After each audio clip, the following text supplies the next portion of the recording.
I recorded this with Shay, who I play with pretty much always, and I think they're watching downstairs, which is fun.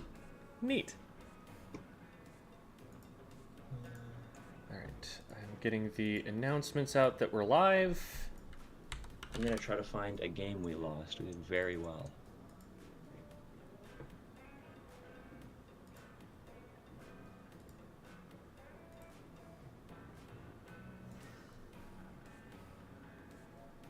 Alright.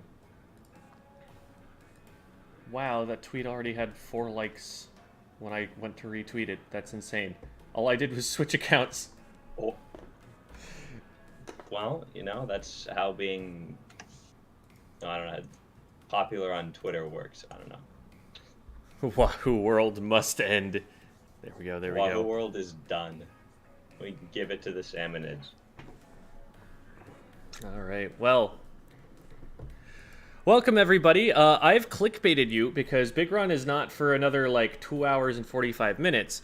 Until that time, we are going to be doing a lesson here, and then I'll be doing a little bit of Q&A, a little bit of solo queue type stuff up until Big Run actually starts. And then we will run bigly.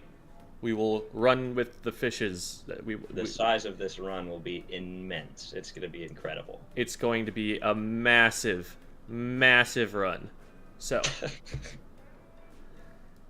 with that out of the way, let's get going on the VOD review here.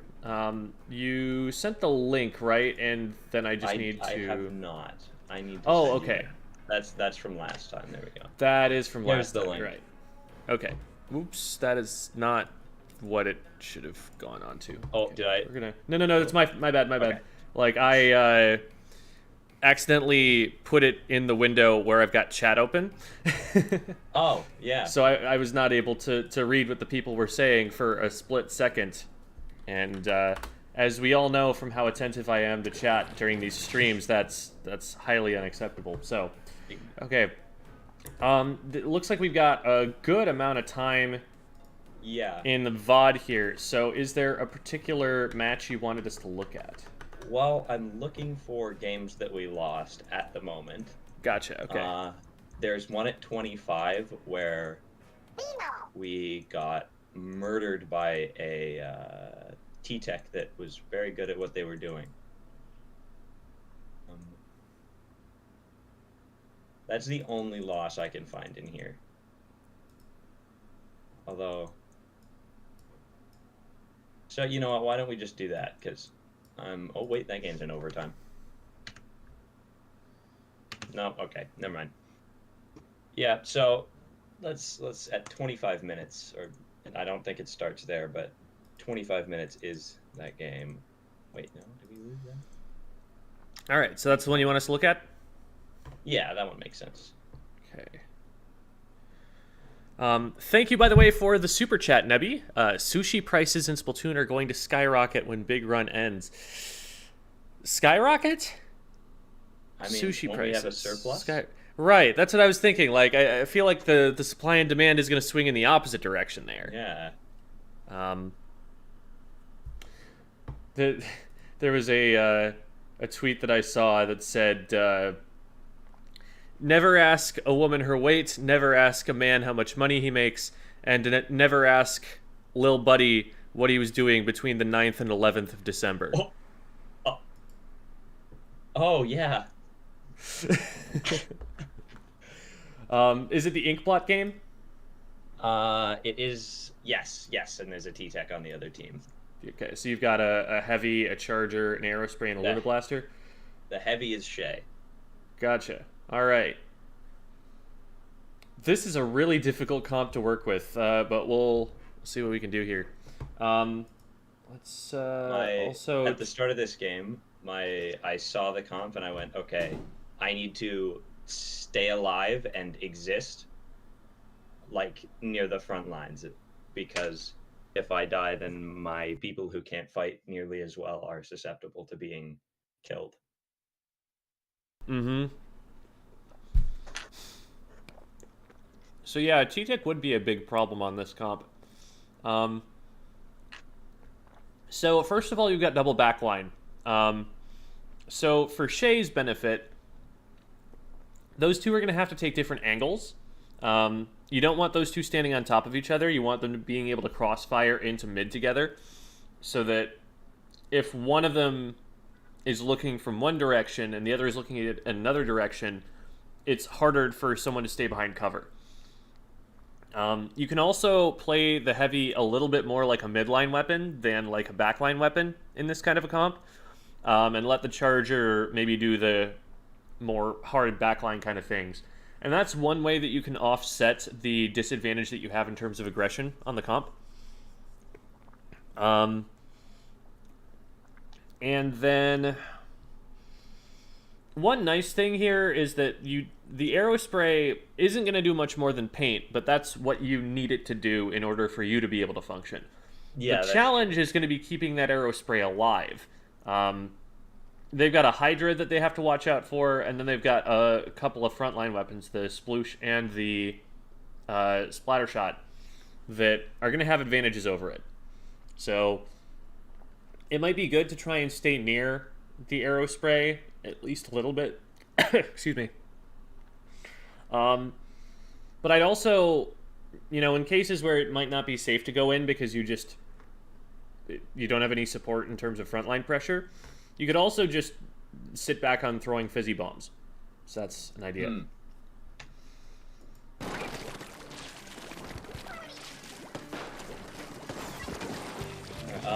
Do you want to stream in Discord so that I don't have... That is a thing I should lag? do that I forgot I was not doing. My bad. Discord, thank you.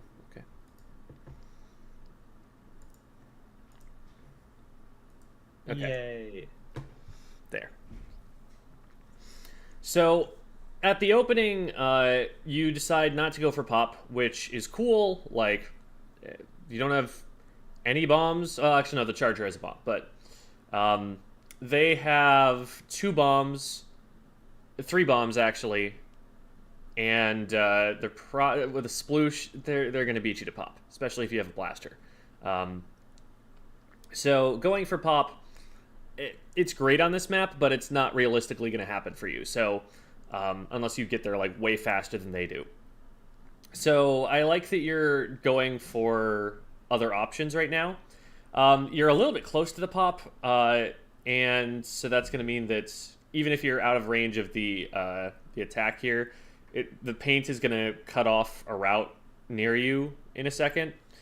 Let's see how the pop ends up going. Okay, there's no reason you should have gotten pop whatsoever. They have a sploosh-o-matic. That alone is enough of a reason. But the splatter shot can throw a bomb. The Hydra can throw a bomb. The sploosh can roll a curling bomb at it. Like, they just have so much firepower that they are not using on the Rainmaker here. So, okay. From here, you've got a lot of paint to work with. And so it would be super useful if you are able to like sneak around and find a pick, maybe using the paint on the ground or by dropping on someone or something like that. With a Luna Blaster, I find that high ground is somewhat situational. Like the thing about high ground is that you need the range to be able to use it sometimes. If you're high up and you can see past cover, but you can't shoot past that same cover, you have to get closer to that cover to be able to shoot around it, that kind of defeats the purpose. Right. And also, if you don't have the range to attack someone, but they can be on the ground and aim up at you and attack you, then being up at high ground is only exposing yourself, rather than you being able to fight effectively from there. So typically I see, especially like the short-range blasters like the Luna and the V-Blaster, just kind of sharking low ground instead. And you have so much paint on the ground in mid to be able to use for that right now that might be what I would be focusing on instead. Okay. Because, like, let's say instead of being up here, you can see the second shot actually missed, even though you're, like, right on top of them. Imagine if instead you would come around the right side of the stack and, like, right side peeked that, and then you could just swim forward instead of having to, like, fall off the ledge. Because falling is slower than swimming. If you were able to swim at this player instead of like falling down the ledge at them, then you would be catching up with them and the second shot would hit and you'd actually splat this player. Okay. So you got them anyway, it just took a third shot and the Rainmaker was a little bit extra vulnerable. But that's a little optimization that I don't think it made a huge deal in that engagement, but it might make a bigger deal in other engagements. Okay, that's pretty cool. Adding size to that block for most of the game. Another thing about blasters in particular is that the disadvantage of low ground is that walls block your sight lines. But as you've just very aptly demonstrated, the Luna Blaster don't care about no walls. Yep. So that makes it more advantageous than for most weapons for it to be on the low ground specifically.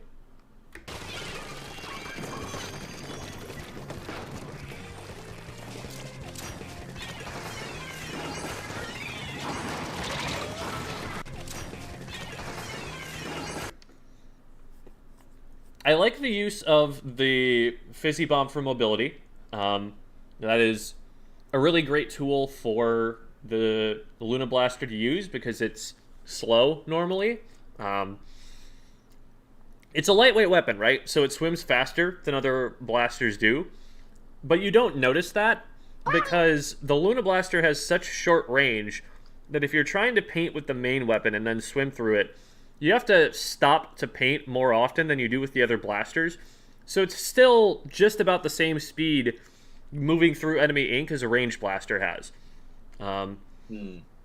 So, like, that buff isn't really there to, like, make the weapon better. It just kind of offsets the disadvantage it has with its range. But the Fizzy Bomb kind of breaks that, because the Fizzy Bomb goes a lot further. So if you use the Fizzy Bomb like a sort of discount curling bomb, that gets you a lot further in. Unfortunately here, you're not able to get close enough. And in trying to force it too much, you run yourself into range of the T-Tech. And the T-Tech is able to win the engagement. Yeah, I threw the Fizzy and I saw them do Tri-Strike, and I was like, they're vulnerable right now. I can just go kill them, but I did not get in fast enough to do that. Like, you even hit them before they hit you with anything, right? But the T-Tech's time to kill is just so fast that in that situation, if you're going to win it, you kind of just need to direct them. If their shots are on, you just don't win that. So against T-Tech players that get better and better, what you need to be doing is using the AoE from around like a corner or something. Like, you break line of sight and make it so that they actually cannot hit you as you're firing the first shot. Right, you just hit them from somewhere, swim behind something, hit them from another angle, and they're dead. It's like you get your first hit from around the corner of the stack on the right, and then you can just swim right at them to get the second shot, because all you need is one. But you want to be like protecting yourself from damage when you get the first shot so that you can chase down the second one without having to worry about just getting splatted before it lands. Because at that point, you're pretty sure to at least trade, you know, if your aim and their aim is anywhere near comparable.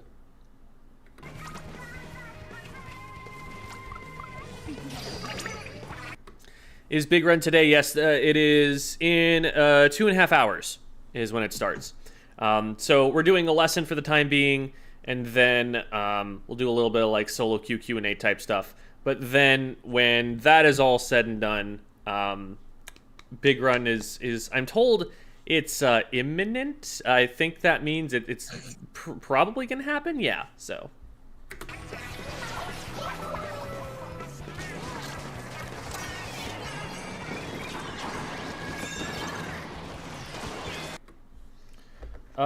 Okay, so we land here. There's a Booyah Bomb that gets thrown to the left, and that, any kind of Booyah Bomb is something that you're generally going to want some kind of follow-up on. If they throw one, that's going to displace players, and you want to be in position to deal with the players that are displaced. Now, I don't think that you're, gonna have time to actually be right there on top of the Booyah Bomb when it goes off. But fights will probably start as a result of the Booyah Bomb, and you want to be there to be a part of them. The right stack here is less important because the Rainmaker's not there yet.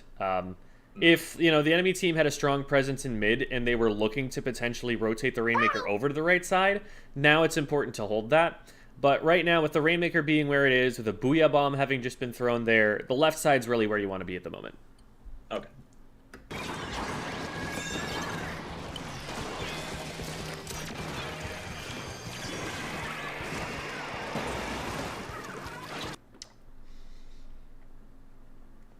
Same thing that I'd say about low ground here.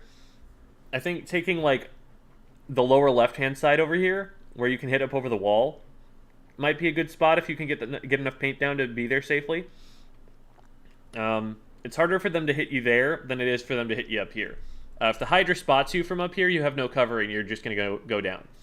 The Hydra will just not be able to spot you if you're below the ledge on the left.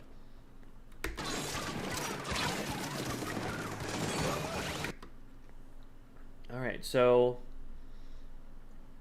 What hit someone just now? Oh, it was the fizzy bomb. Okay. So we see shots below us, behind the stack here. We're getting flanked around. Thanks again for the membership, Ram. Appreciate you. So somebody goes down there. On the way down, you might as well fire a shot at them. Like, you're still going to be very visible falling off the stack anyway. But you know they're there, and even if you're going to run away, might as well fire a shot on the way down because you got nothing else to do.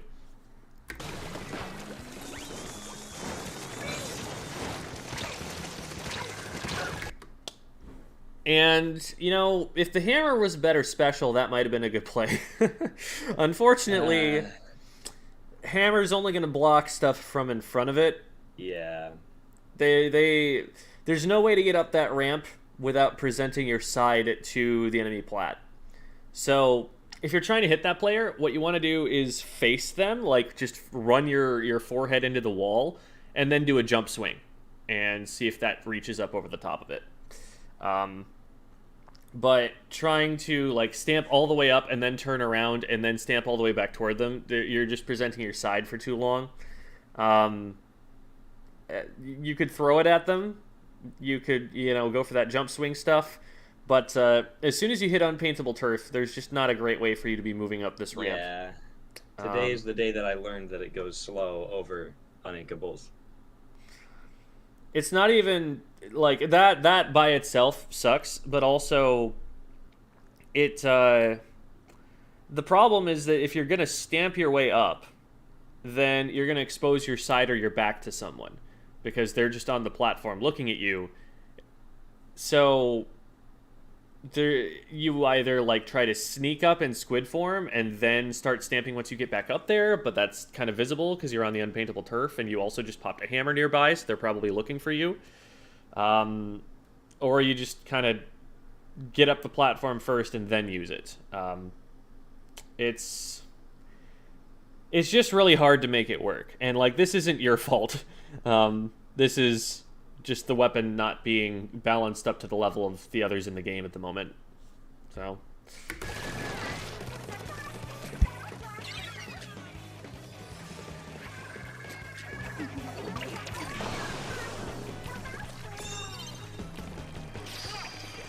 Alright, so we get a good stop.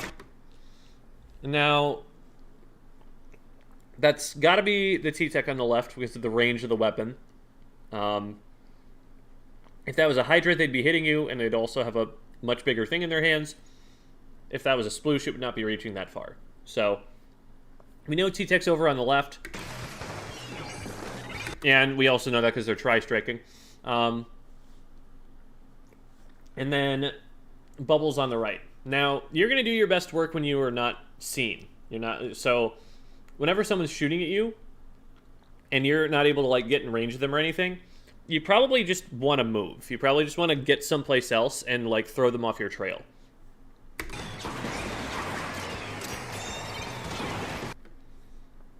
Or you can throw fizzy bombs at them and wait for a better opportunity. But um, with the Rainmaker being on the right, I would probably want to be fairly close to it so that if there's ever an engagement happening around it, I'm able to have an impact on that.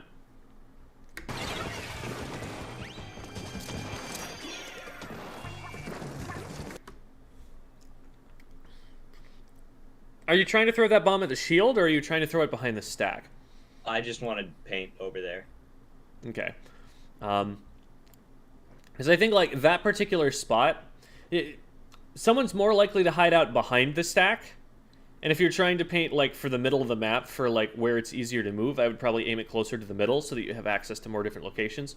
I'm just thinking, like, it's not gonna... That space right there isn't space that the opponents are trying to control right now. And that's typically where you want to throw the bombs. Paint is also valuable if you're trying to, like, get special or something.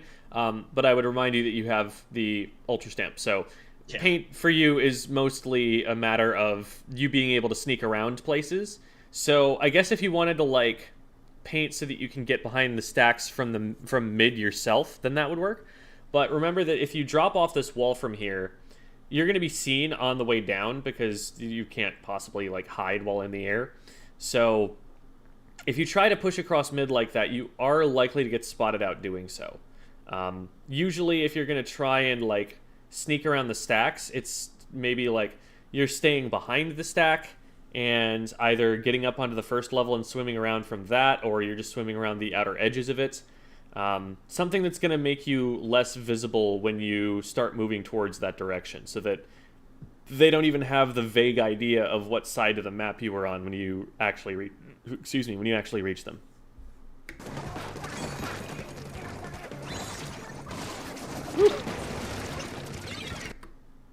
This is probably a position where I wouldn't want to be revealing my position. They have a whole lot of suppressive fire on you. The map is very blue around you and in front of you. Okay, that works. Nice. That was a pretty good use of it, because it's very unidirectional. There's only one way that anyone on their team could have been shooting at you, and you were blocking that with the hammer shots. Now, the Hydra can still, in theory, hit you in between hammer swings, but it takes a second for them to get the number of cycles that they need to do that. And in the meantime, you're smashing people. So that was cool. And the hammer is also a very useful tool for popping the Rainmaker shield. It does more DPS when it's in stamping mode than anything else in the game will do to that shield. So you can just pop it on shield and just hammer away at it and know for absolutely certain that you are going to get the pop. Right. You might see this in this game. I don't know how to do that without dying to the Rainmaker shield. Like, just stamping into it and getting hit 5 times by the shield and dying. I believe, and maybe I'm wrong about this, but I thought that when you stamped at it, you would bounce off when you swung at it. So you'd, like, get shoved backwards a little bit. No, but I did that many times today and just straight up died popping the shield. I'm going to go and get into recon mode and see if I'm wrong about this.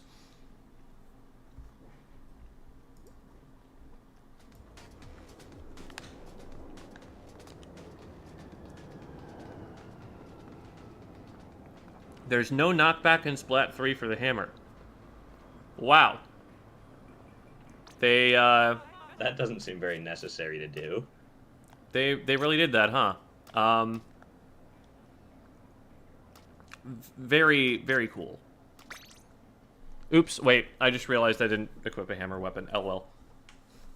Well, you can just test it with the Ultra Stamp that I have on my splatter shot, yes. Yes.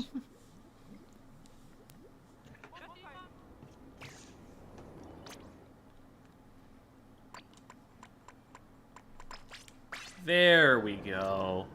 Now we can recon. Silly Jim.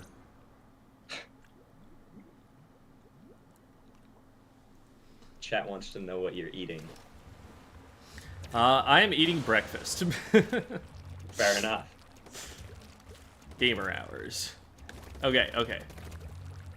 That's it. I need a Testing procedure. special.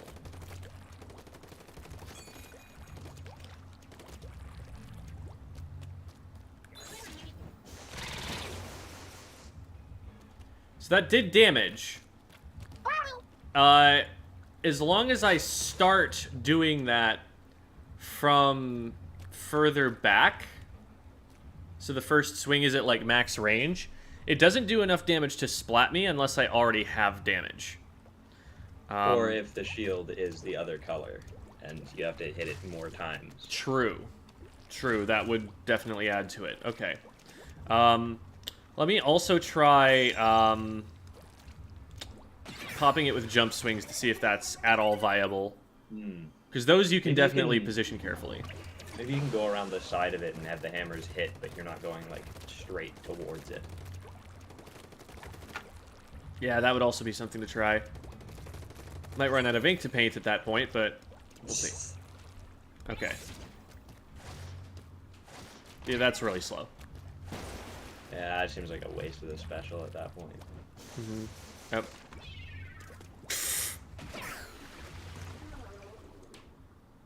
Alright, I didn't pick up the Rainmaker when I did that, so now it's just in mid.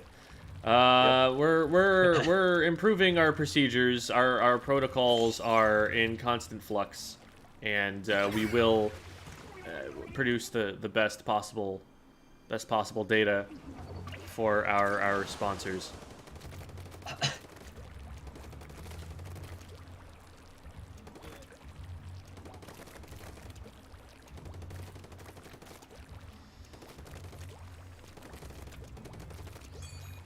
Okay. So let's see if the sideways method is an idea here. I did feel like I got hit less there. Yeah, it didn't look like 85, it looked like 65. Yeah. So that's a thought. So maybe like you get it part of the way and then just pop the hammer to get it the rest of the way. Okay. That would be an idea. Just make sure it's damaged and not being contested too hard. Or Yeah. Still, definitely not ideal. And they did not need to do that because that special was not strong in Splatoon 2 either. So, very cool of them. Very cool of them. yeah.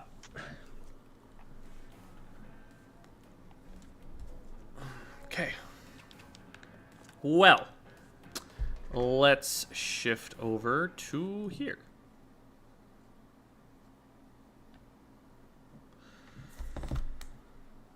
Be helpful if streams had the weapon being taught in the title. The thing is, most of this stream will not be lessons. So, like, yeah, for this one, we're doing sploosh stuff. But, I mean, as soon as that's done, we're not going to be talking about sploosh much anymore. So I didn't feel like it really defined the stream. I guess I could change the title every time. But I never remember to do that. So, all right, anyway.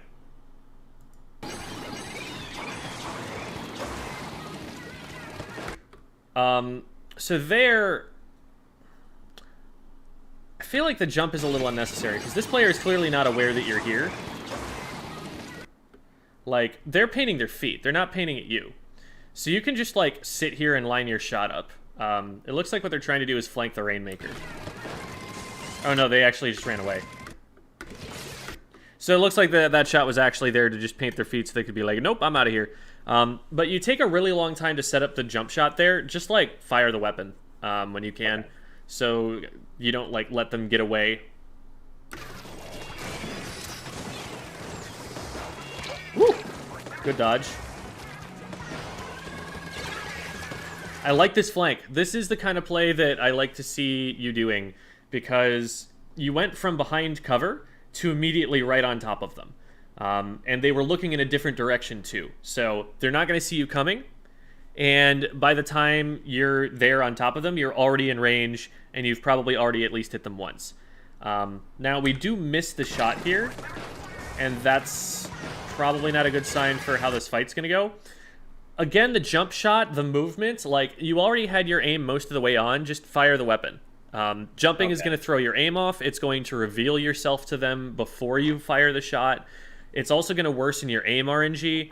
There's not that much of a reason to be jumping and shooting until, at the very least, they're noticing you and shooting at you. From here, you got to just like take the shot when you have the shot instead of giving them extra time to move.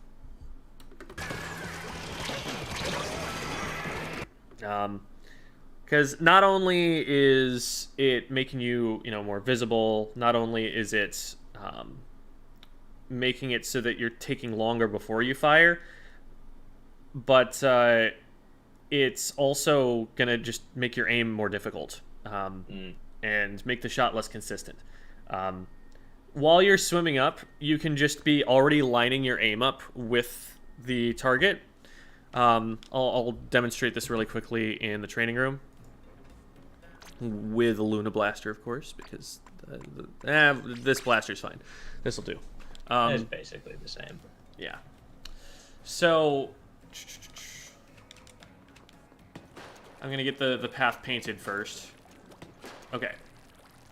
So as I'm swimming up to this target, watch what I'm doing with my reticle. I'm getting it lined up in advance so that as soon as I'm close enough, I can just immediately hold ZR, and I don't need to worry about my aim at that point.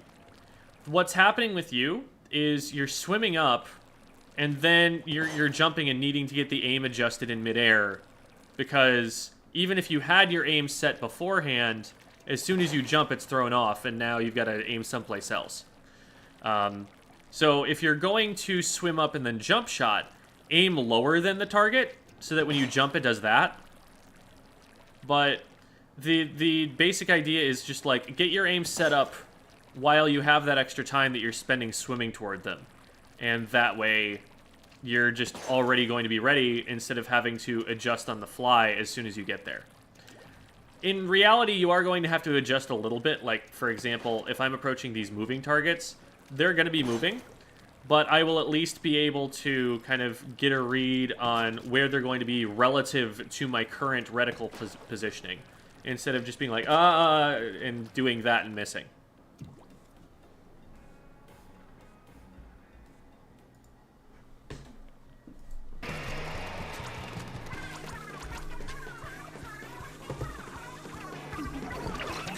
Alright, so we're about 2 down. Gonna have some respawns in here quickly, but that was okay. So whoa, where's my mouse? Hello, mouse. Thank you. So we head out in this direction. Now, this is all blue. All of what you can see is blue, and that should clue you in that what you're about to approach is not controlled by your team at all. So whenever you're approaching an area like that, it's not necessarily a bad thing for you to do, because you are a Luna Blaster, and so sneaking up on people is kind of what you do. But you want to gather a little bit of information before you decide to just drop into this, because one of the least sneaky things that you can possibly do is drop off a ledge. Dropping off a ledge, there's nowhere to hide. You're going to be going through midair, and they're going to be able to spot that if anyone's looking in this direction. And not only that, but you're dropping off a ledge into enemy ink, which is, as I've made a video about and whatnot, very likely to result in you being splatted in the next 5 seconds. You don't know if you're dropping in enemy ink. You also don't know the positions of any enemy players because you've had this wall in the way of you the whole time. At least use the third-person camera to swivel around the corner here and get a little bit of information before you drop. Because look at that, there was already a T-Tech looking in this direction. They just threw a bomb here. They're probably going to see you and be moving towards you in the next 2 seconds. I am amazed that they did not see you and move towards you. What? I feel like you got away with something that you should not have gotten away with there. Like, you just fired a shot, like, almost directly in front of them, right where they were already throwing a bomb.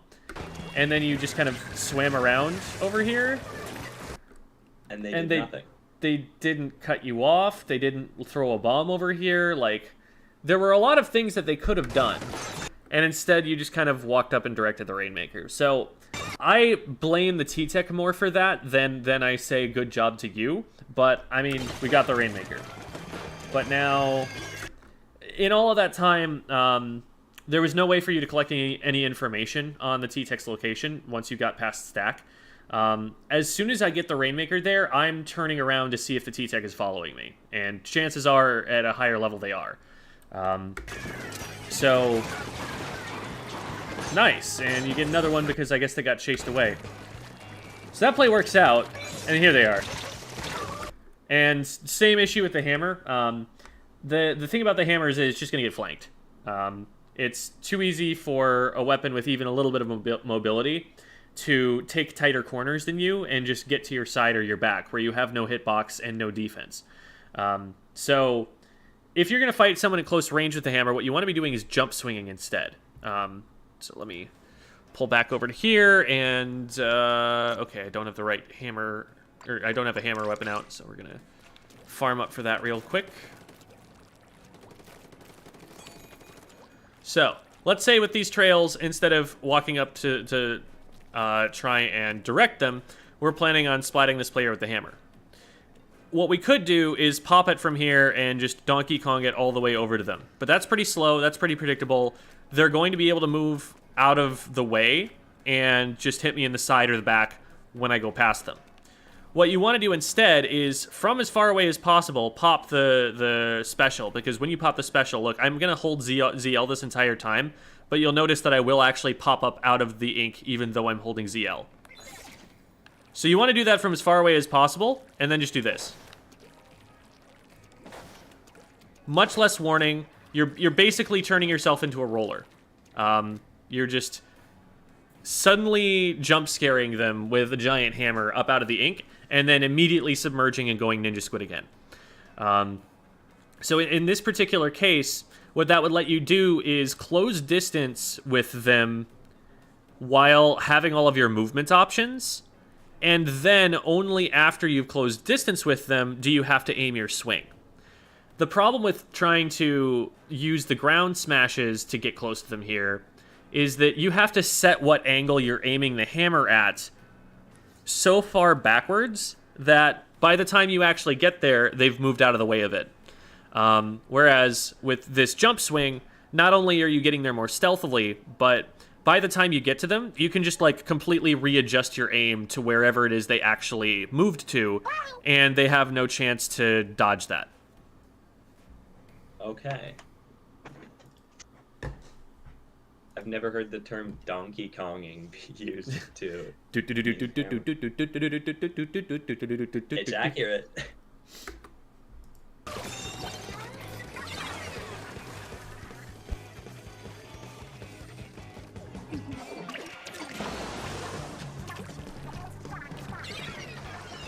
We are... Oop.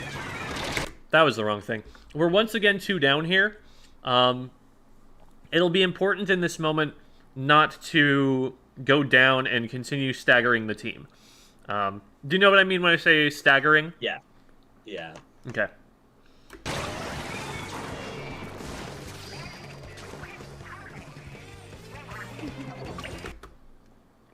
Because notice now, everyone else on the team is up, but you're still down, so they're still in a 3v4.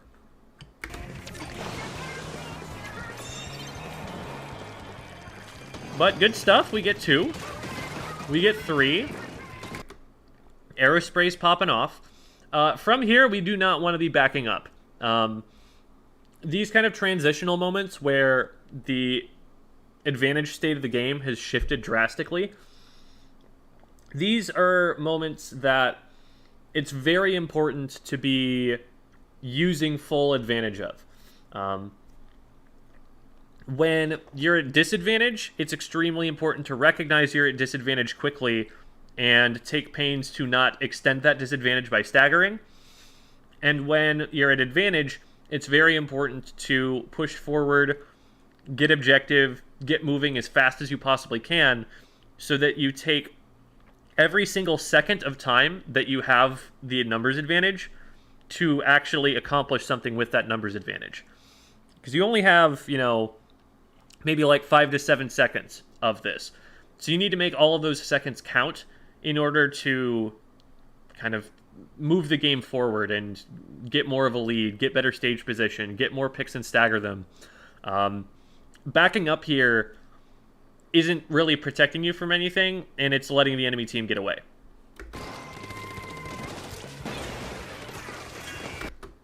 Like, I want you already underneath their wall. I want you, like, over here, shooting up over the top to prevent them from getting anywhere near the Rainmaker. That's the kind of aggressive play that you can be making right now, because all of them are down. And on this team that we've talked about has not enough front line at all, you're one of the only weapons that can really force the enemy team back. So, even more important than, like, attending to the Rainmaker shield, because, like, anyone can pop the Rainmaker shield and pick it up, but you're the only weapon on the team that can push the enemy team back away from it. So, in this situation where we have a 4v2, the Rainmaker's still being stopped, because look at how much blue ink there is in front of where the Rainmaker has to go. It still can't go anywhere, and in fact, somebody is feeling comfortable enough to throw a bomb in front of it. If you were underneath this ledge, shooting up over the top, that player would not feel comfortable throwing a bomb at it. So as the lone frontliner here, as the only person who can actually, like, push forward in any reasonable kind of way, your team needs you to be the one who's pushing up in front of the Rainmaker rather than the one who's picking it up.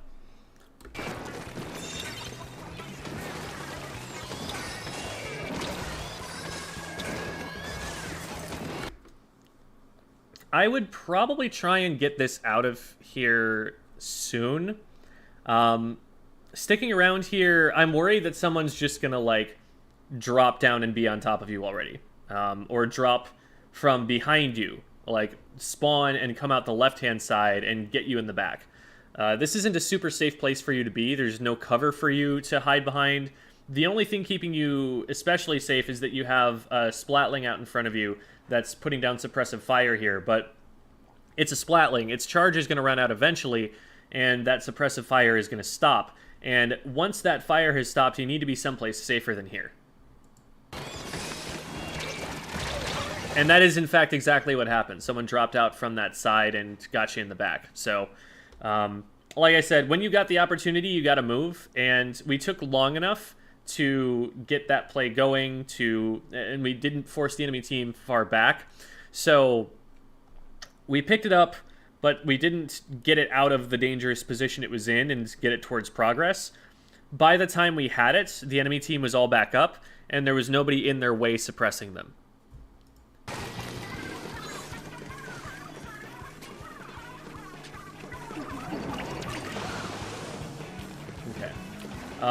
So Hydra heavy trade. They pick up. It's even right now. Where does this come from? So we see that this comes from over here on the right. I would just dive this player right now. We know that the Rainmaker's here. We know that one player is down. There's only one other person in the game who could possibly be with them. And knowing that this is like the T-Tech, they're probably pushing up pretty hard. I doubt you're going to run into that player right away. Also, the T-Tech is using Tri-Strike, right? So they can't use their main weapon. They can't swim. They're going to be very visible because they're standing up out of the ink. They can't paint their feet. Like, they're sitting ducks if you can get on top of them here. So it's a pretty good bet that you can just, like, swim off the right-hand side, chase this player down, and splat them before they can even finish their special here.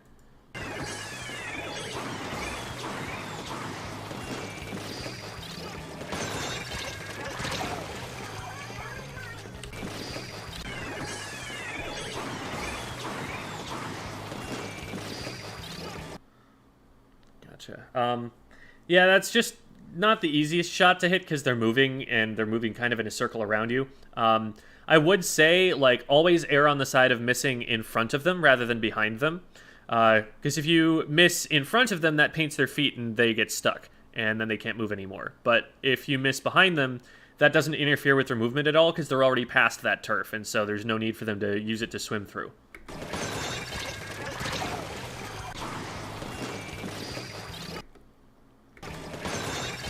So we can already see as we're finishing off the Rainmaker here, like, there are shots whizzing by on our left.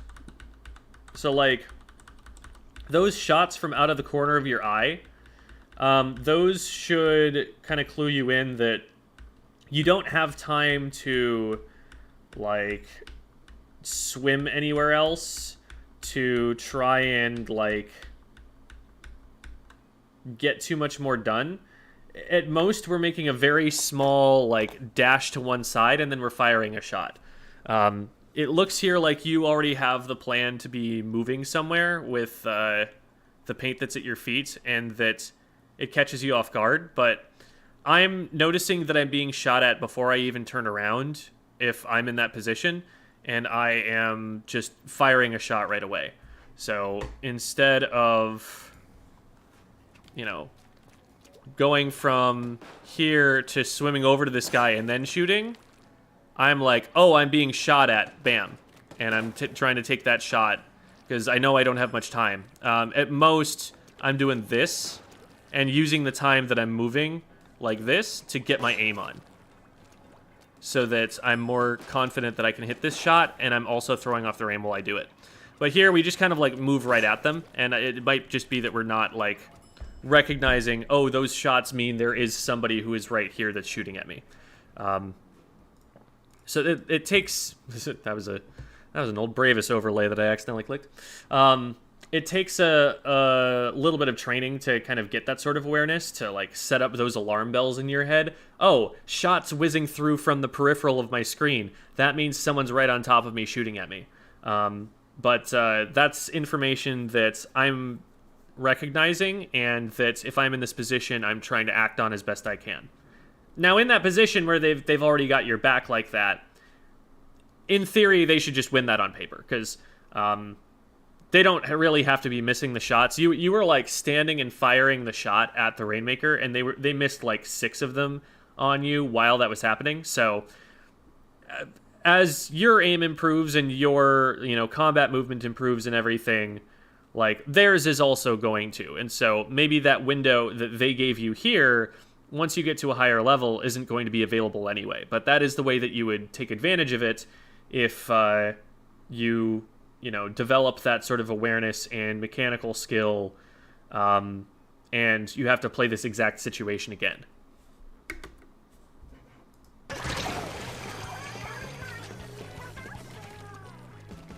But trading the Rainmaker is fine. That is strategically generally a very good thing to do. Because if they're pushing the Rainmaker, then they're probably closer to your base than they are to their base, which means that you're going to get back to the Rainmaker faster in general. Most of the time anyway, unless they've got like a bunch of super jumps in. And it means that they're going to have to spend extra time popping the Rainmaker shield before they're able to continue scoring, and they're a player down for doing that, so your team is more likely to be able to win the pop because of it. So, lots of reasons why most of the time trading the Rainmaker can be advantageous. It definitely, especially against the coordinated team, there are times where it's less advantageous because they're going to pop the shield faster. They're going to be able to give jumps in to get that extra player back in as quickly as possible. Like, they can definitely mitigate that a lot better on a coordinated team. But in solo, I wouldn't worry about it too much. I would say, like, the vast majority of the time it's worth it, unless, like, you can get the pick cleanly, of course.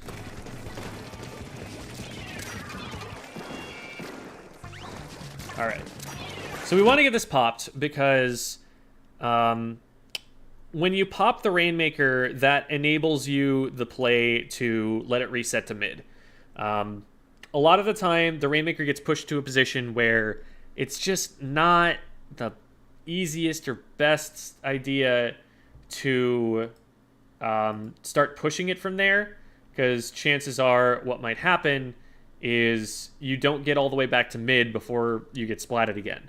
The way that you counteract that is just by letting the Rainmaker reset there naturally. Now, this takes a little bit of coordination with your team in that they need to defend the area around the Rainmaker to make sure no one can run in and pick it up. And if your team is leaking, if your team is letting players through when they should just be controlling that space, then that becomes a problem. But you get to a point pretty quickly where people can at least lock down like a single choke point, because that's all that the enemy team has to push in with here, a single choke point. If you can just keep them out of that, then the Rainmaker will reset back to mid, and you can restart the push from there, especially if you get the Rainmaker pop in mid, which gives you a whole ton of paint and lets you move immediately out the gate. So that's a better look than like getting it popped here and then trying to pick it up and run with it. Also, I'm going to try and refresh the page right now so we can see if the high quality has finished processing. Yeah, that would be good.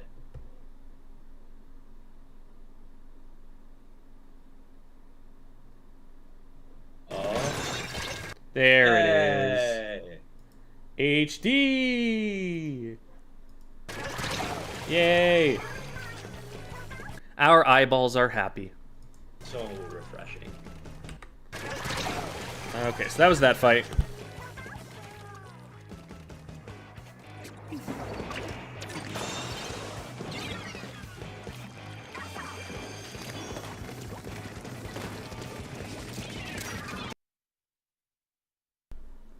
Being where you are is dangerous because if that Hydra just, like, looks at you faster, they can splat you before you can leave. They respond fairly slowly here, so you're able to get away with that, and they just dip out, but they didn't need to be that scared of you.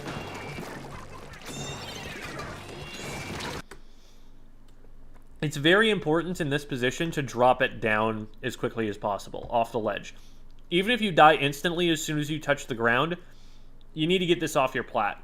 Because if you die here, all they have to do is pick it up and they've already got progress. And realistically, like, I just don't want to bring it back this way. Like, you're bringing it much closer to your own goal. If they pick it up from here, this is like a score to 30. Yeah, especially do not stand on an open sight line for this long. Like, as soon as you're going to get anywhere near this ledge, just drop it off.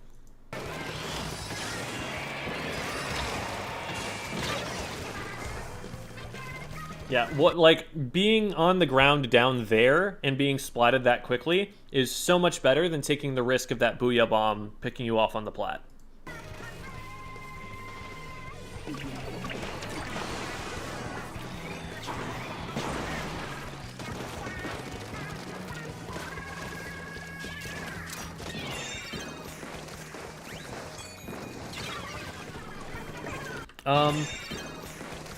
So the Rainmaker's pushing up. Like, we want to be moving forward with it, because as a general rule, the first player who finds the Rainmaker here is going to stop it. We need to be in between that player and the Rainmaker, because if we meat shield something for the Rainmaker, then at least maybe the Rainmaker can trade us back and stay alive. But if we're behind the Rainmaker, if the Rainmaker is going in front of us, there's no way we can protect it from here. We're also not adding any paint to the map right now. We're not, like, getting special charge. We're not throwing bombs. We're not, like, really applying any zoning pressure on the enemy team. So, it is important to, you know, gather information and whatnot, but right now the only piece of information that I'm looking at is, oh, the Rainmaker is in front of me. I'm the frontliner. I need to change that. I need to get in front of it. I need to, like, figure out what its nearest threat is and get down there and assist it with that. Like, a player shows up here, splats the Rainmaker, and leaves in the time that it takes us to get off of the block here. So we want to be responding to the game state a little faster than that.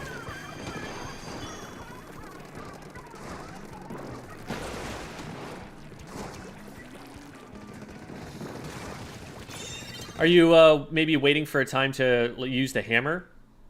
I am afraid of dropping down into the blue on my left and near me at this point, but I realize I probably could. The way to not be scared is to change it from blue to orange. Yeah. Just, like, throw a Fizzy Bomb down there or something. The Fizzy Bomb, for one thing, would have interfered with the Flings-a-Roller getting on top of the Rainmaker. But also, consider this. If the Rainmaker is dropped down there, they're going to target the Rainmaker before they target you. So, if you drop down and they target you, the Rainmaker just gets to run forward. Chances are they're going to look at the Rainmaker instead because it's the big glowing thing. It's shiny, you know? The shiny attracts all the magpies. And so you're going to be able to just shoot them in the back when they shoot at the Rainmaker when you're in that kind of position. But if you sit back too far, there's no way you have an impact on that at all. And they only have one target, and they find that target.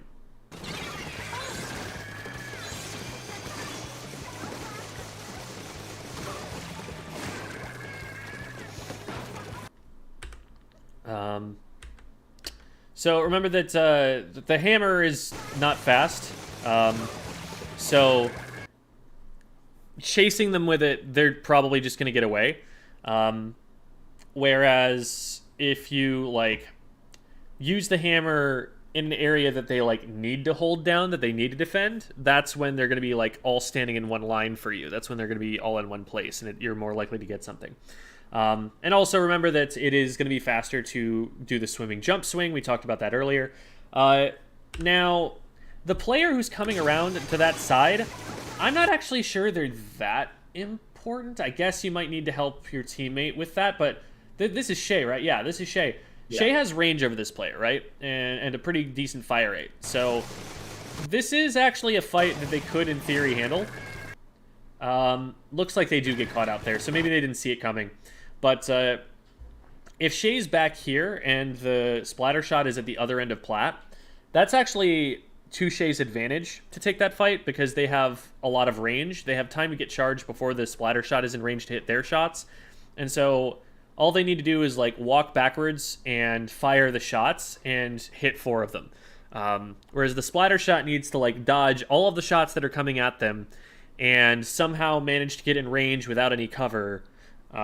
So if Shay, completely takes their attention away from what's going on in mid to deal with that flank, Shay could probably win that.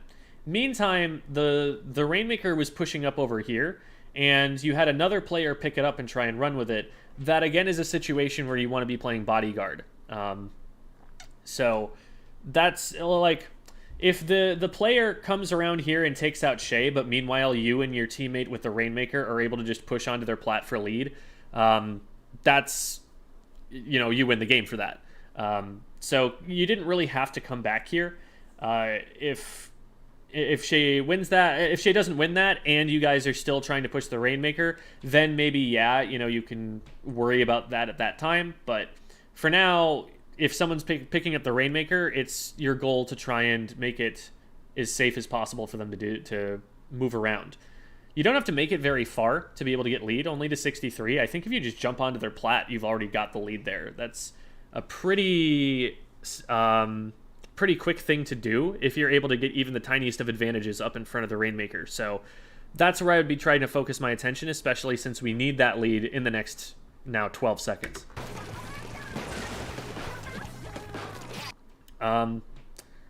With this little time, I don't think we can afford to be like trying to paint plat. We can't afford to be trying to be too sneaky. We've just got to get up there and make it safe to pick the Rainmaker up. I didn't see the splatter shot or the T-Tech drop down, so I thought they were just sharping. Oh, okay.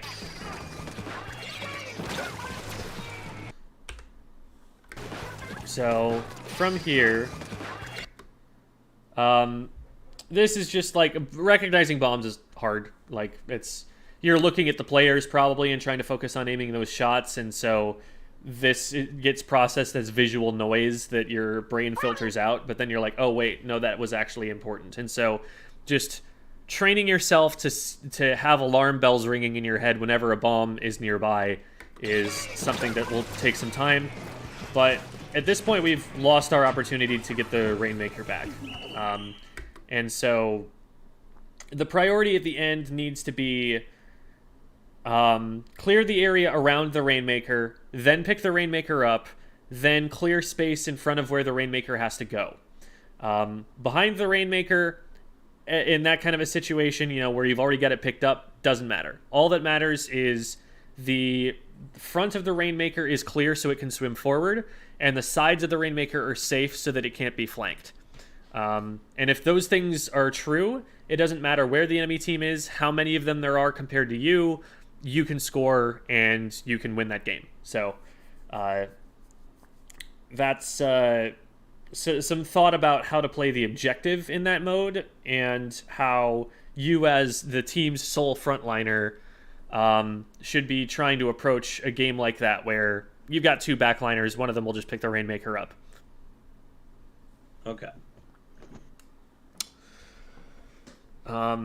So we can jump ahead and see what the score at the end was. There we go. 17-1. Okay, so that T-Tech did kind of pop off, didn't they? But yeah, it looks about kind of what I expected. So that T-Tech, may have been a little bit overseeded for the for the game that they were playing in, but the big thing with them was you want to make yourself less visible so that you surprise them. You want to make sure that your aim is on before you engage them and try and use the unique aspects of your weapon so you can counter their DPS advantage by hitting them before they can hit you. And in some cases, if they're flanking, that might not be something you have to worry about if you are already playing the objective and are able to push forward and ignore them. Now, obviously, especially if Shay is like, help me, flank, then yeah, be ready to turn and help, because the backliners are especially vulnerable to that. But if, for example, in that case on Plat, I would look at that and think, okay, they can probably handle that, and right now there's nobody in front of the Rainmaker, so I need to get in front of the Rainmaker. In Rainmaker, if you're on offense, always be between the Rainmaker and the enemy team. And if you're on defense, always be between the Rainmaker and your own goal, as a general rule. Because if you ever put yourself out of those kinds of positions, then the Rainmaker just gets to either get attacked for free, or if the enemy team has it, move forward for free. I think that's a pretty good review of all of it. Do you have any questions? Not that I can think of immediately. All right. Well, if you have any questions, feel free to reach out over Discord to me. Thank you so much for reserving the session. Appreciate it. Yeah. And hope you got as much as you could out of it. Yeah, thank you. It's good. Yeah. For those of you who would like to reserve a session like this, there are a couple of options. On Tuesdays, I do a stream called Squid School. That was the original namesake of Squid School. It was just that show on Tuesdays. So it's a little confusing now, I guess. But that show, I do VOD reviews for viewers. And there's just a line that you get in by DMing me on Discord. So if you need to get into the Squid School Discord server, you can find it from these links in the chat. And all you got to do is DM me for that. If you want it to be earlier, because there is a line for those, and they're out to, I think, early February at this point. If you want it to be sooner, then I also have a Metafy that you can find from those same links. And that is paid, but it is something that you will be able to get usually within a few days, at least within like a week or so. So that's also an option if you so choose. So thank you so much to Blumin for giving us the footage to review. It's always a little bit nerve-wracking to be reviewed in front of a bunch of other people, and so I appreciate the courage that it takes to do that. Exactly. And so much appreciated, like I've said. So I'm gonna hang up on the call now. Nice talking with you. Yep. All right. And we will recommence with the big run festivities. Yes. Running bigly. Yes. Okay. And I will also recommence with finishing my food. Oh.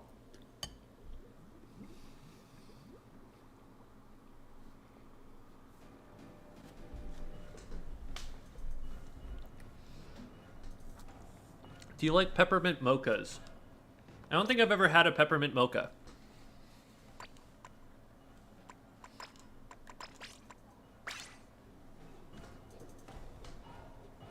Just got Undertale today? Oh, that is a beautiful game. I know you're going to enjoy it. Make sure to get all the endings. That is definitely all good content.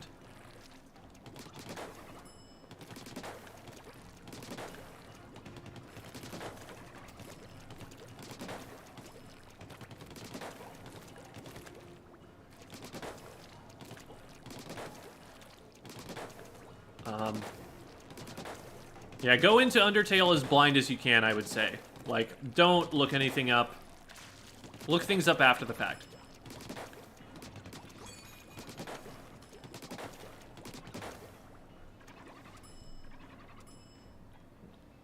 Would Crab have any synergy with Dynamo? I mean, Crab is the most powerful special in the game by a wide margin right now. I'm sure it would work with Dynamo, just like Splash would get it faster, and so you probably still want it on Splash.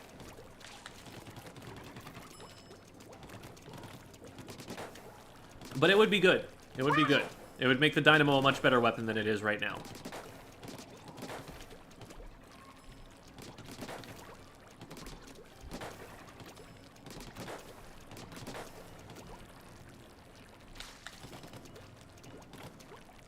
I still haven't gotten around to Deltarune myself.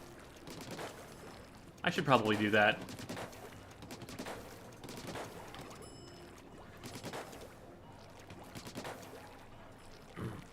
Crab as DPS and Roth Dynamo, it would be amazing. Yeah. Like, I feel like Crab definitely has solutions to a lot of Dynamo's weaknesses. Like, it really rounds it out. But, like, you can say the same about Crab and any weapon in the game. Like, what's a weapon that doesn't want Crab? Crab is just overtuned. I think Crab, like, Chara makes a good point of stressing the difference between good design and bad design and being overtuned and undertuned. Because Crab has a lot of interesting ways it can be used. It has, like, cool firing modes and cool options. Plus, it does have significant weaknesses. Like, you can get headshot out of the thing. You can get shot in the back, and it's not the most mobile weapon to be using. Like, there are definite weaknesses to it, and it can also be shredded, especially when a team decides to focus fire it. It's just like, if you take those weaknesses and make them insignificant enough, like, yes, you can shred the Crab, but it takes frickin' forever, and during that time, it's done enough DPS to splat everybody on the team. Oh, okay, that's not enough of a weakness yet. If you made the armor a little bit weaker, now we're talking about something, you know? So.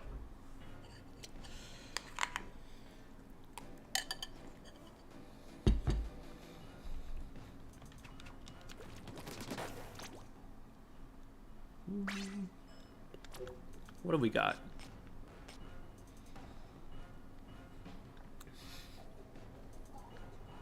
That rotation looks dreadful. I do not want to play that. Do I want to play this? I would rather play this. Let's work on, I guess, I thought, like, excuse me. Once X Battles came out, I just wouldn't play Series much, but at some point you do have to play Series to get yourself access to X rank at the beginning of the next season, so I might as well get that out of the way when there's a rotation in X I don't like.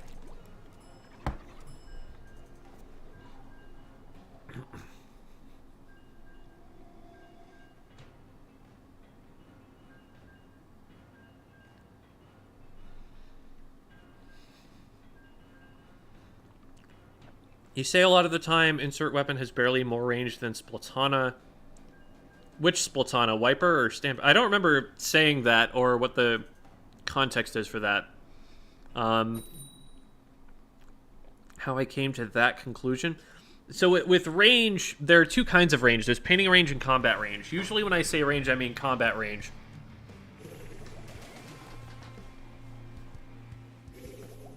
But yeah, I don't know what it is you're referring to there exactly.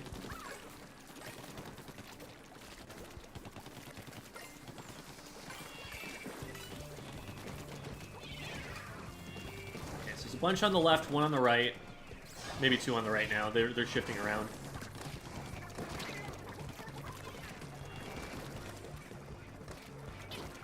Just staying up here, not messing with it. Trying to get to a point where I can throw a bomb, but I'm getting forced back. So we don't have any pressure on the right. Oh boy. Okay. I've got a Zuka. Now I'm missiled. I would like to use the Zuka, but I may not get the opportunity to with them being this far up.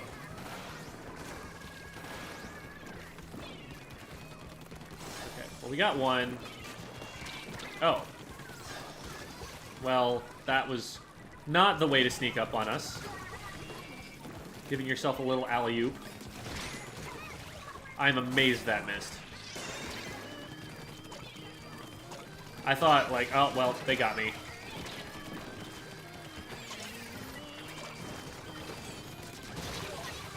I'll take that trade. No, I won't, because we're all down.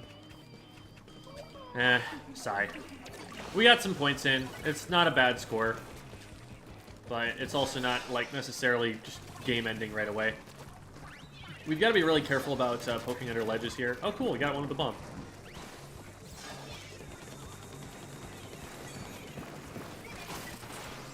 Thank you for announcing your position. I will now be zuking your position. Appreciate your cooperation.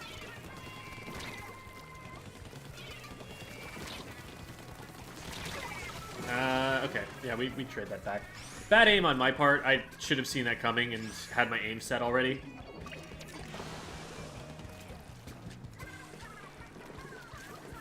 Yeah, we can keep this alive. At least for the time being. I don't care too much about it because we're going to be able to score a lot regardless of whether we save it. Oh boy. My teammate really ran into that with me. Oh dear. So it's 2v2 and we're very split. The player out in front should probably go down here. They do. Why, hello.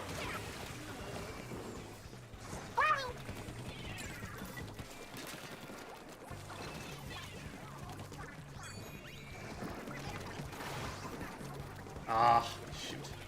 Well, there's one, and second one's weak. Just want to make sure that we don't get rushed from the other side. Can you not? That, oh boy. Brush is trying to do the same thing they did before. We don't want to trade the brush because they've got tactical already, and we also don't want to stick around here too long. They're going to start flanking it. We stay there too long. Needed to stop that just in case they had enough people to jump. I guess they didn't have enough clams picked up, but I didn't have the time, I felt, to check and see whether they had like a pity clam or something.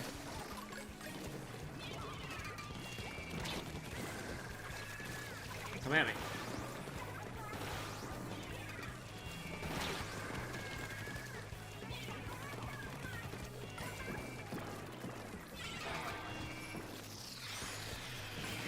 And it'll force me away. But at least they popped a special and got nothing out of it.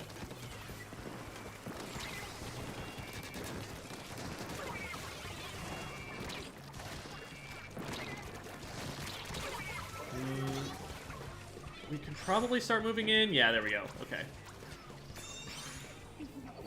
That works.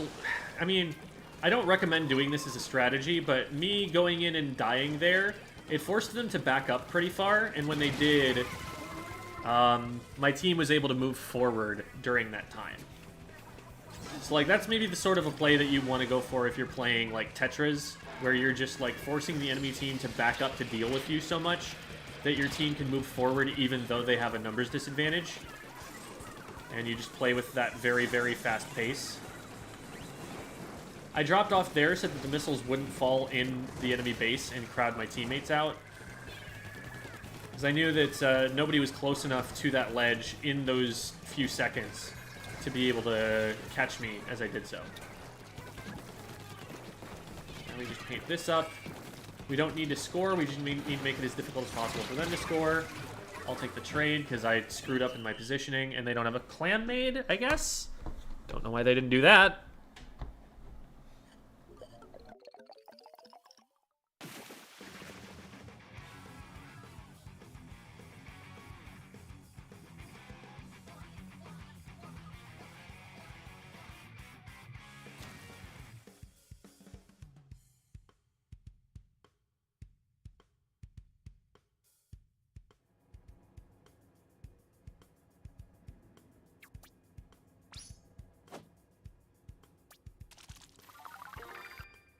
Man, I have to win 5 games to win a series? That's lame. I only want to win 3 games to win a series. Most effective way to use Crab. Get to high ground in a position that can see everything, and lock the enemy team out of entering that area for 10 seconds.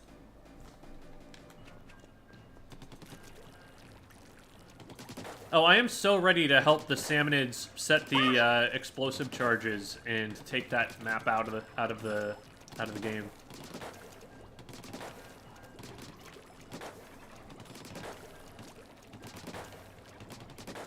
Hi, Vevev.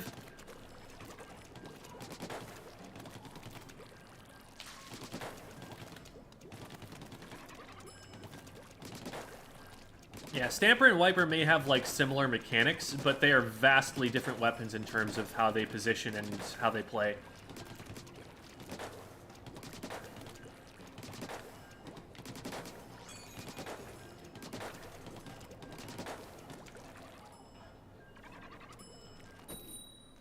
Hi, Mars. Bomb has been planted.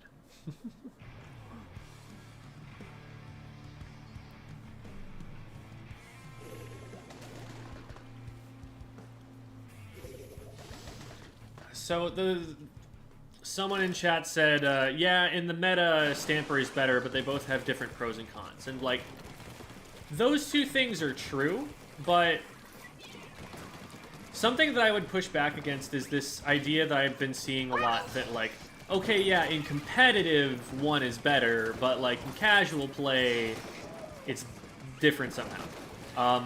It's not different, per se. It's more that, like, the number of mistakes that a player at a lower level is going to make is enough that any weapon can capitalize on them, but you're still at a disadvantage, in theory. Like, there are more... oh, okay, cool. Like, there are more things that a lower level player even can capitalize on about a weak weapon. So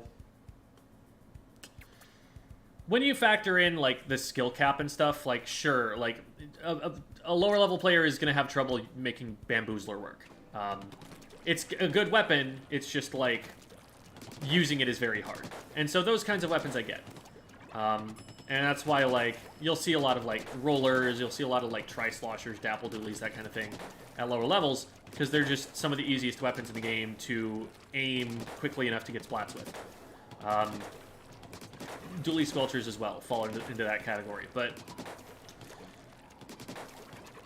the utility of a weapon does not really change based on skill level, except for things that you're just, like, not capable of doing. So, like, something like a Splatana Wiper, it's not the most mechanically intensive weapon. It's got fairly large hitboxes that aren't the most difficult thing to aim. It has really good strafe speed, so, you know, your walk-and-shoot syndrome isn't going to be as much of a problem. Like, it has torpedoes, which aim themselves. You got a lot going for you there, in terms of, like, it being a relatively accessible weapon. But you compare, like, the Splatana Wiper to, let's say, the Dually Squelchers. The Dually Squelchers are going to outrange it. They're going to do more damage than it. They're going to have a bomb, which is still very useful. They're going to have a special that you can just fire and forget, as opposed to the Stamp, which is very skill-intensive and requires you to, like, move around and do things with if you're going to get everything out of it. Like, and they have a higher skill ceiling. So even for, like, a lower-level player, I'd still recommend Dually Squelchers over the Splatana Wiper. Like, those factors are still advantages at whatever level. So I think the idea that, like, oh, well, what's meta, what's played in competitive isn't what, you know, you're going to get value out of in lower-level play, I would push back against that a little bit. I think it's worth considering more, even to the average player, than people give it credit for. Curious what you think the Stamp needs to be good. when people ask me this, they say that as if they expect that there's a single answer to that question. Like, there are so many. There's an infinite number of ways that you could improve or worsen any one of these specials. Like, you could make it so that when you press the right stick, your special splats everybody on the enemy team and paints the entire map completely your color, and like teleports you to the objective, right? That would be a really good special. Not good for the game, but it would be really strong, right? There are so many different things that you could change about it. You could change the frame data, make it faster. You could make the movement speed faster. You could increase its damage. You could increase its throwing radius. You could make it more maneuverable while it's stamping. You could make it paint more. You could make it reach further. You could change its hitboxes. You could make it so that it defends itself in front of it the entire time that you're using it. Like, there are so many different things that it could use that would make it stronger. And the idea that there's like one singular thing that would fix this, I think there are plenty of viable options for how to fix it. It just needs something.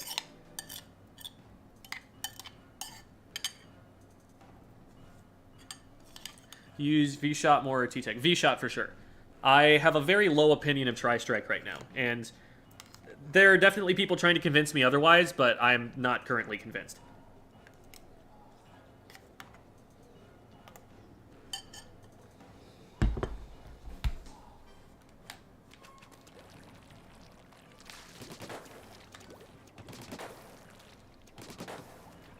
Glad you sound normal again, Devi.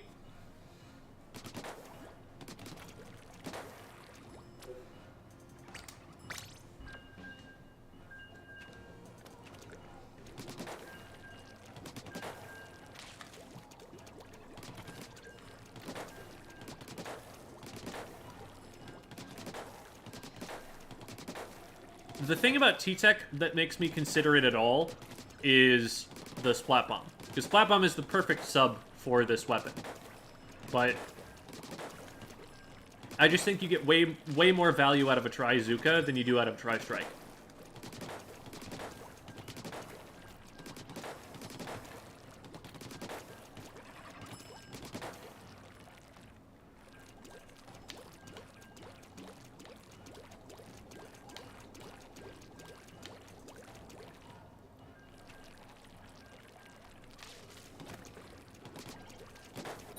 Haven't seen much X-Battle content on YouTube.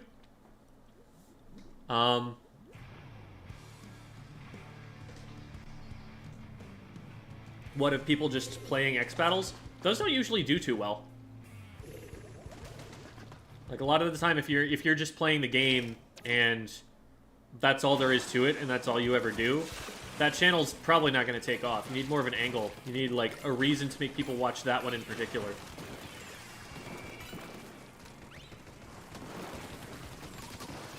Well, that was a little bit risky of me. Yeah, I should go down for that for sure. I started firing too early, and I tried to do it because I knew I didn't have paint in front of me, and if I painted, I would just get spotted out. But I needed to be able to get closer for that to be effective.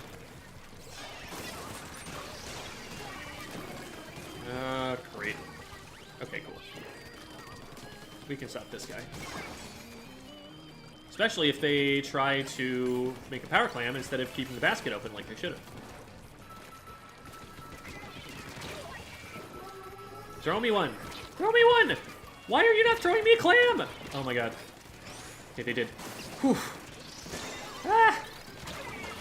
I had to stay alive for a very long time to actually receive that clam.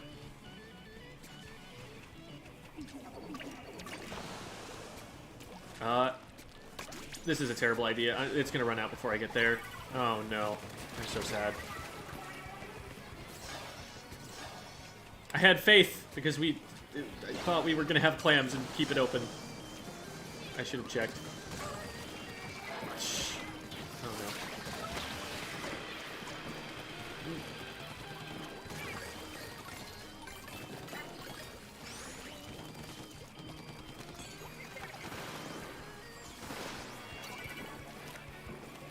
Help. Guys, I'm over here with a power clam. Why did we run over that way?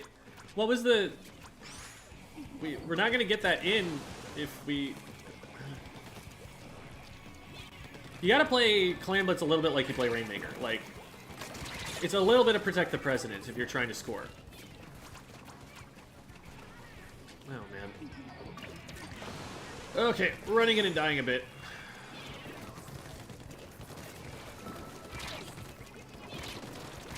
Yeah, I don't know that I can win that by myself. They got up too close to me. I should have backed up a little bit. I thought I was fighting to 52. So I thought they were going to try and outrange me. And I was like, wait, they're moving a little too quick.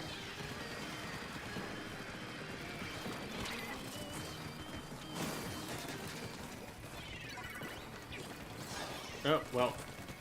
I was going to try and stop them from picking that up, but then my feet were painted.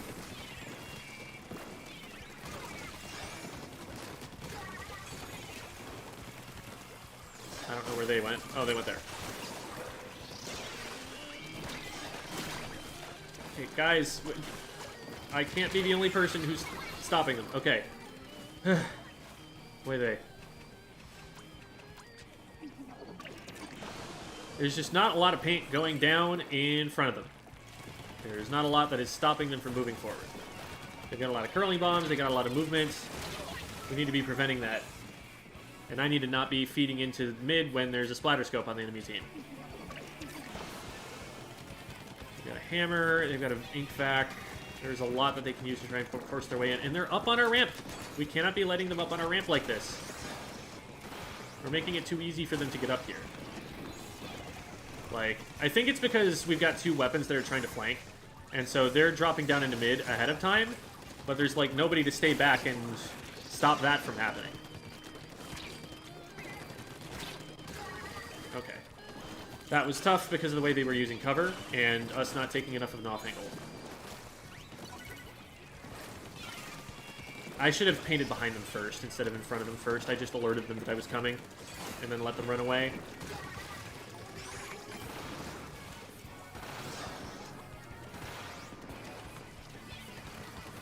We do not have enough clams at the moment.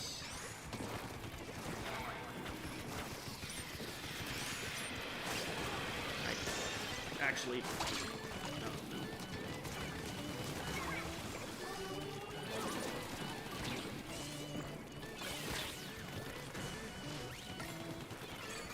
Well, oh boy. I was about to say I made it out safely, and then I got bombed. Okay, 1 for 1. There's still a path painted straight to our basket right now.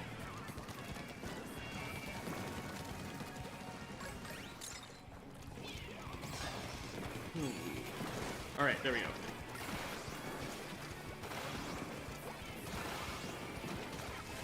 We should be able to get in there with that, and we'll see if that's enough points for us to be able to win. Oh no, I'd probably die here.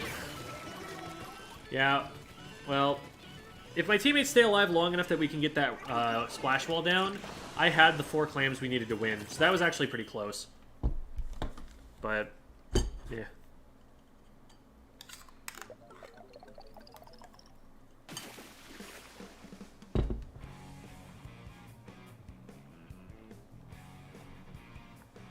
Alright, Lulin. What the heck does fishing mean? So what are the fish that are in Splatoon?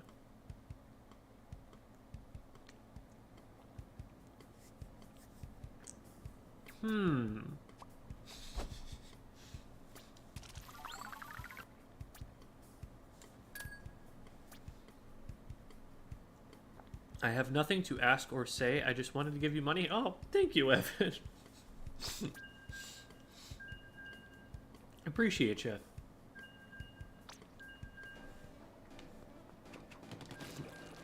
I get it. You don't have to bully me publicly. Yes, I do. I kind of do.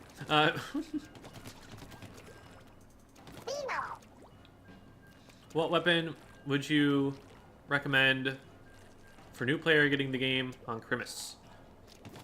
He wants to learn... Oh, the hardest weapon.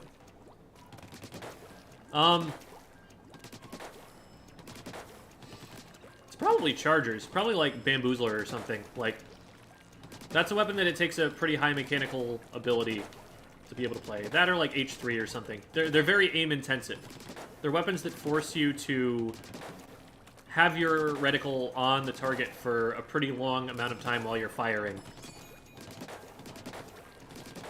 Not very forgiving.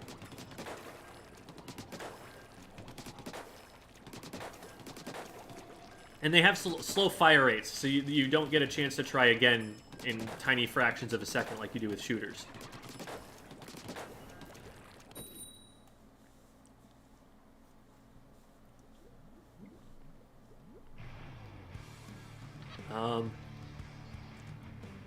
But yeah, I'd say like the very hardest weapons in the game, besides like, I'm talking about difficulty without considering like how actually strong they are in the game, because obviously like winning with the big swig roller is not an easy thing to do because it's not a very good weapon, but it's not difficult mechanically to play or anything like that. It's just not doing enough. But yeah, if you're looking for just like the most mechanically difficult weapons, I'd say go with like chargers.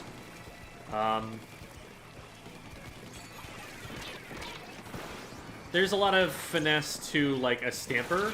It's a weapon, especially with Zipcaster, because that's a very precise special to be able to use. Inkjet also is pretty mechanically difficult, although Tri-Slosher is not.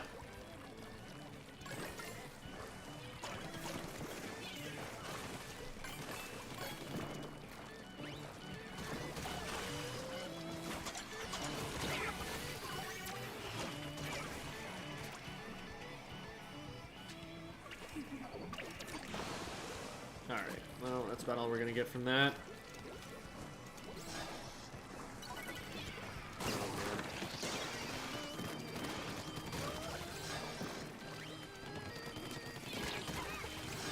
What I did there was called pre-firing.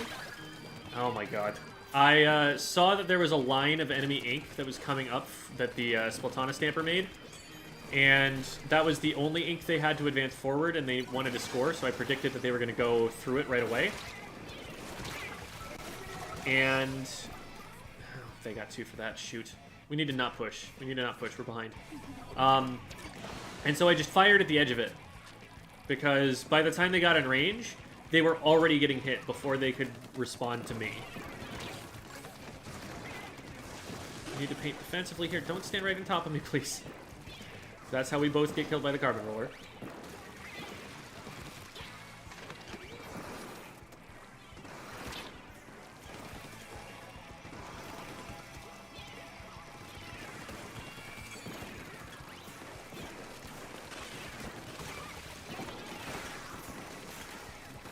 I knew that was going to get someone. There were like 3 people in that line.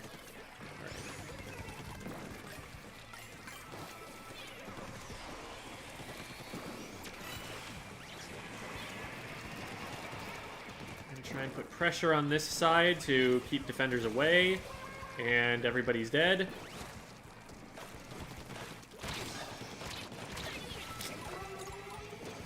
Okay, well...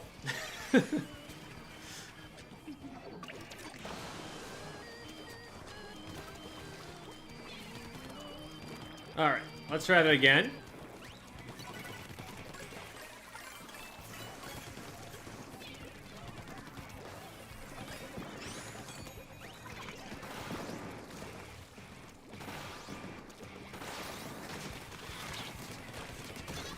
No. Okay, maybe.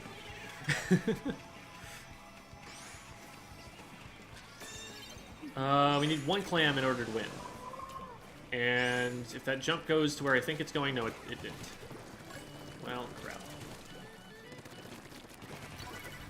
I cannot believe they held us at 1 point, but all we need to do is score 1 more time, and we're good. Unfortunately, we also need to defend, and that's something that might be a little bit more difficult than just scoring 1 power clam.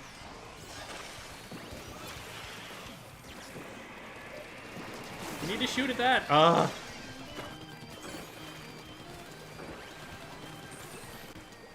The funny thing, that made it so that we now need to score more than a power clam. By 1 point. Okay.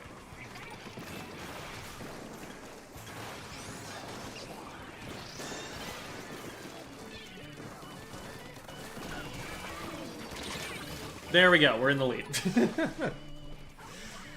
All it took was one clam. But now we're going to need to defend, which we've not historically done very well at. Also, I don't know why we're picking that up.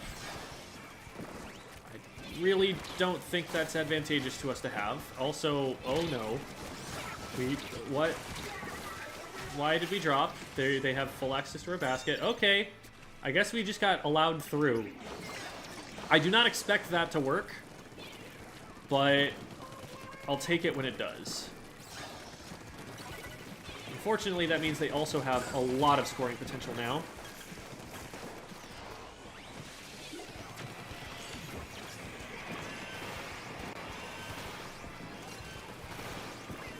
Okay, I think we actually did it. We have to pick that up. And now we just pre-fire. They can't move anywhere. The game is over.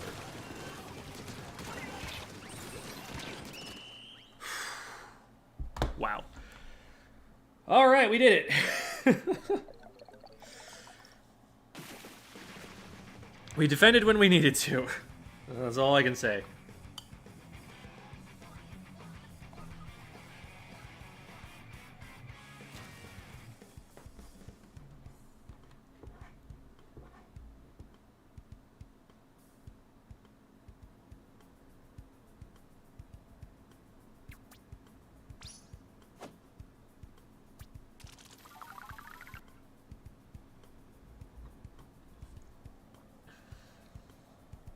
Yeah, I heard about the best multiplayer from Game of the Year. That's great for the game.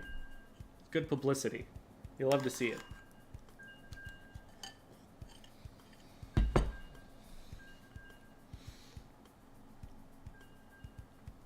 Because you know what that's going to do?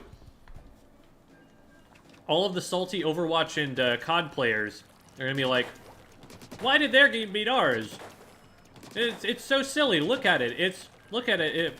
Oh, this is actually kind of cool.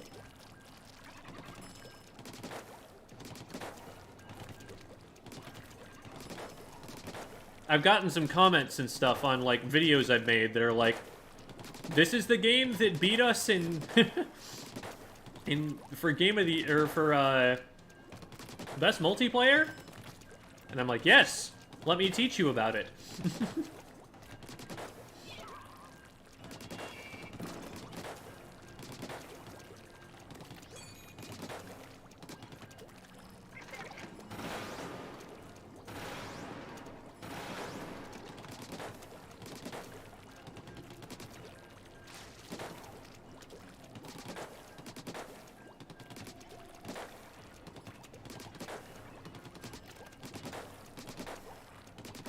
Yeah, like, say what you will about the game and its merits, there's no couch multiplayer.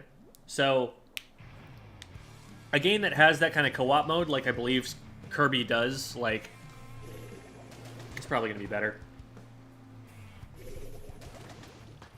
As someone who knows people who play both Kirby and Splatoon with their kids, I feel like that's the way you want to go. If you're just looking for something that everyone can play at the same time on only one Switch without having to buy multiple Switches.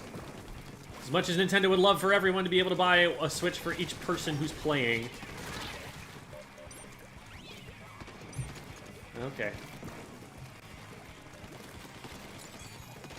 Ah, hey, stop that, stop that. Do not appreciate you trying to sniper at me.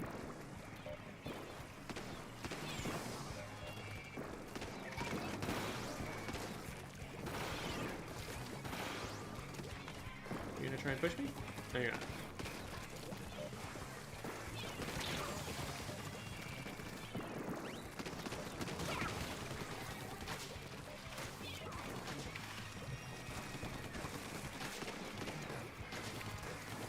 Just gonna wait that out.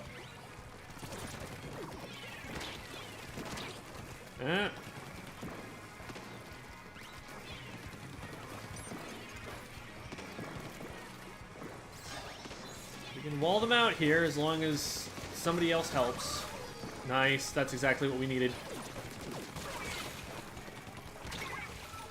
Ah, they got me. Shoot. We're doing a much better job on defense this game, though. I think the previous game, they would have already scored.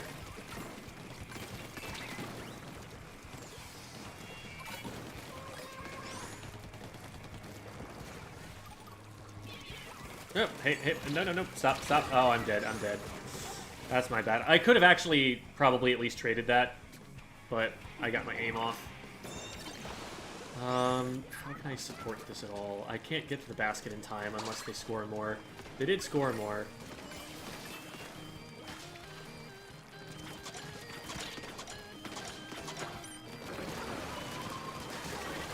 Oh, I mean, if you're not going to deal with me, then I'm just going to go in. Alright, decent push. Pretty happy with that.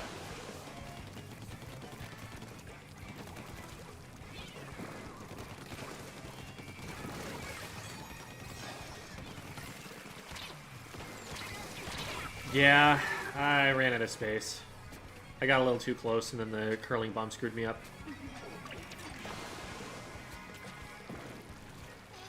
I was just trying. I think I made a hard read on where the sploosh was going to go. I did not expect that they were going to be on that side, and so I overcommitted to trying to play off my hard read. Oh, that's unfortunate.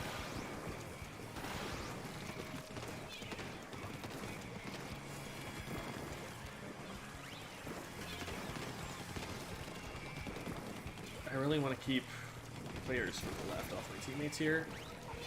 Okay, we can start moving in.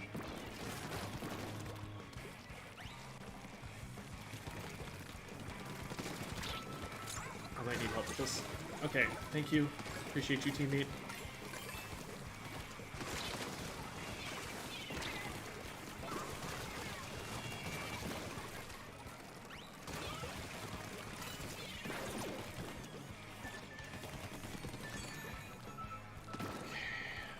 Where's someone I can zoom? One. Ah, I hit them twice. Got my aim a little bit high.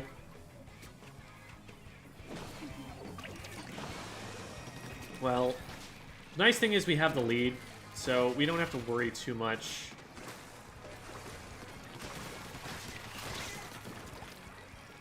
I almost splatted him for that. I definitely need to get over here and help my teammate. That was my bad. I left my post for too long.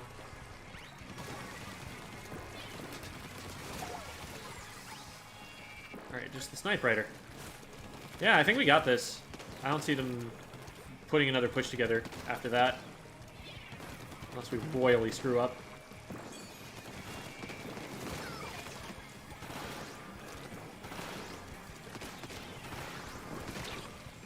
Nice. No.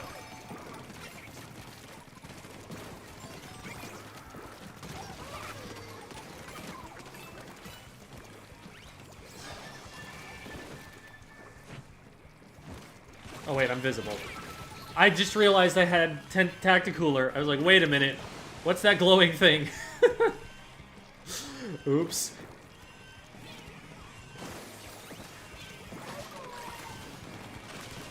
No. They have to run for it. I think it's ready for that. Nice. I cannot... That took me so long to notice. Because we were fighting around the Tacticooler on the left side, and so I just, like, picked it up without thinking about it. Because I was so focused on fighting the mini.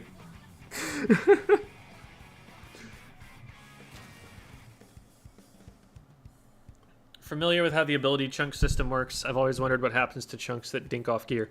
Yeah, you just keep those in your inventory, and you can spend them at Merch's place. So with any piece of gear that you want to change the abilities of, if there's already one... If that let's take a look at, like, we'll pause and look at the gear for a second. So let's say on this headband, I want to put swim speed on it. There's no swim speed on it already, so one chunk of it is going to cost me 10 of those chunks that I've farmed. If I want to get a second one on there, since there's already one chunk of swim speed on, it's going to cost 20. and the third one costs 30. So if you want all of this to be swim speed, it's going to cost 60. Well, okay, I guess you can change the main too. Changing the main costs 60 by itself. That I feel like is generally not worth it. You're going to get a piece of gear with the main that you want at random. So for the time being, just use that. And only once you've got like way more chunks than you could possibly need do you want to like start accessorizing more. I don't know. Some people care more about fashion than others do. I'm perfectly just willing to wear the swim goggles if they would have the best stats. But so you farm those up and you hoard them and you use your super sea snails. You can use those to farm, and then eventually you have enough that you can start replacing the chunks.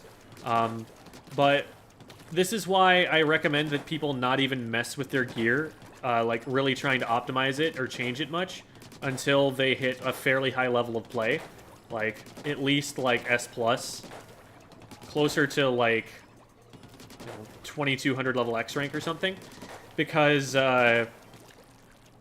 the abilities are really slow to farm. It takes a really long time to get all of those, and if you're using them with an incomplete understanding of the game, if you're not like, if you don't know how to optimize them, if you haven't like looked up resources on optimizing that stuff, then you might just spend a whole bunch of them, like I did, like trying to get 2 pures of ink resistance in Splatoon 2, and then be like, oh wait, that was just a huge waste of time and energy, because this is not what I want, actually. I also think that gear is one of the least important factors regarding how you win a game. There are so many more things that matter more than gear does. Sure, it makes a slight difference, and there's some weapons where it unlocks certain playstyles, so it's not just to be completely disregarded. But if you're like, oh, I just keep losing games, my gear must not be good enough, that's never true. You can be using like the worst possible gear for your weapon, and it won't affect you that much.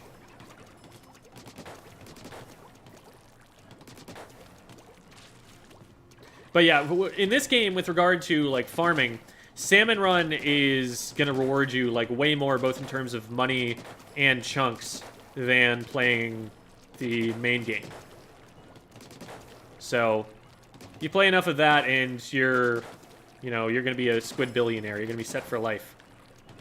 It's just a question of, can you safely do that for your conscience's sake? Can you be a contributor to... It's about to enter spoilers territory.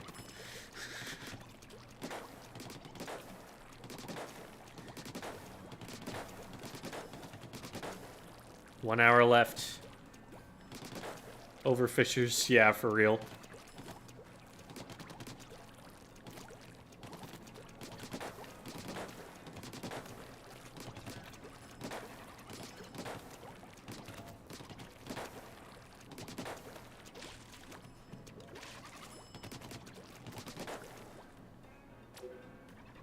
All right. Yes, everyone play the story already, okay? Just get to the point where we can talk about the story and not have to worry about giving things away about the story. It's actually pretty fast, because you can, like, skip most of the levels. There are only so many levels that you ever actually have to play to unlock everything, if you just use some clever platforming to advance from level to level as quickly as possible.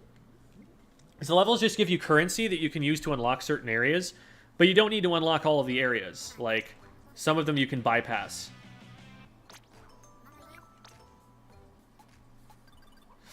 Ooh, I do need the crispy snacks, though. Look at him. He's very good. I will get these eventually, but for now, there are other things to buy. So I mean, the shoes look fine, but they've both got ink resistance mains. So I'm not especially interested in that. Oh yeah, we'll grab that. That's no brainer. Motorcycle helmet has tenacity, but whatever. Cool. And let's see if there's anything on Splatnet that I would prefer over what I currently have.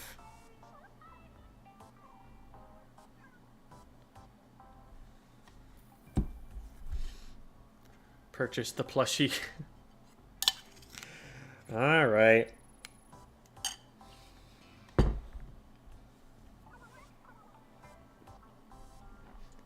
I'm gonna need to make some more money.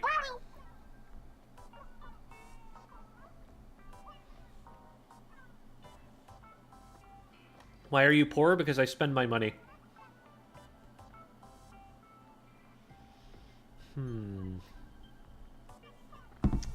What is my white shirt currently? And my zinc layered long sleeve. Might be worth looking at.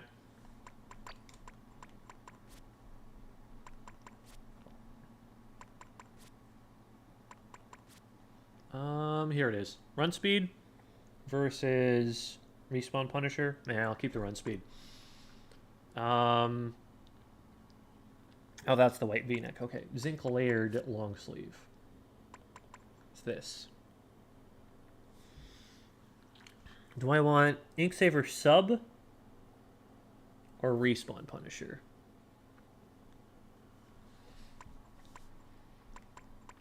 How much respawn Punisher do I have? I feel like I have enough respawn Punisher.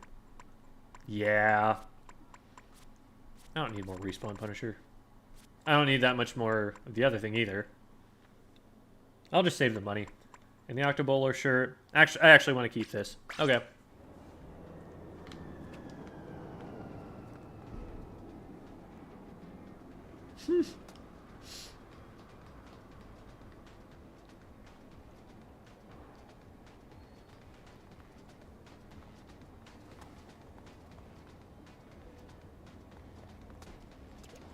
There's been a lot of discourse around Pearl Woomy.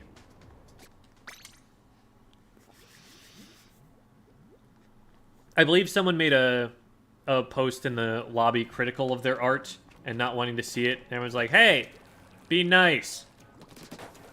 That's my understanding.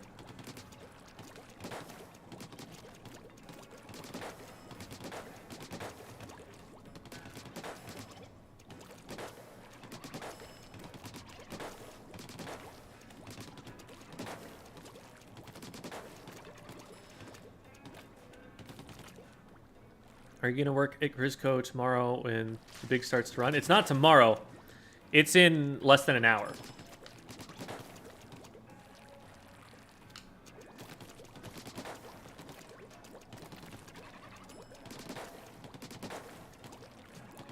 Pearl Woomy is the name of a user, of a player, who does art in the plazas.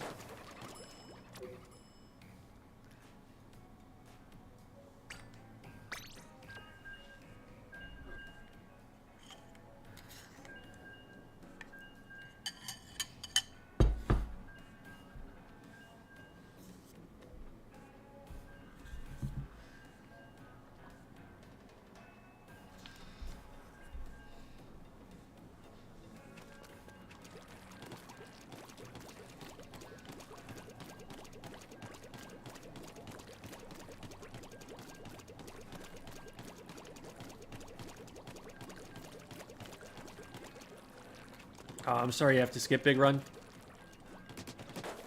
But priorities. And there will be other big runs.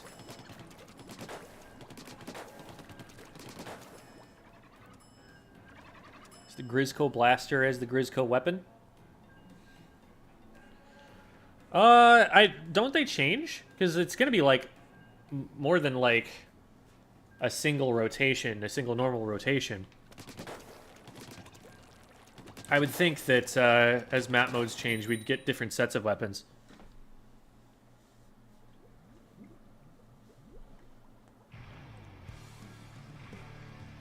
There apparently has been a lot of full random rotation recently, so I think they're kind of trying to not overdo it. Kanye East? We're playing with the celebrity guys. Very important business. That counted entirely on that player not knowing I was coming. Beautiful. Oh, I love it. Oh, no. Oh, no. They missed bad.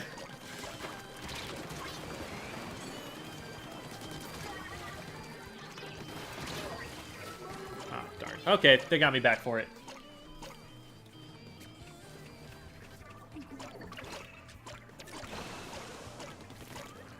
Oh, my goodness.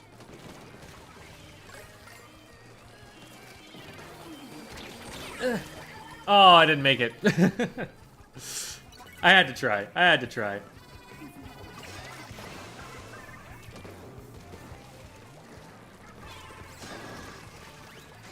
It's not often that you get a perfect 0 to 100 in a solo match.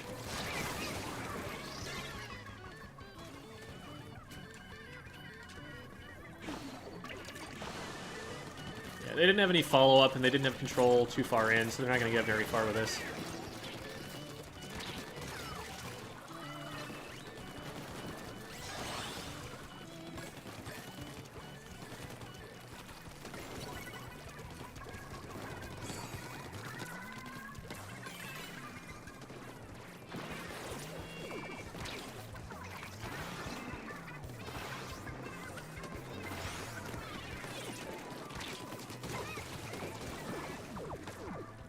I'd like some ink, please. Thank you.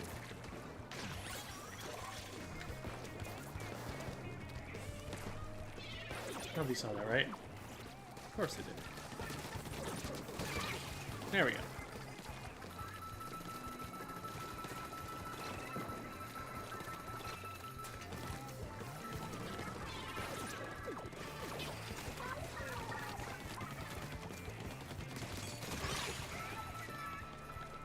There we go.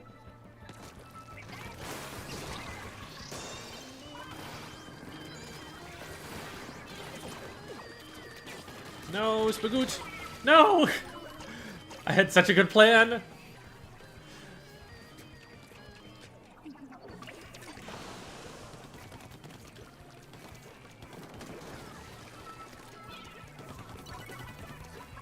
We're getting away with a lot.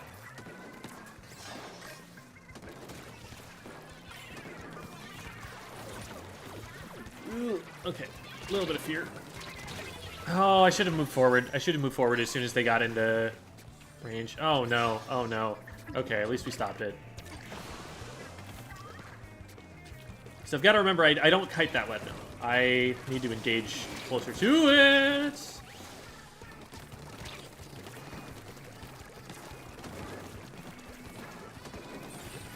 Okay, that worked out.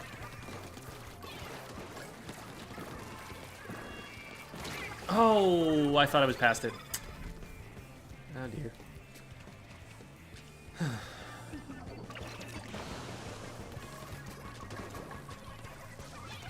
Just throw bombs from here until the thing is out. I don't want to be marked. Oh, I got 2. I was wondering why I was taking so many shots. Hi, Spagoot.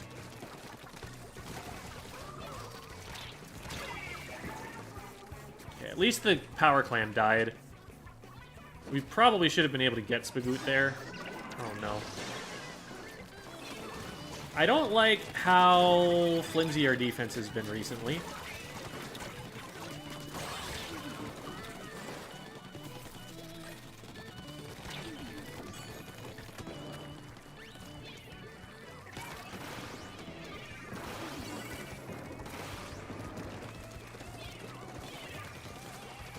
Drop down to that direction. Oh! I got the lines confused with the... It's a good thing the Squiffer hasn't been hitting those shots.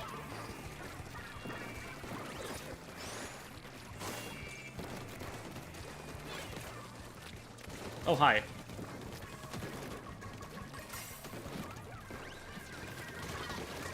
Nice. Oh, shoot. I need to be in front of that to protect them. Oh, well. Alright. I was like, okay, we can KO from here, and then the game ended because I threw a clam in. That works too.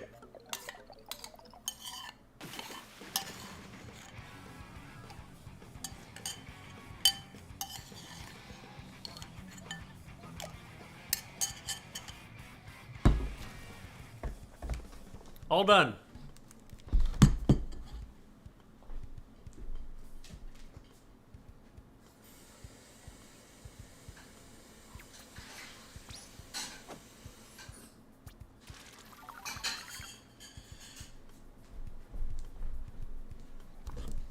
Food complete.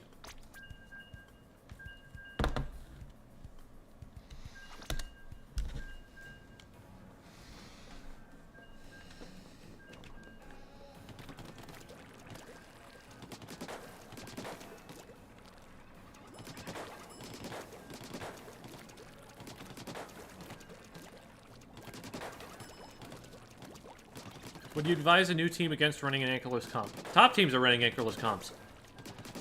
Closest that you're seeing to an anchor right now is Flingza most of the time. Anchorless totally works.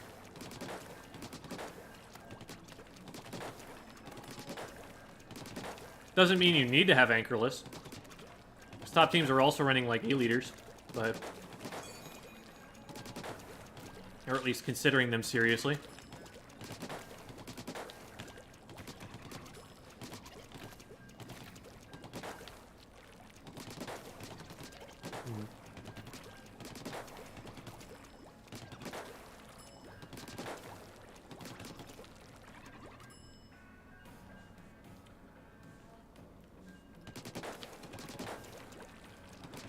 Bought some salmon for this weekend.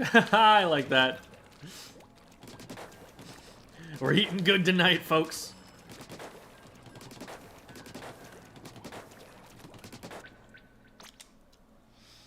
According to Rassicus, both salmonids and inklings are known to eat one another. I'm glad that glad that we could bring that up on this momentous occasion that is about to befall us.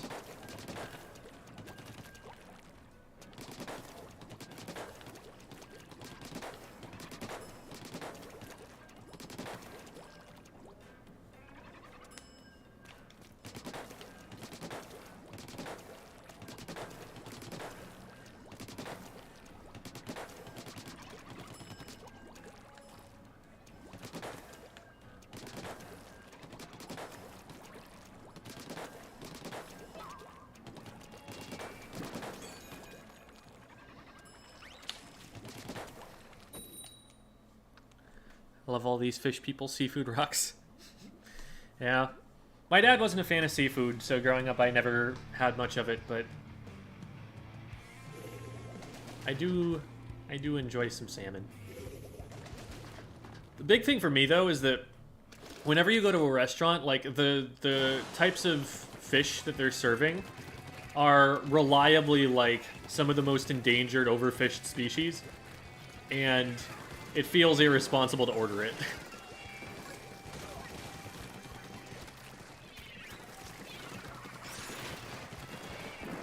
Probably should have shot that torpedo in retrospect.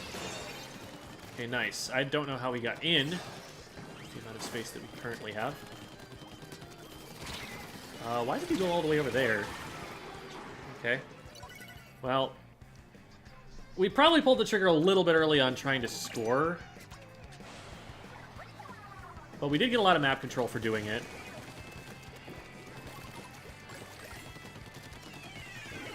Oh boy.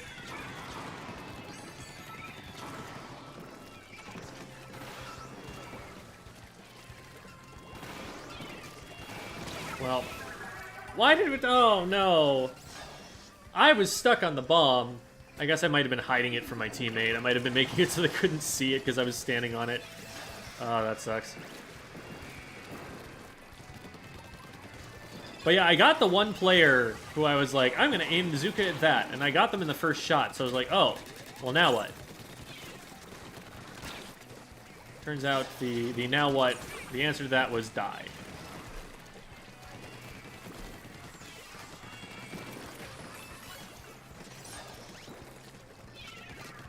If I get this, we can score. And if I don't get this, I have to run.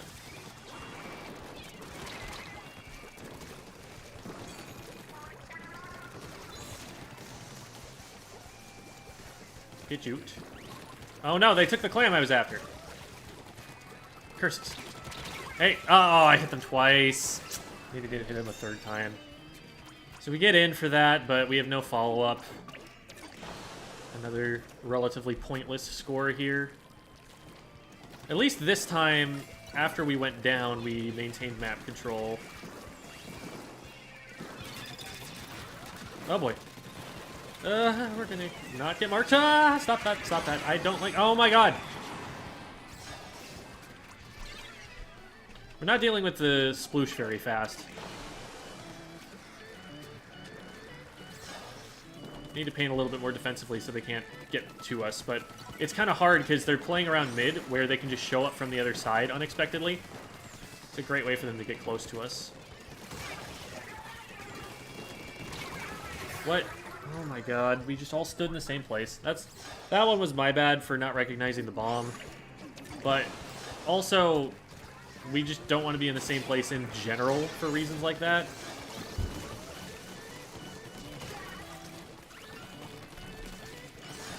How am I not hitting them? Oh my goodness. There we go.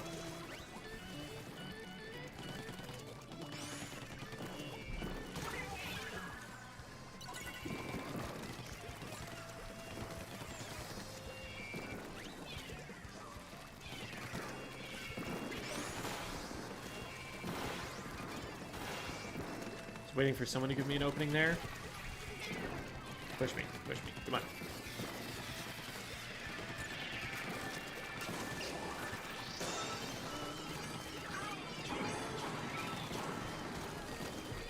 We're gonna go in from here, because the crowd can see anything that can hit me. And that's how we're gonna score. Very well done. You can see that, like, I was playing very conservatively there, because I wanted to use my power claim to draw the enemy team away. I didn't want to just, like, run in and die, because I wanted us to have control while we scored. So I was painting a lot. I was keeping myself very far away from enemy paint whenever I could. And I just kept on making it so that they couldn't approach me. So they don't have any range. They don't have anything longer range than a bucket. So they're not going to sneak... Oh, shoot. They're not going to be able to hit me from outside of where I can see and where paint is going to go down. So if I just cut off their ability to get to me in the first place, I can just kind of move forward and draw their attention.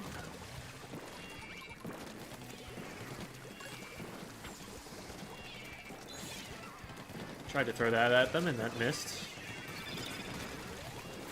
Okay, I don't want to be marked.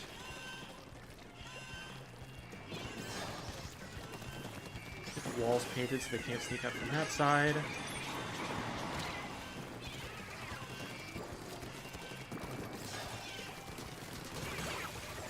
Cool.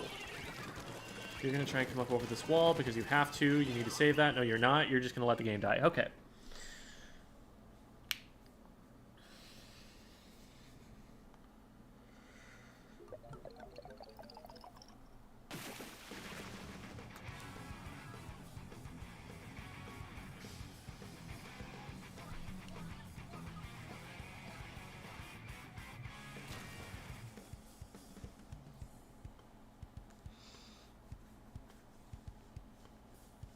Yeah, Kirby does like to just suddenly introduce a cosmic horror as its main villain. That's one of its quirks.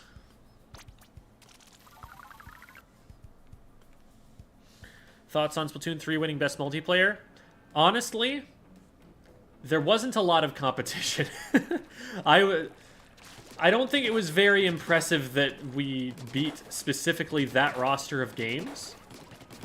But I also don't put a lot of stock in the Game Awards specifically. Like, I think the tastes of critics are going to be different from the tastes of the average player, and that the average player is probably just going to enjoy all of those games about equally, depending on what it is they're actually interested in. Like, the genre of game you like is going to make more of a difference for, like, what deserves the Game Award for you than which one was, like, higher quality or whatever, a lot of the time. So it's like, I don't know. I think Overwatch 2 has been a mess, a pretty publicized mess. Blizzard is just not in a good state right now because of the turmoil that the company caused by being terrible to women. And all of the fallout that resulted from those lawsuits. So, I mean, it's not even the fault of the developers or anything that Overwatch 2 came out and had a bunch of problems on launch with, like, queue times and stuff like that. That the game balance really hasn't had time to be addressed. But it's also not the kind of thing that you give an award to. So that leaves... It was, like, Call of Duty, which I think is... I have very strong opinions about Call of Duty. Like, I think Call of Duty is straight up, like, military-industrial complex propaganda. That they, like... And they've, like, worked very directly with the U.S. military. Which is kind of a terrifying idea. And I've also found Call of Duty as a community to be one of the more toxic gaming communities. Like, when we were running Call of Duty tournaments specifically for Bravus, those were generally the players who were worst behaved. The ones who had to, you know, take disciplinary action against the most. So there's no love lost between me and Call of Duty. Like, the games are often, you know, pretty polished and satisfying and everything, but I'm just always uncomfortable about how much it celebrates literally the worst thing that humans do in such a realistic fashion and just makes a game out of it. Like, I feel like if you're gonna make a shooter, just make it, like, silly, make it over the top, make it about the mechanics more than about the...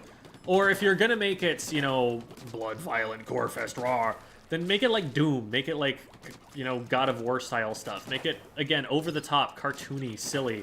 Because the real thing is not something we should celebrate as much as we do. So, I'm always happy with Call of Duty not winning an award, and I'm always happy to say that it doesn't deserve the award, even if the game design on display is actually impressive. And I don't know how well it was doing recently. Anyway,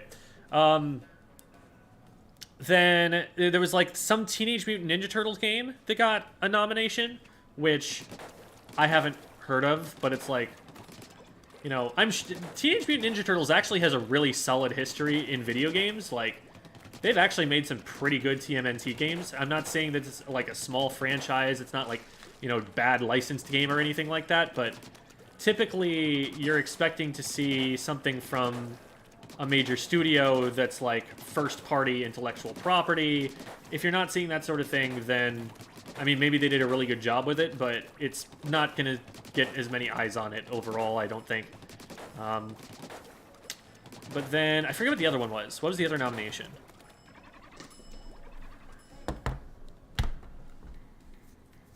Really good beat 'em up? Yeah, they've made some really good beat 'em ups out of the TMNT before, so I'm just thinking, like, at this point there have been so many TMNT games that of, like, varying quality that people are going to look at it and be like, oh, it's just a Teenage Mutant Ninja Turtles game. Like, if they're experienced gamers, they're like, why would I play that? And so I think it's not going to ever get enough votes with the people who are familiar enough with the Game Awards that they feel like they want to vote in it. Because not enough people will have tried it. So I think it was kind of... I love that, like, if the game was that good, that people were willing to get it nominated, but I don't think it was ever going to win. What were the other Splatoon, COD, Overwatch 2? Yeah. Game Awards, multiplayer. Multiverses was the other one. So Multiverses, I like that it exists. Multiverses, like, I like that there are people who are making games in the genre of Smash and trying to compete with Smash. I did not enjoy Multiverses at all. It felt slow. It felt... And I didn't get familiar enough with the different mechanics. I think the fact that it was a tag team game was really interesting and that there were some new mechanics that brought in, but it was also just... It felt very new. That, like, they're going to need a few more iterations, I think, to really get the core gameplay down to a place where it feels as good and intuitive as Super Smash Bros. Does, I think. There were just a lot of moves that don't feel good to use, that feel like I'm not getting anything out of doing this move. I think it's probably harder for a new player to pick up than Super Smash Bros. Is. So, as someone who has 14 years in Melee, I was like, I'm still much more interested in playing Melee than this. But, like I said, I love that there is competition for Super Smash Bros. Now. Because Nintendo is never going to make another Melee. So, if we're going to get another game that is similar to Melee, it's going to be in that ecosystem of, like, indie platform fighters. Like your Rivals of Ethers, your Icon's Combat Arena, for however long that lived. I think that was the name of it. Maybe I'm mixing it up with some mobile game or something, and everyone's like, huh? But, like, Rivals of Ether is really sick, and I don't play it at all, but I will support the heck out of that game, because I think it deserves all the love and support that it has from its hardcore fans, from everybody. It's a game that, like, could absolutely compete mechanically with Super Smash Bros. So, yeah, like, Multiverses, very cool concept. Awesome that they were able to get the IP. I think from a business perspective, and the way that they handled the development, and, like, the fact that the characters had voice lines, you know, little things that get pointed out, like, I think the business team involved with that deserves a lot of praise, and I'm glad it got the nod. I just don't think the game that resulted from it is there yet.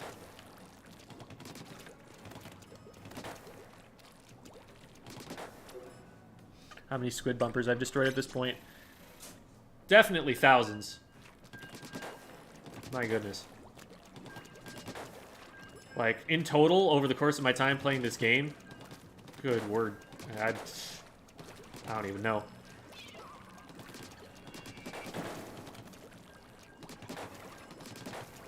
Thoughts on best family game? Kirby, Lego Star Wars, Splatoon 3, Mario and Rabbids, Switch Sports. All Nintendo games, except for Lego Star Wars. Yeah, that figures. All of those are phenomenal family games. Like, you give one of those to a kid and, like, give them the support that they need to be able to understand it. You know, if the kid is not reading yet, then obviously, you know, you need to help them out with some of those. Like, Mario and Rabbids is an RPG, so strategic decision making is not going to be the easiest thing for a child to that level, but they're all great. They're all fantastic games.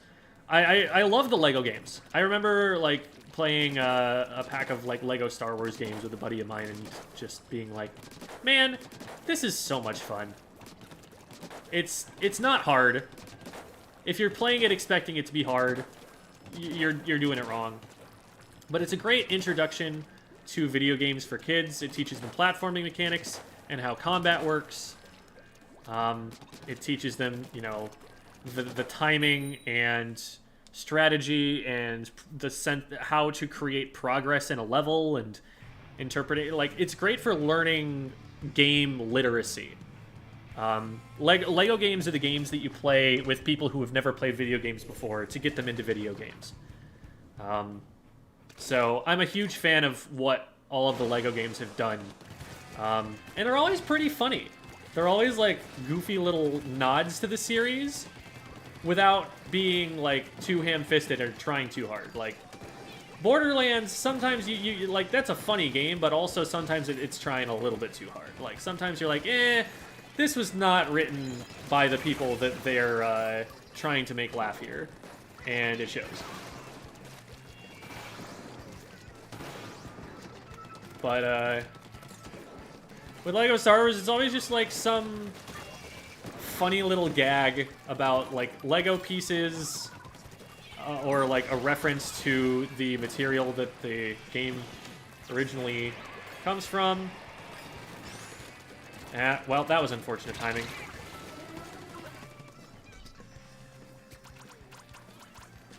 I think they just happened to be respawning right as I came forward.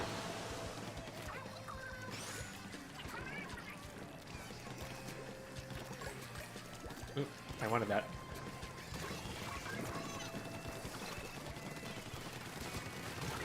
There we go. If I just dive on them around that corner, it's just a 1v1. If I keep pre-firing that spot so they can't move, now they're stuck in a corner against the teammate who can splat them at their leisure.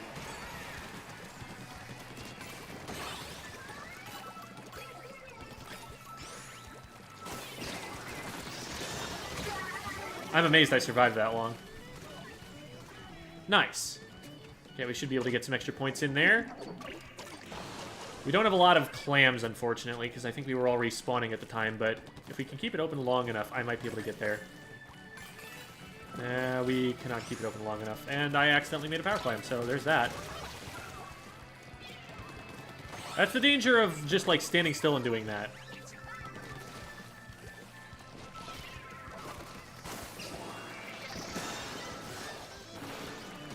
How are you not? What is that hitbox? Oh my god. I don't understand how it gets from where it is at the tip of my gun to like 5 feet in front of me without hitting that player.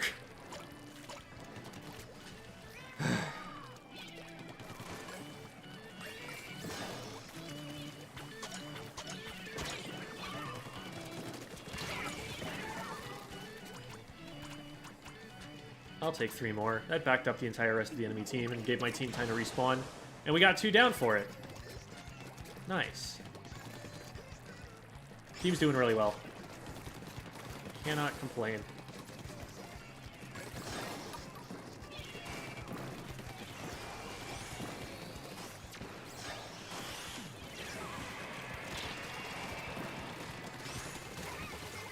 I was never in range to hit them there. Worried.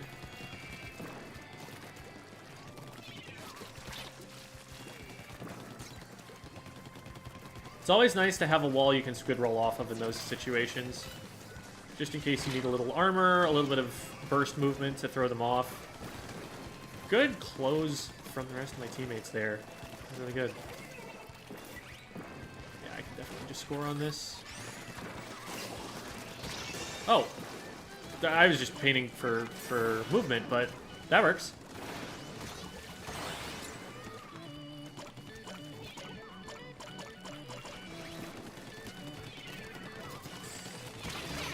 I got shot blocked. I would have had that player sooner and been able to turn faster if they hadn't just jumped in front of me. Oh well. We're probably not losing this game.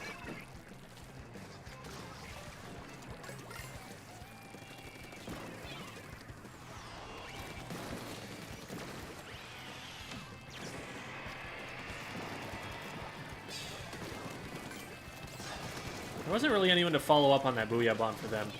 It wasn't a bad placement or anything. Like, there were multiple players there that they were interfering with.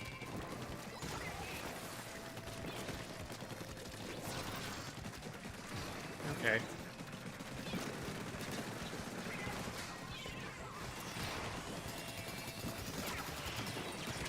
Oh, I almost had them. I almost solo shredded it. Oh, it was so close.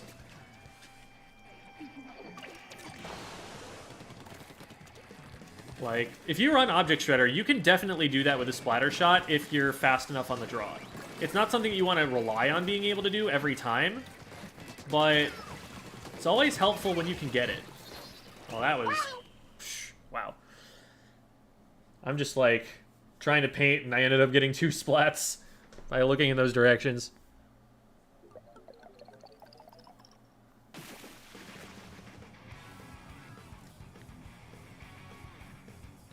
Imagine how cool would it be if you killed the great pink fish and then did a standing backflip. The great pink fish? So, like, there's the great zap fish and then the great pink fish.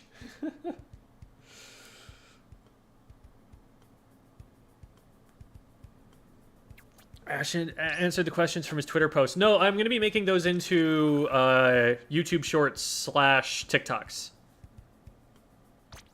That's what I'm going to do with those.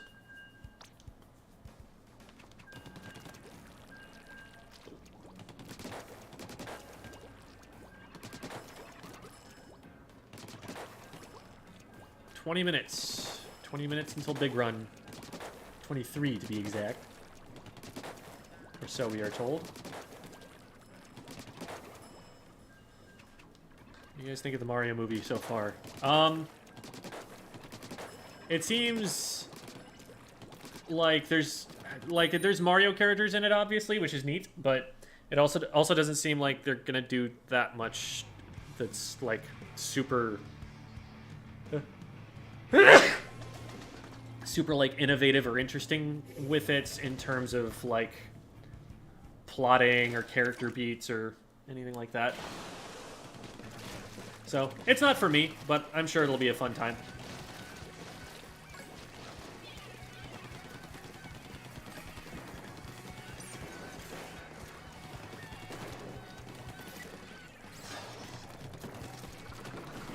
Oh, come on. I just completely missed. I was even aiming for that torpedo. I won't even lie about that. I just did not shoot it.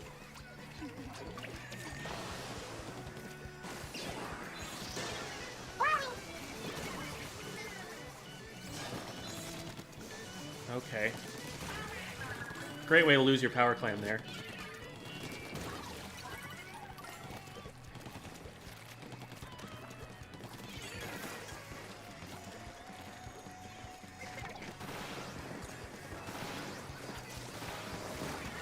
Ha, let's go. Oh my god.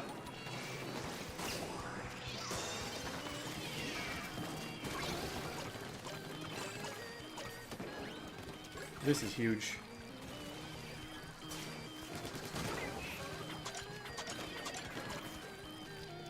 Oh cool, they dropped clams.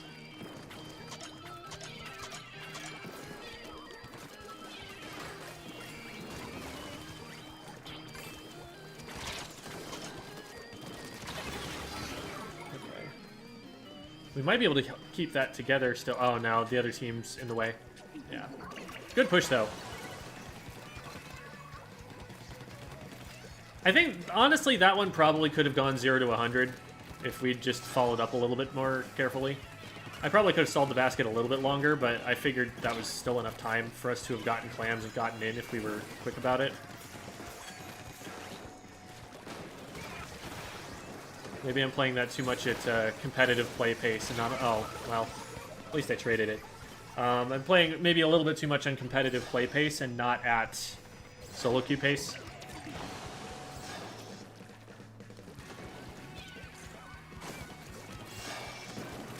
Yeah, that doesn't actually get there, unless they shoot me, which they did do. So, that's my fault. I was not playing that nearly defensively enough.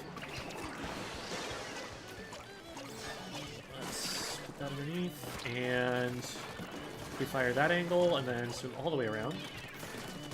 Get out of there. Thank you. Where's the other player? There.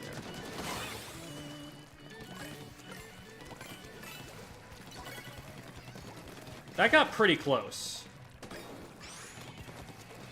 Hey, look at me. Look at me. I'm over here. Be scared of me. Be so scared that you walk out into the Tri-Slosher's ambush. Oh, hey. Why did you get there? Guys, there was someone in mid. Why did we just let them through mid?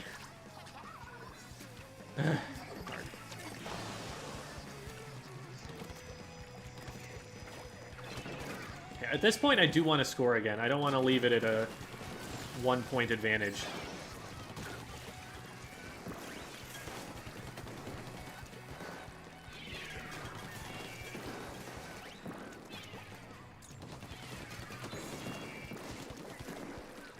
We're kind of just taking space.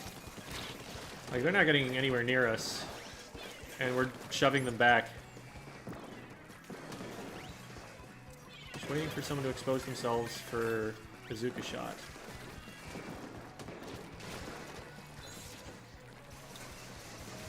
Yeah, they've been waiting there for a while. What? Okay, I guess that can't hit over the top, can it? I thought it was too far away, but they stopped and restarted, so they were able to turn. It's just our one teammate, unfortunately, I think.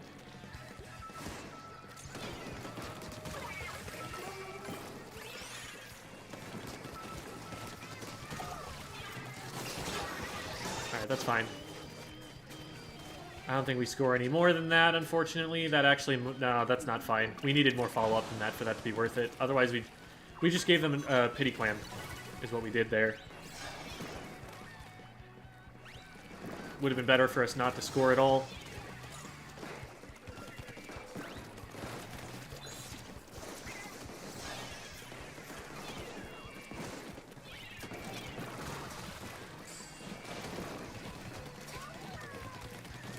Oh my god, how did none of... What?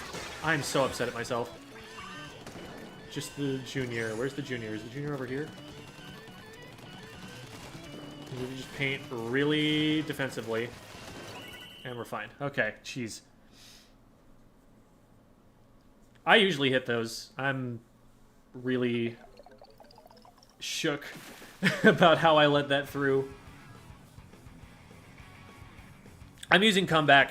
I play very aggressively. How does Pity Clam show up? Pity Clam shows up when the opponents score on you. You get a new one every time that happens, unless there's already one below, in which case you don't get it.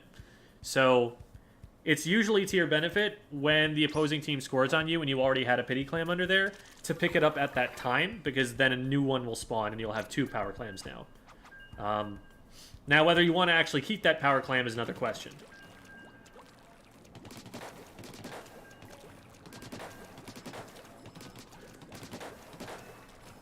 So Power Clams are not necessarily advantageous to hold.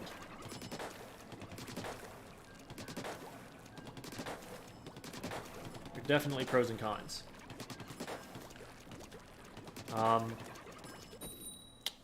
Question was how I like my eggs. I go between like over medium, sunny side up, scrambled sometimes. Like, I don't know. They all taste like eggs.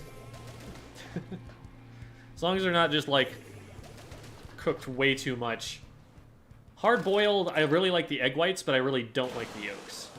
The yolks are a challenge for me to get through when they're hard-boiled. They're just, like, cooked so dry.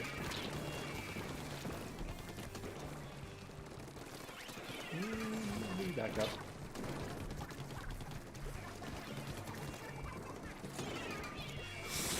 I hesitated. I didn't know which direction I wanted to move. And that took too long. Down in numbers entirely because of me going down. Ooh, we've got this player, though. They're in trouble. Hello? Why did we not keep up the pressure from middle? We had them! Ah, and we let the right side go, too. Shoot.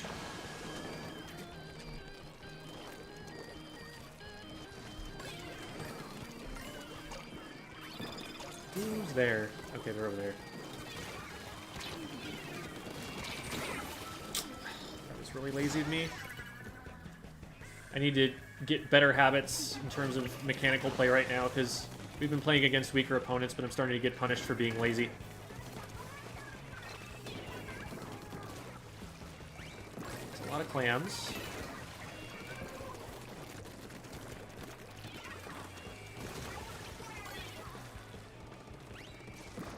I don't know how much I can support this. Yeah, that was not going to go anywhere.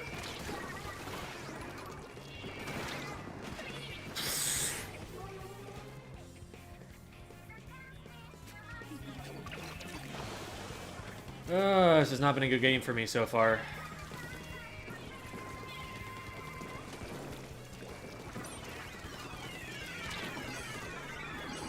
Oh my god.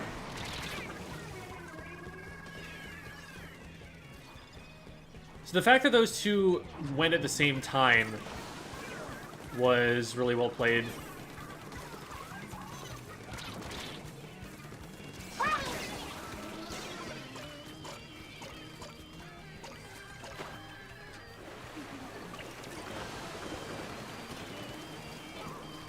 Oh, you're just up there.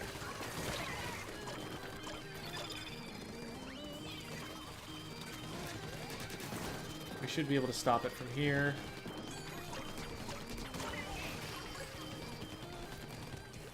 Okay. But we need to get our act together and start getting something done here. Oh, we got collateraled or something.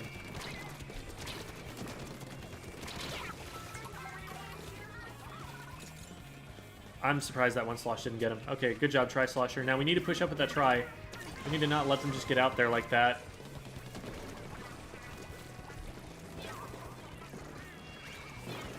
Nice pick. Oh, crap. Good. Well, yeah, we're not even going to get that in. We needed control around the basket before we tried to make a score happen.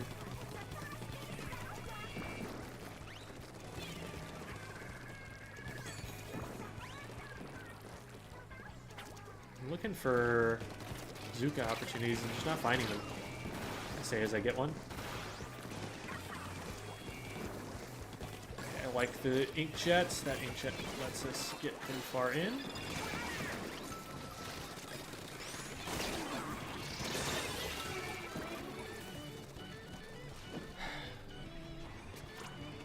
We're just spending all of our resources on getting to the baskets rather than getting control of the baskets. We're not getting enough out of them up front, and the enemy team is defending well against them as we come in.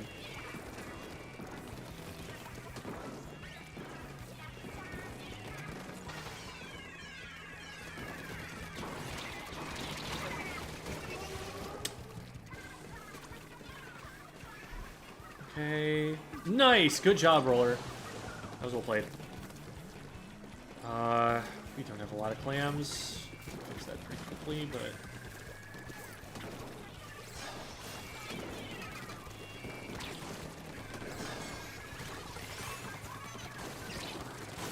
Oh, shoot. I thought that was somebody else.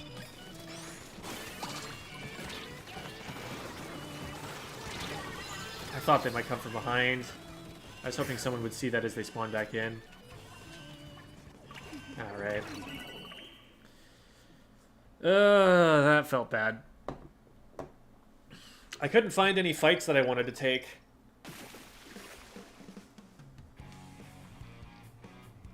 Teammates would start something and I'd try to move in with them, but a lot of the time I was just kind of going down to bombs or something.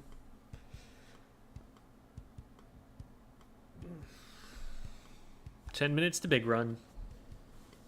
Yeah.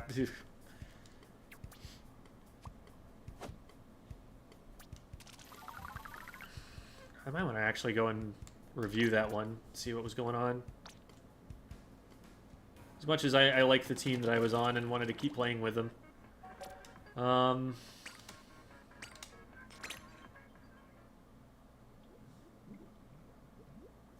What job title do you have in Salmon? Like Pro Fresh +1 or something. I'm not super high.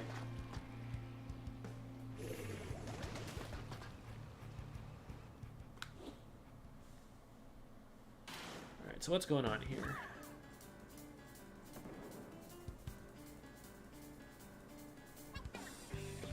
Start off, see that player. Lots of crossfire from the longer ranged weapons through mid. It's keeping us stuck on our plat a little bit.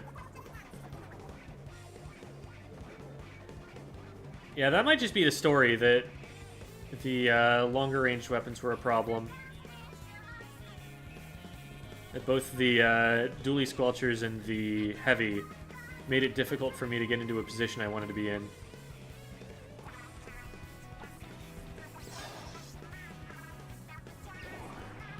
We're also really not focused on the same sides. Different fights are being taken in different places. Like the Tri-Slosher is often playing the off side, the weak side, which is fine, but like we need to be collapsing on the same fight, and what's ending up happening instead is we're going after two different fights. Like we need to move towards the same direction from opposite places. Towards the same place from opposite directions, I should say. Here I'm like, man, I don't know if I can help with this inkjet, and I could not. And that was a really unfortunate time to lose my teammate, because then all of the paint to my right was not my color, and I couldn't move with the Trizuka. I probably could have just backed up a little bit. I don't know. I was scared of the bomb.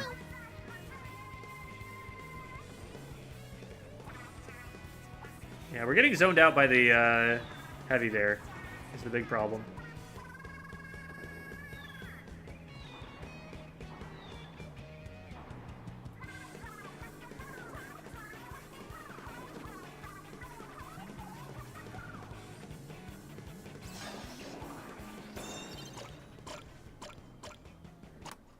All right.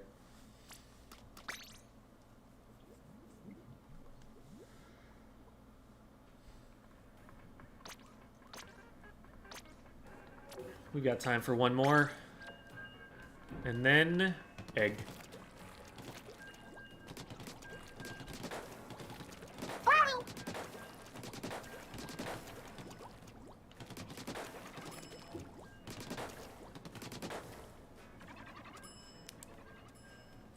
What's the ability for playing offensively?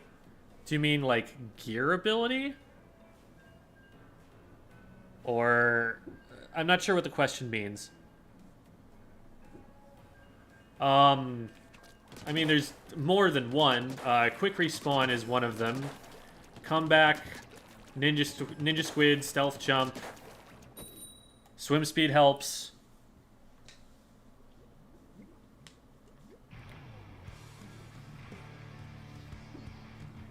Probably some ink resistance.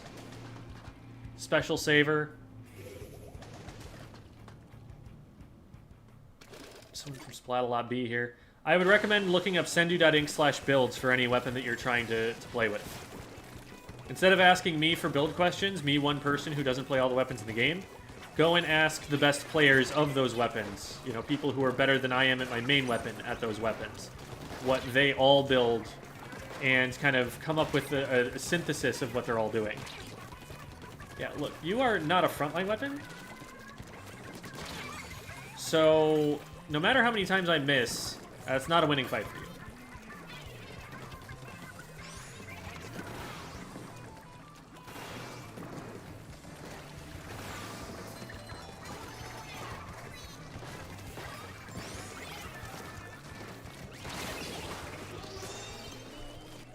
Well, you hate to see it. We all go down right as the power clam goes in.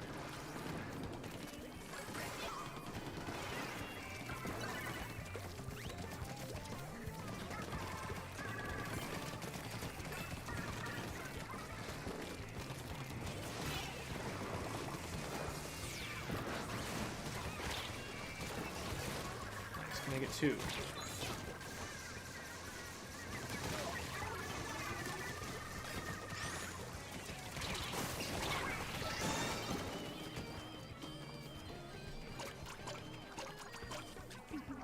That's actually some pretty good points. I'll take push to 58. I just paint up so that they can't approach.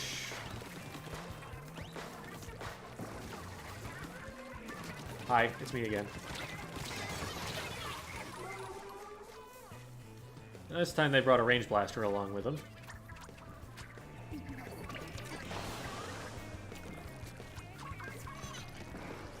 Yeah, that was a fight that we wanted multiple people on. So either Faceplant needed to not take it, or the rest of the team needed to go with them if that was going to work.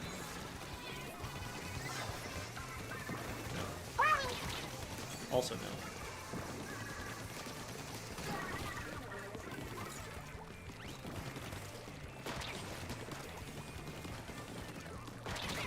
What? Okay. I was already damaged.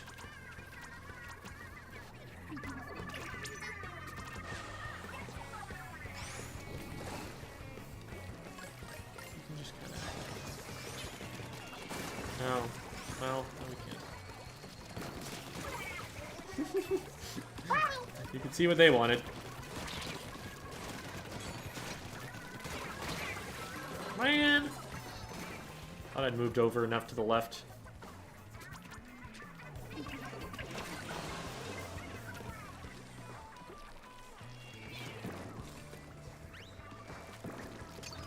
But they're really committed to just trying to play short-range fights with the Rapid Blaster, which is interesting.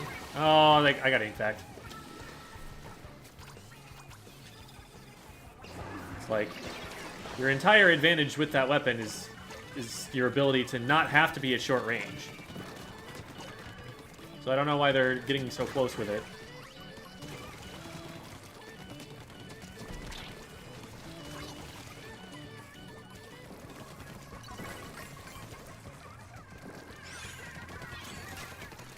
Oop.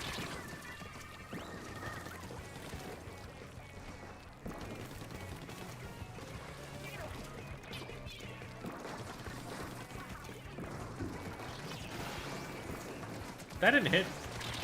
What? This is special sometimes.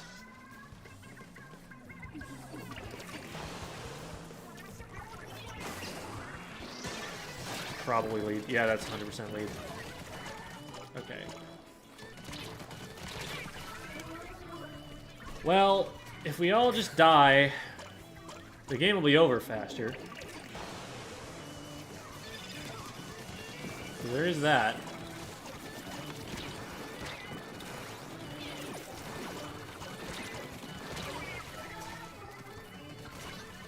We really need to not just drop down.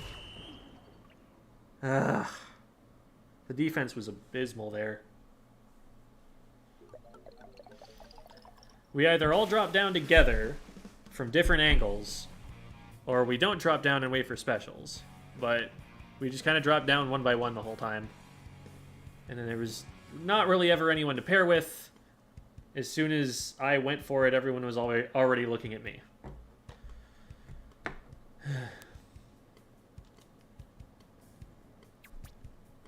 Grumble, grumble. Alright.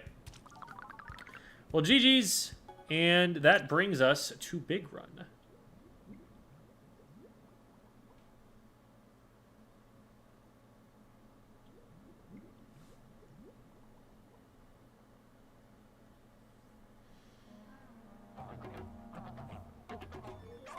Ooh.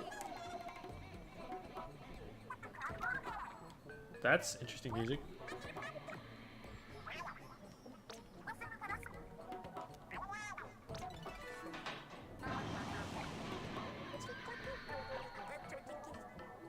Temporarily closed.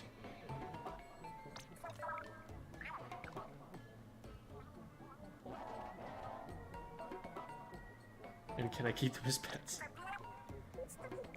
Something about a thank you gift. I can get into Wahoo World when it's closed and get a free gift? And you want to help save the city, right? Good for you.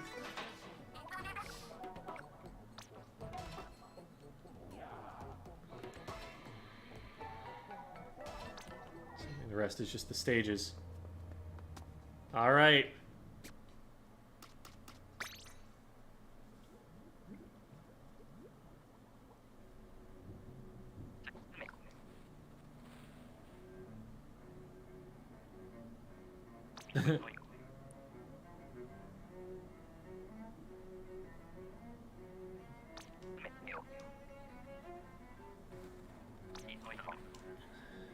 It is business critical.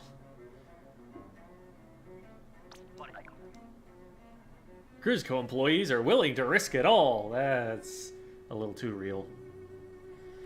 So happens to dovetail nicely with our core business model. It's all about synergy. Increasing the payout for all survivors.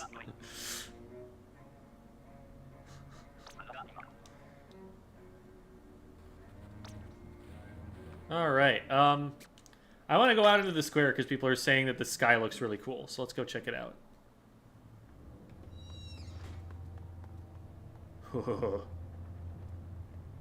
It's like a blood moon from Breath of the Wild.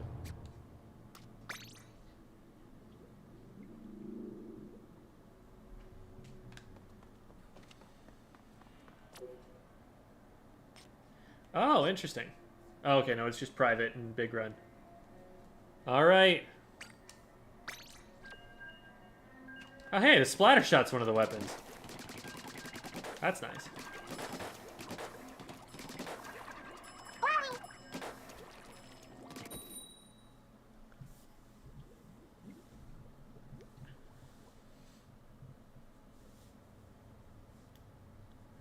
I'd be down, Debbie.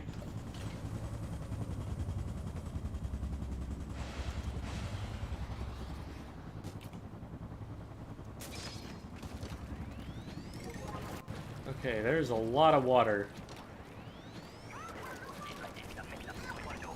So that's where the... Oh my goodness.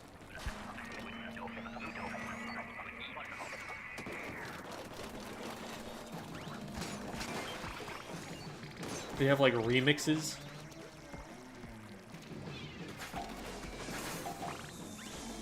They have like... They did a remix of the normal battle music for salmon stuff. I didn't know there was going to be new music for it.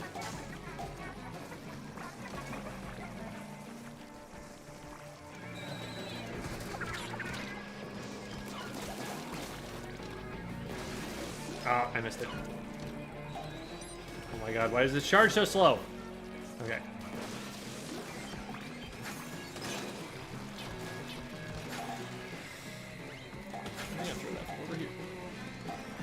Can I hit that? No, I can't. And I hit the floor. Cool, cool. Very good at chargers, as you can see.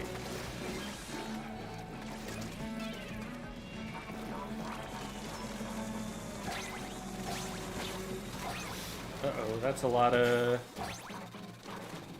big shots. Where are those coming from? So it looks like they only spawn from one side. Like, we can just retreat as far as we need into our own base.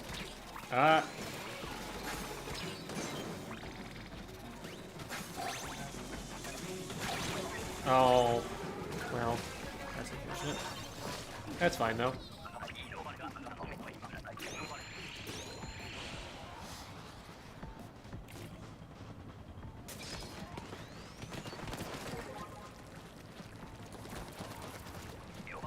Another charger, very cool, very nice. Oh, and they're different spawns. Where's the basket? Oh, it's behind us. And we have a wall here. When is this ever a paintable wall? Okay.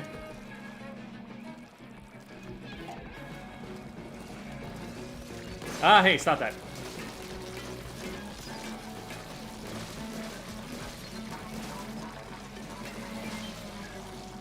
That is my Wahoo habits.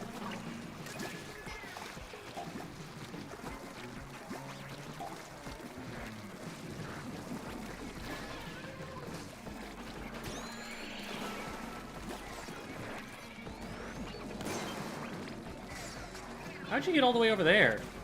What? Oh, they dropped. Oh, wait, I should have just let that go all the way to the basket. How did they get up?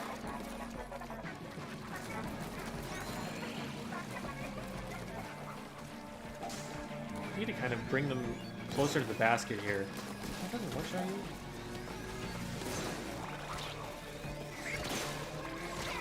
Ah. Get back to the basket. Where is our last player? Woo!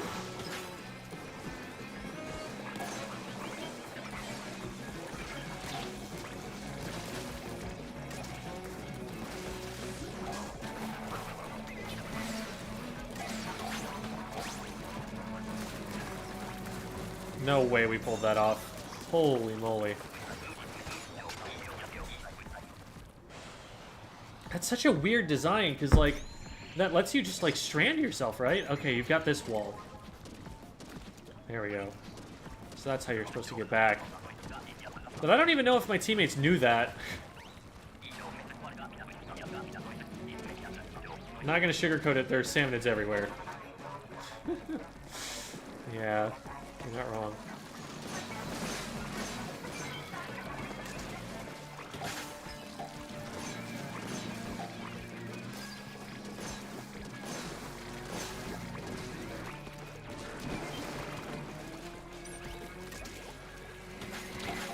Like how everyone was really, really careful there to make sure that they didn't accidentally fall in.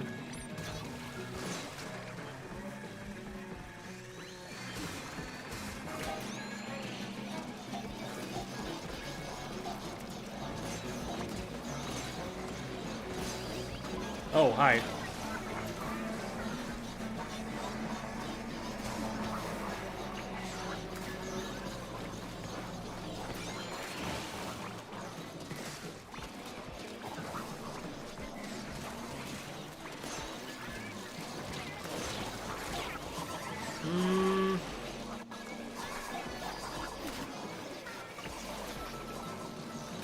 Okay, throw the booyah bomb. There we go.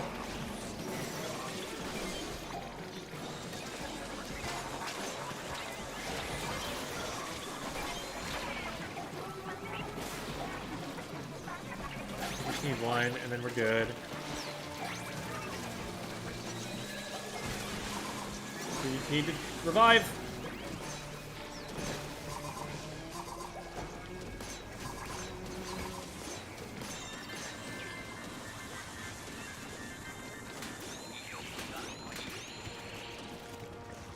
Okay. That was a little hairy, but we got it done.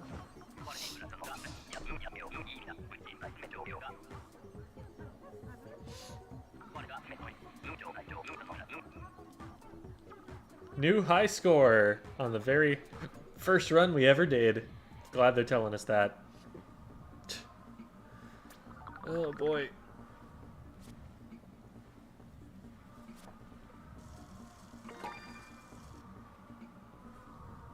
$1.99, that's funny.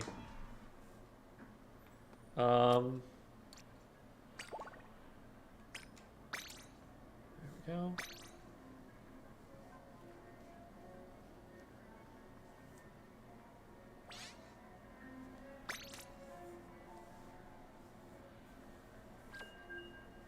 It is big run, we just did one.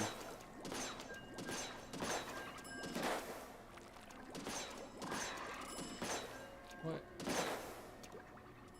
Even the indirect one-shot to small fry. Whereas all these shooters have to two-shot them. Grumble, grumble. No, if you had to two-shot small fry with a sloshing machine, that would be insane.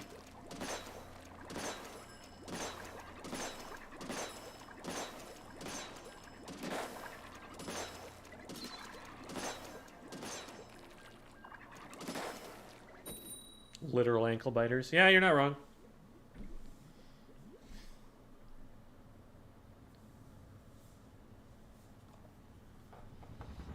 How's it feel compared to normal salmon? I mean, the maps are different, and so people are still figuring out, like, how they have to play them. But the game feels the same.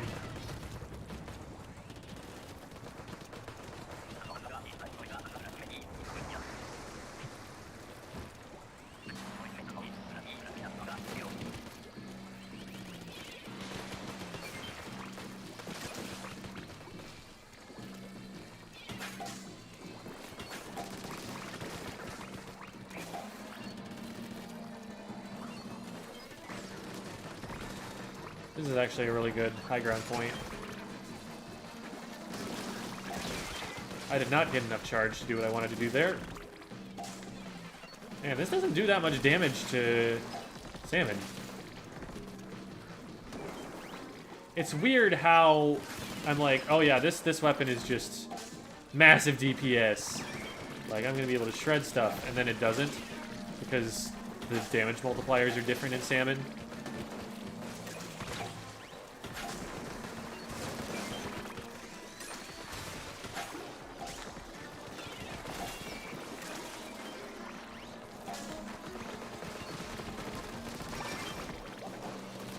Nice.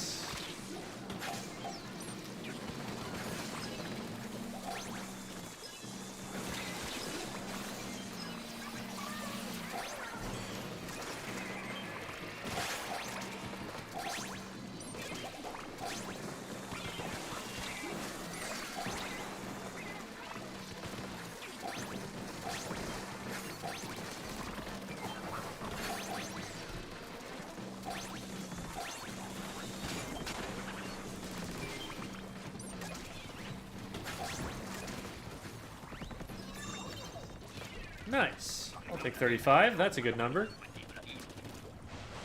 Wait, I hit something. What? Is there another salmonid out there that was despawning or something? Dapples. Okay. These are pretty good for salmon run. You're able to move quickly because you can dodge roll through enemy ink. Do a lot of damage.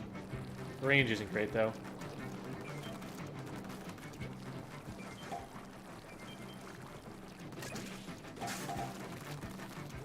I love the music for the special rounds.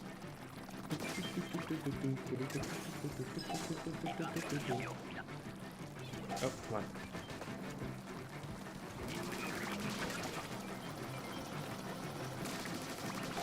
It literally just counts up from 1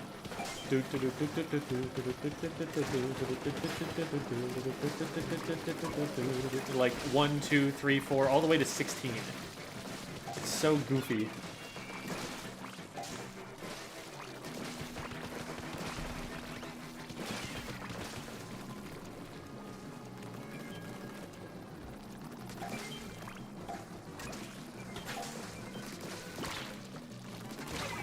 Oh, come on.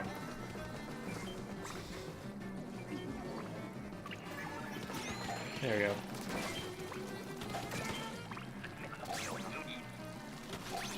Whoa, whoa, whoa, whoa, whoa, whoa, whoa, whoa. Okay, I thought it was dead.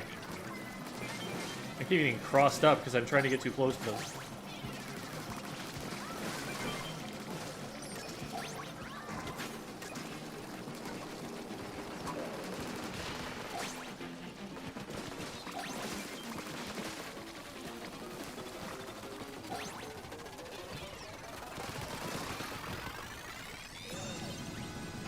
Ta-da!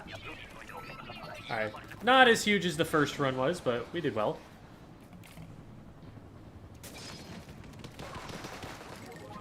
Ooh, Grisco Blaster.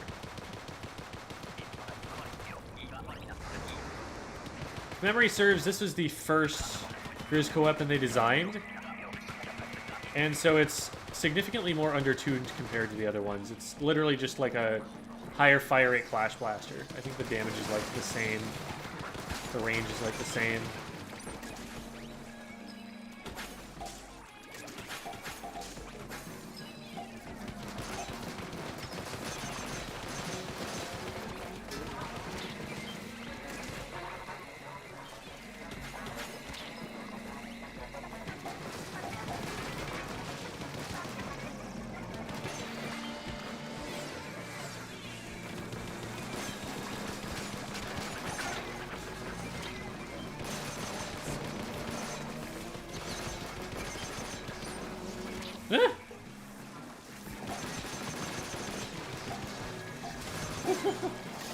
It's kind of hilarious, though.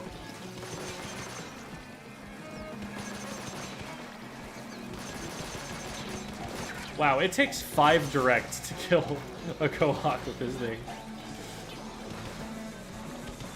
Imagine having to hit 5 blaster directs to splat someone in solo queue.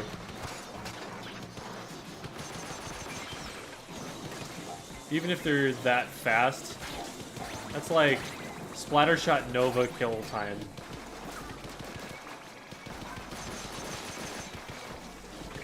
Ah!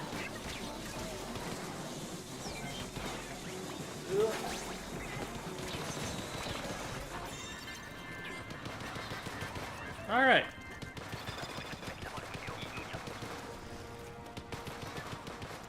Are there gonna be no new king salmonids? I wonder. Or boss salmonids? I forget what they call them.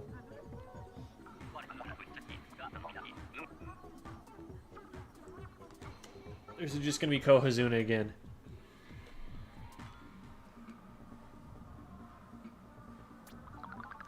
Repairs from Big Run permanently change the map's layout? I hope so.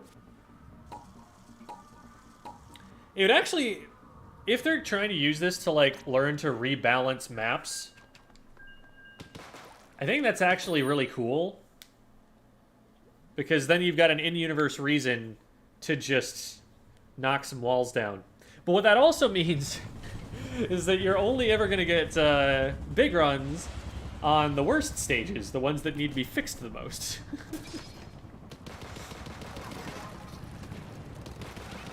Still, I'm all for it. It's like it's not like this feels like I'm playing Wahoo World against PvP players, right? This is an entirely new experience.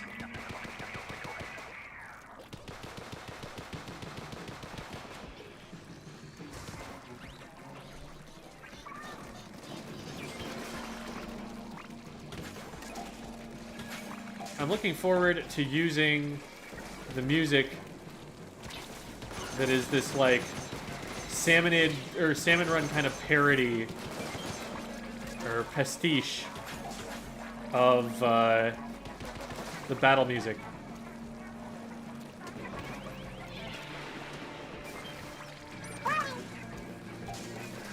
Do the eggs look different? Maybe they're, like, lit differently or something.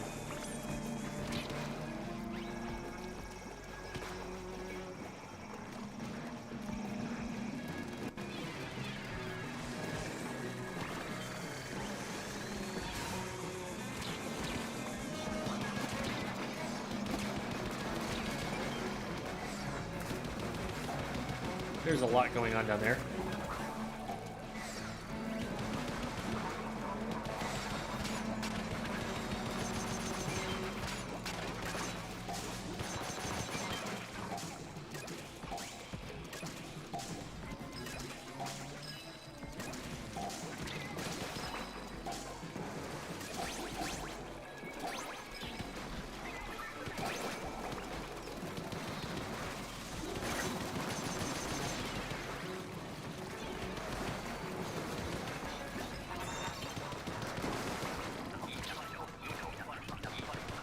Pew, pew, pew. Lots of Crisco Blaster. Bridges are out permanently. That's the opposite of what we're trying to do here. Oh boy, I do not want to drop down there.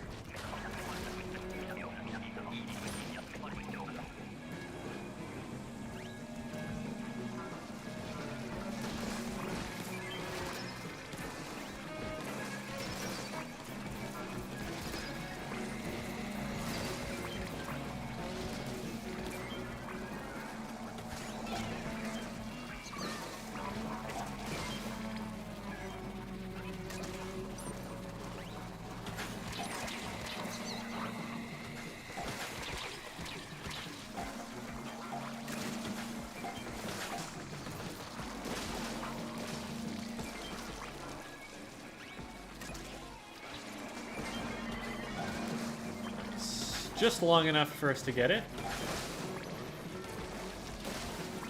Hey, stop that. No, no, no. I'll get it ink eventually, and then you're done for. Ha.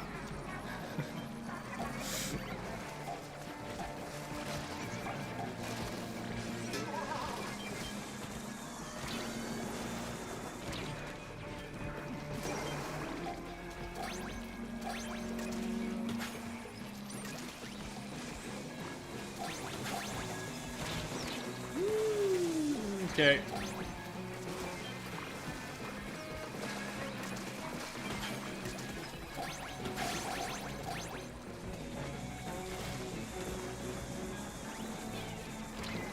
This layout is really advantageous to us. Well, I tried. Oh my god, I tried twice. And I didn't even get it the third time because someone else beat me to it. Sorry, was it Snoopy? Snuppy? I don't know. 6, okay. Final wave, and I haven't used my ink yet.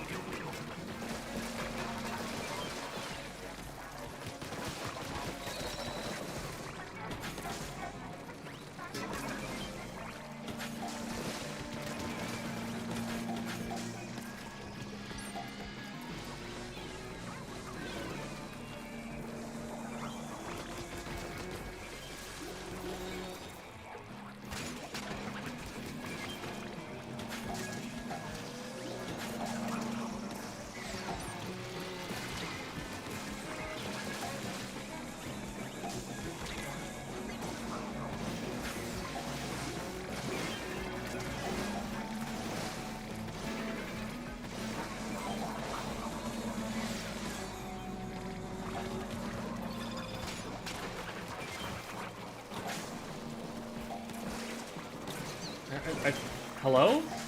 It had a net around it, but it didn't move. When I moved... Oh boy. Oh no. Oh, we have a disconnect too. This is bad.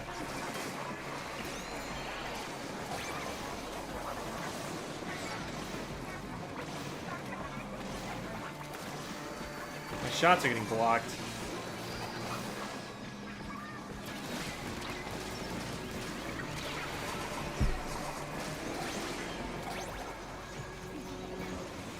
All we needed to really do is relay ourselves a little bit. Okay. Jeez. That was a little too close. Unfortunately, it's not a Kohazuna round that we now have to do with 3 players. I know they probably scale the HP for it, but it still probably wouldn't be easy. Well done, you've saved the city, and more importantly, you've increased my egg count by 86.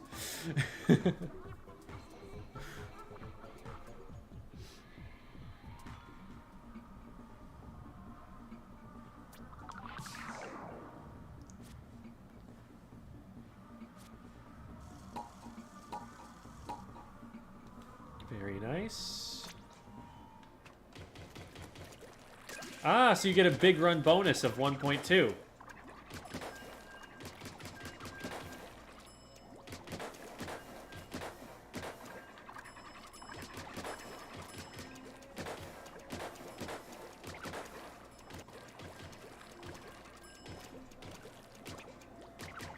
Ha! Are the Nintendo online servers in Washington? Because there's DC everywhere? Ha! Ha.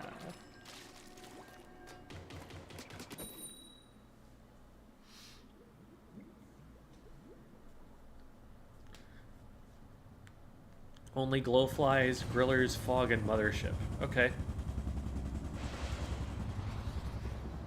Well, grillers would be fitting because we're playing with Debbie of the grillers.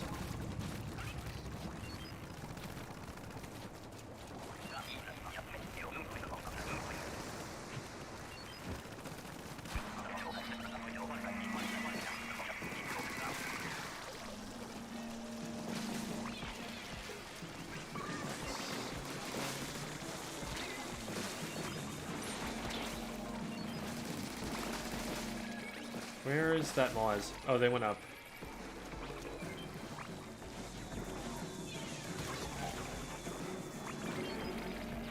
Don't worry, Fry Lover. We've got you.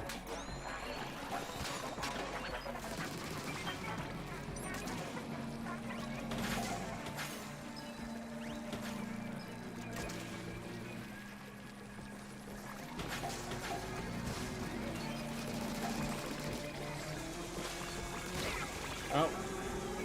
I missed one of those missiles. Now, we were kind of grouping up on top of each other, and I was trying to avoid that, but... Thank you.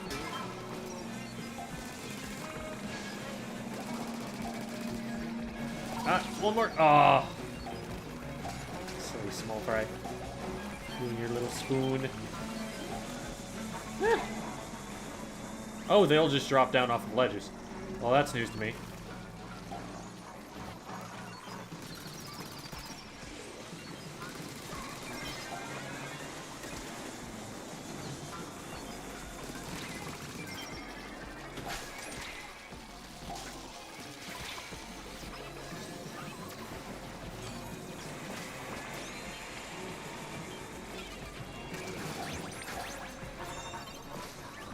I'm glad somebody else had an egg, because I just didn't get there in time.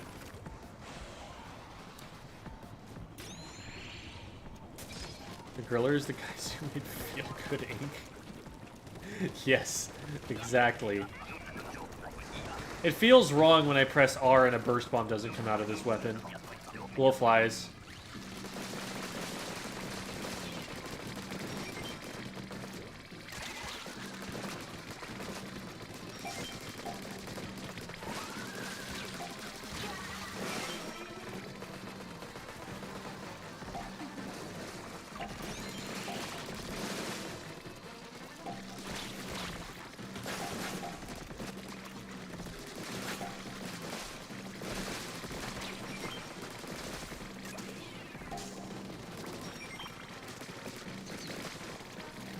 I'm glad they gave me an ink-efficient weapon for this.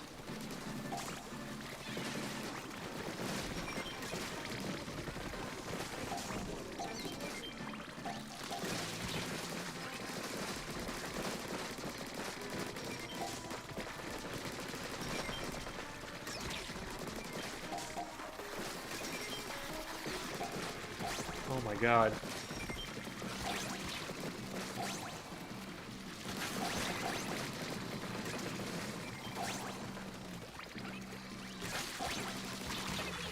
Ah. Oh no.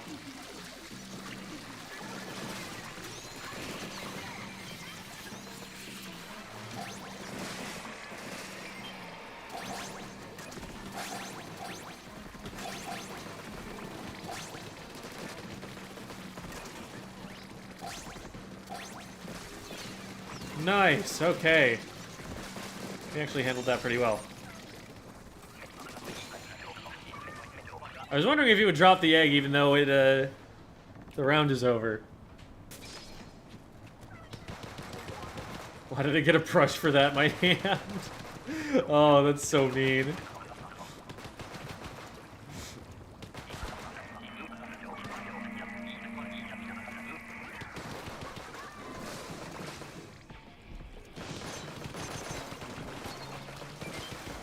Oh, I thought it was already down.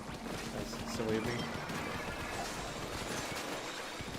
Ah, I can't see.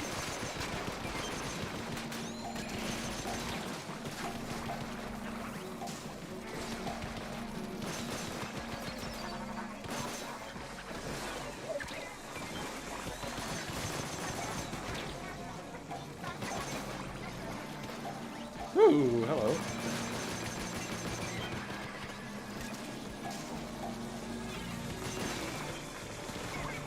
That was not the glass. I'm sorry, teammate.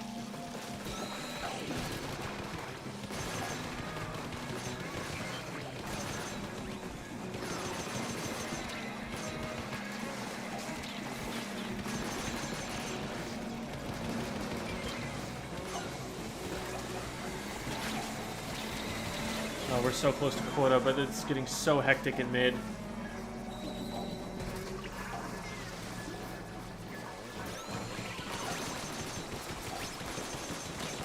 Over there. Holy crap, I can't move!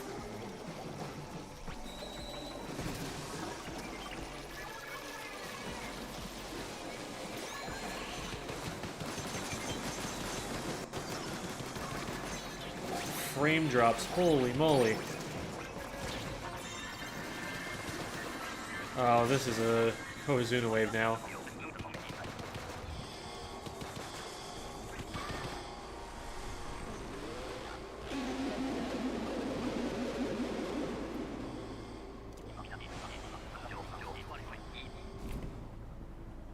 What have I got? Junior. Does that do significant DPS? Maybe. Definitely need to get rid of this freaking fish stick. I cannot move. Try lever, you need to get out from behind the barrier so that I can get to you. Okay. Well, oh my god.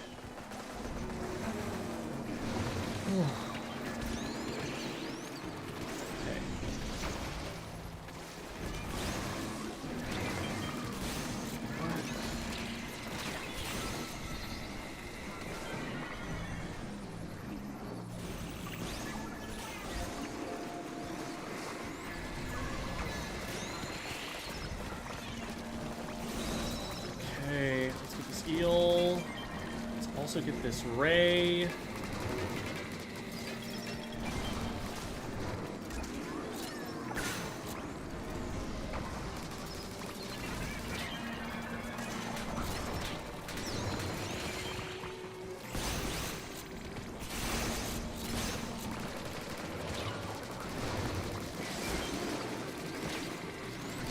I can't even move. I do not do enough damage to stop all of these things. I don't know what like, there must be a way that I should be moving. But like, I'm just doing damage, as much damage as I possibly can, and there's just always another salmon nearby. I don't know if I need to be moving more to throw off their pathing, or if I need to be playing closer to teammates, or what. God, that's aggravating. I tried to use my special. I went down before it came out.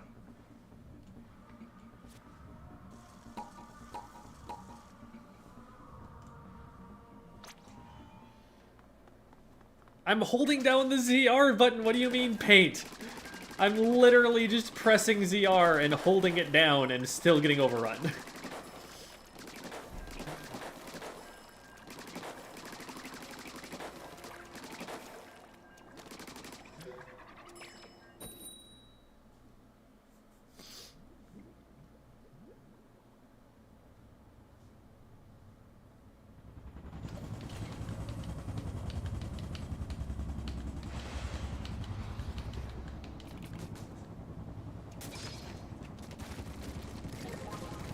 Umbrella.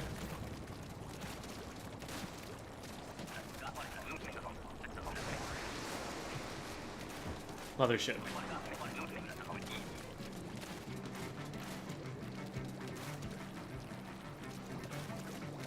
We should definitely be painting this wall. That wall is pretty important.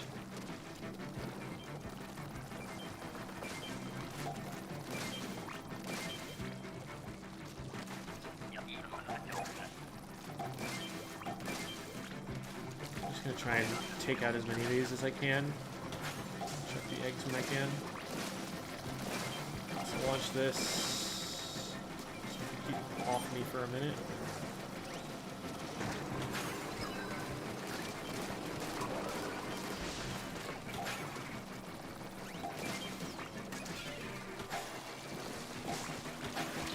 Hello. Chow moment. We're really close to, yeah, really close to quota, so we'll be fine.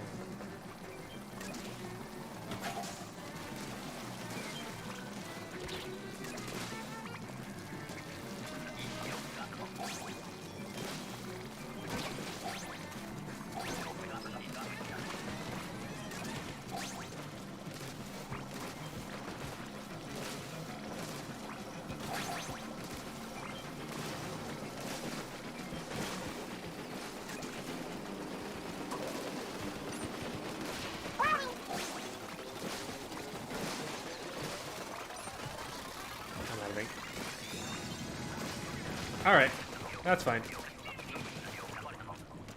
No specials needed.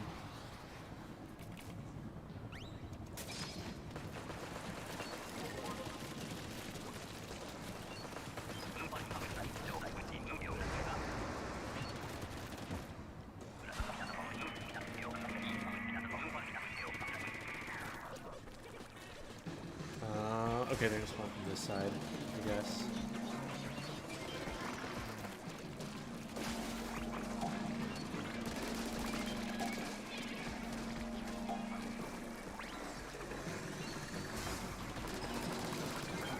There's that. Oh boy. Ooh, okay. Oh, what's there?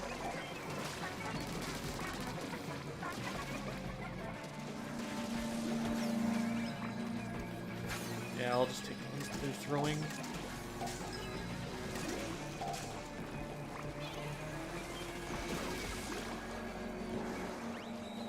Get a bomb out there for you. That went off a little too early. I always throw them a little early.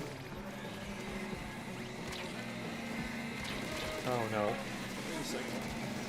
That's a problem.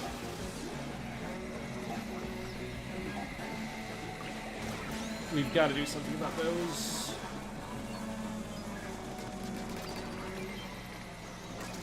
One of them.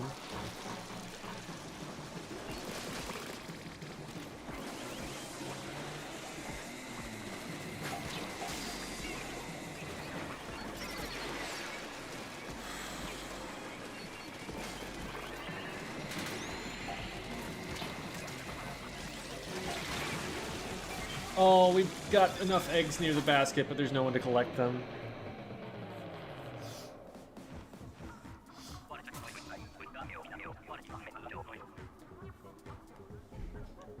Is it just me, or is the workday too short?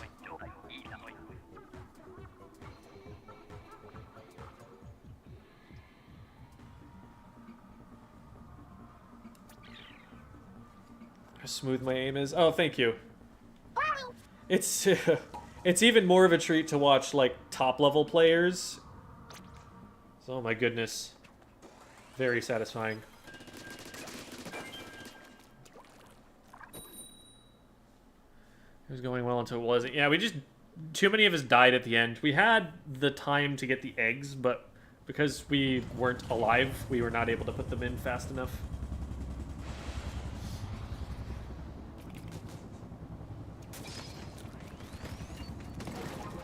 Okay, Charlie.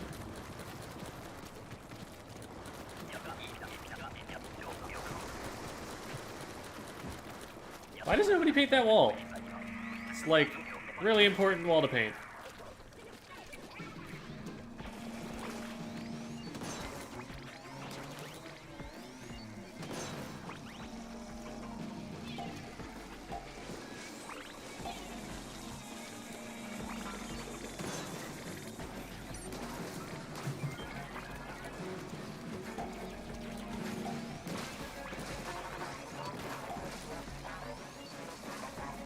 Here. It's not the easiest shot to aim.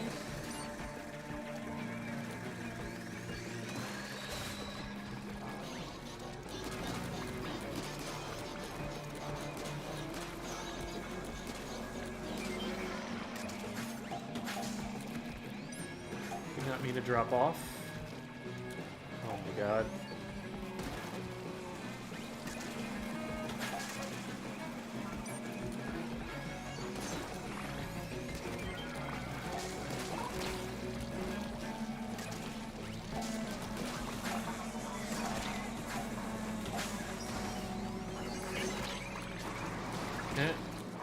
Fish, please go away. Thank you.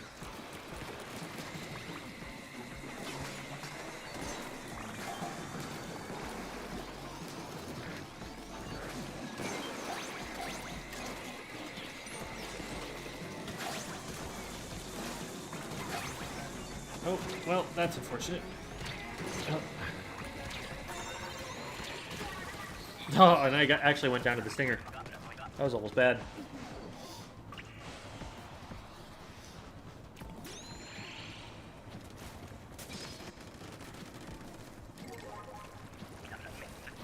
Zap.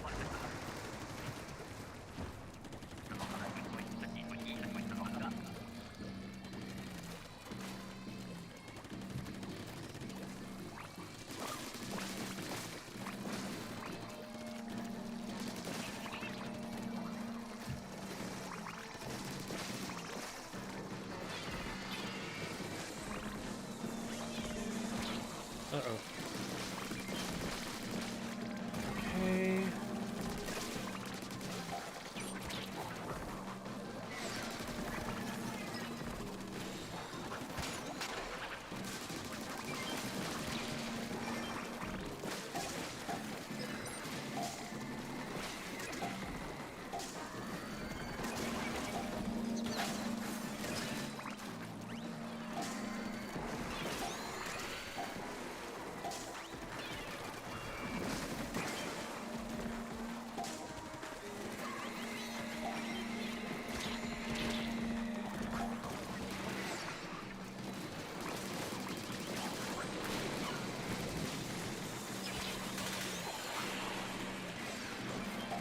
bunch more. We did get a Goldie down here.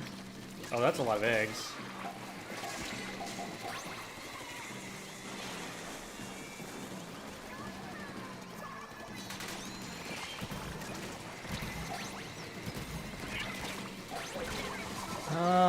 We needed help at the basket putting them in. We're just dying a lot over there. Yeah.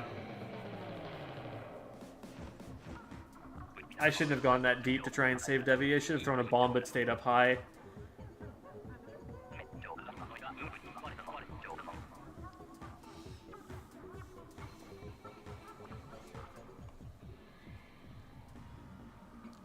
What happened, Devi?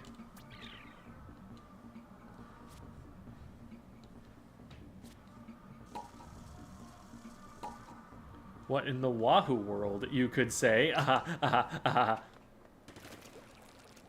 Oh, did Devi leave? No, Devi didn't leave. I was alive, and then everyone suddenly died. Well, yeah, like, there were a lot at the basket. Like, we needed all the help we could get to get the eggs in because we weren't at quota yet.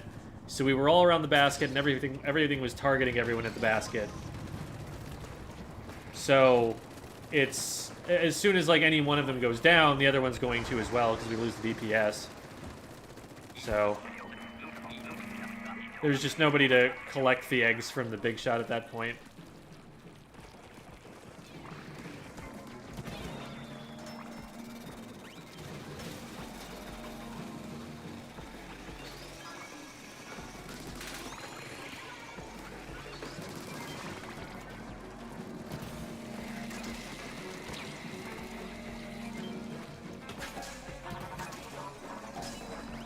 Probably want to be leading people closer to the basket at this point.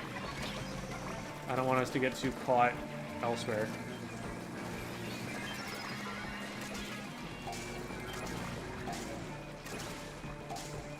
So we're not super close to quota right now. Those eggs are tempting, but...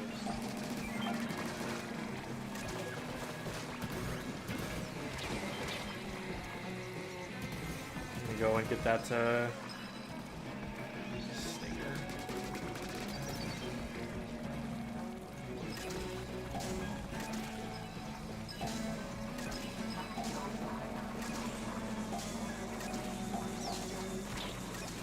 Hey, no. We need that.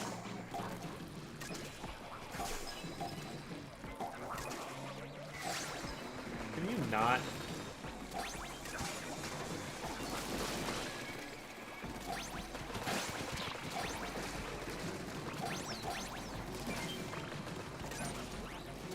Okay, that worked out. I was definitely worried at first because we were spending a really long time not being by the basket and the bosses were not there, and it was only really because we had the big shot down there that we were able to move the eggs to the basket.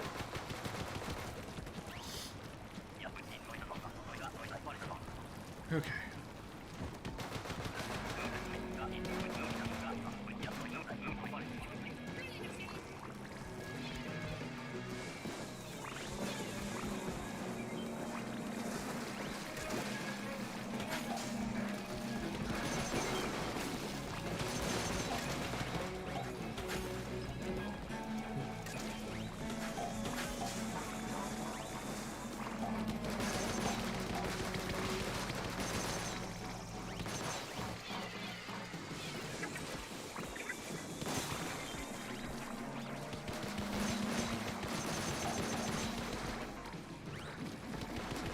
Oh. Well. Slamming Lid just completely saved him. Oh. They keep running it around in circles, and so it's really hard to get to its weak point.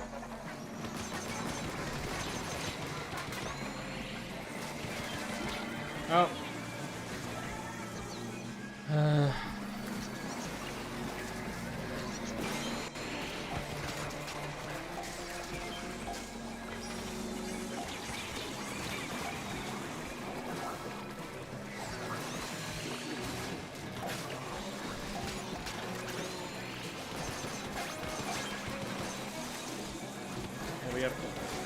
actually, it's clearing up around here a little bit. We can probably get a little more.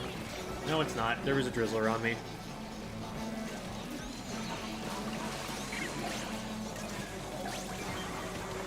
Get that score in? Okay, that's fine.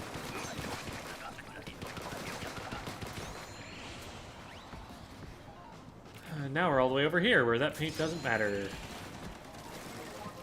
Mid-tide. Dually squelchers. I'm not sure how much I like this. I'm gonna paint a lot, at least.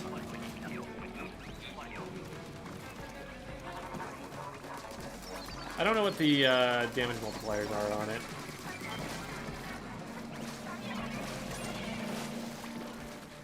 Like, different weapons do different amounts of damage than they do in PvP.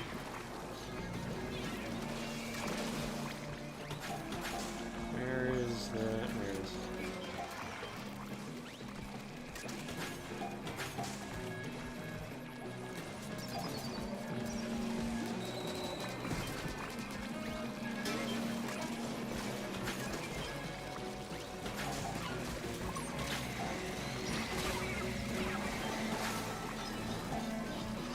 Well, that was a waste of a special.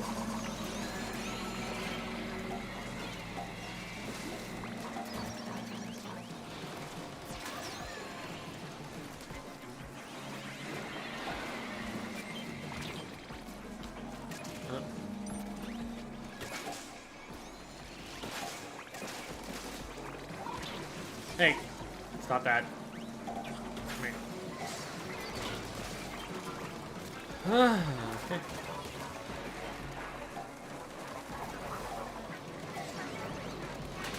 Okay, we gotta get your egg in. Someone's egg in. Oh my god.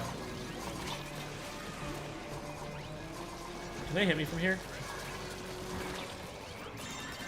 Woo! Oh my god.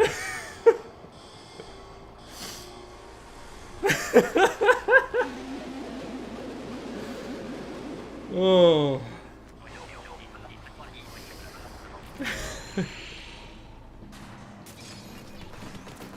Well, I think some dually squelchers are definitely good for something there. Oh man, there's not going to be a lot of space here.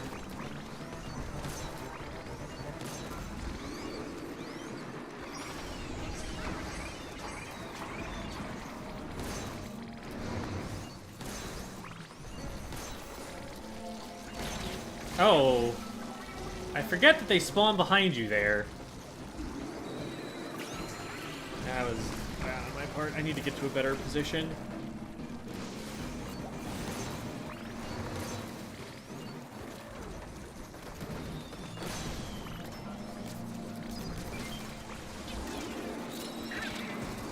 What? Oh, okay. Hi.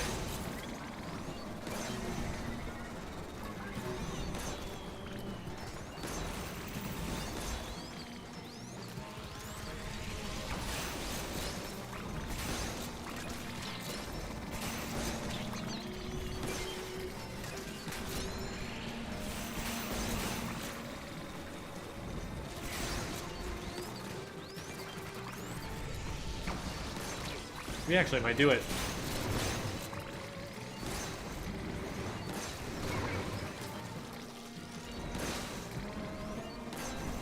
Maybe not, though. I actually can't get to them. Oh, there's another egg there. Oh, we were so close. That was actually a really good run.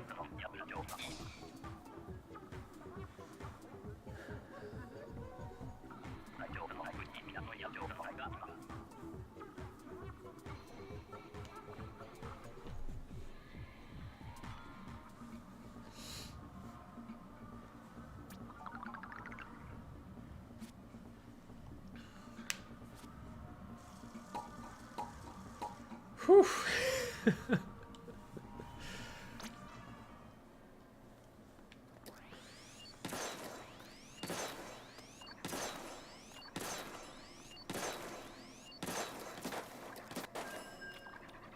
Oh, I got the Squiffer. I think that entire round I thought I was using a GooTuber. Not gonna lie. I was not paying attention to it. Yeah. I think if we just go down a few fewer times there, we probably have it. It's like having to revive people took us out of play for a while.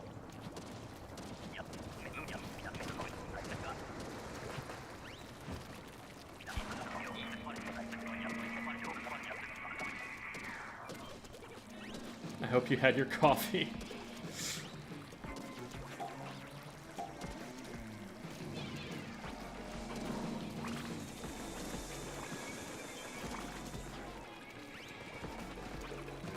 Start moving these.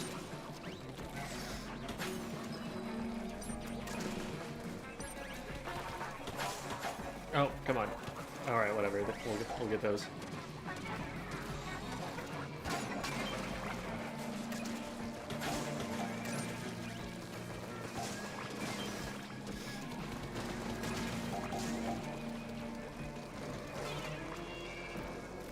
Oh, well, okay.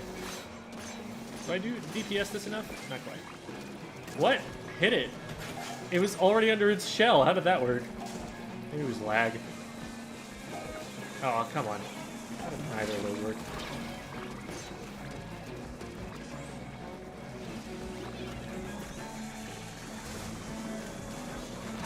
Oh boy. We do not want you by basket.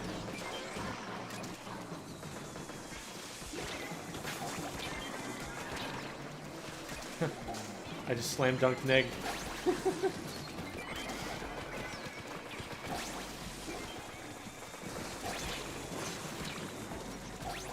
Oh boy. Okay, at least there's no rain. Rain would have killed us there.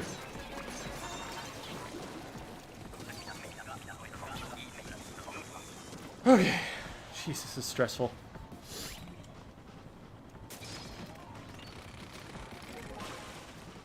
Congrats on the high score.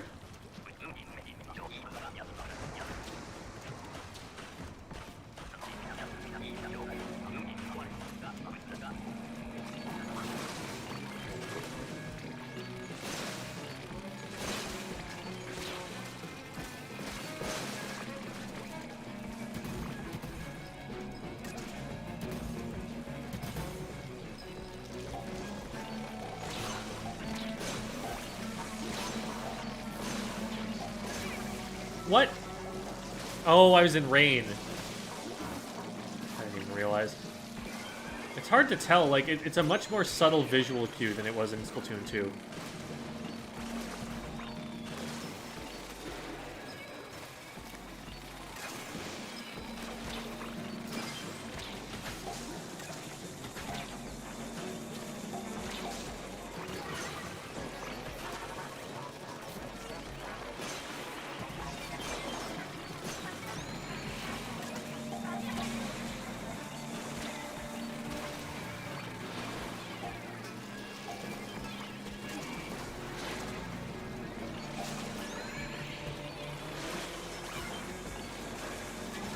We are definitely behind on quota. We're gonna need this.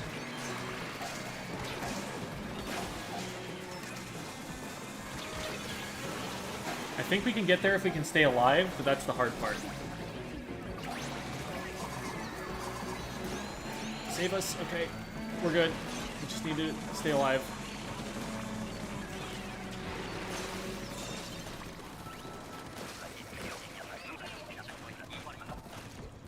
Whew, that was pretty close, but we got it done.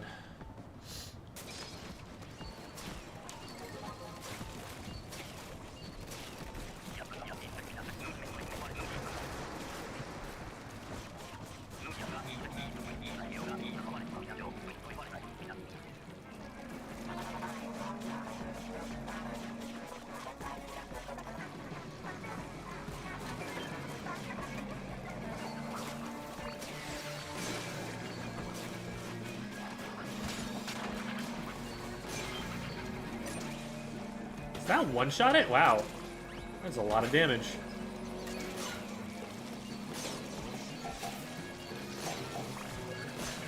Oh. Ah, I thought I could poke him through it. Whatever. I'll probably go down to like 1 weak hit.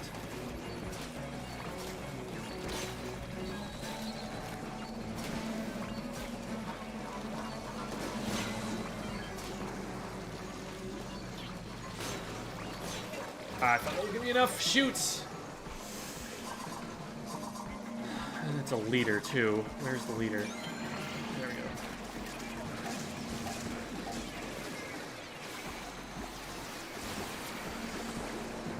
I can't even get past.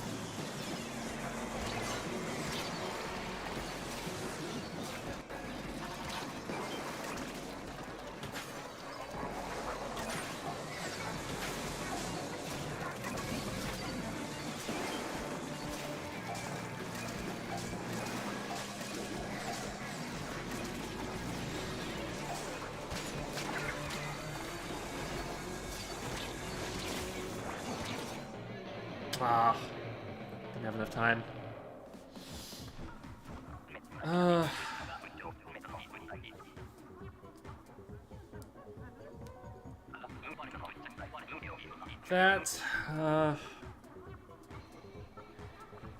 I feel like our teammates are going a little bit too far from the basket sometimes. Like, because it was really hard to revive them there, and then when they got revived, it was hard to get them back to the basket. It's just taking too long.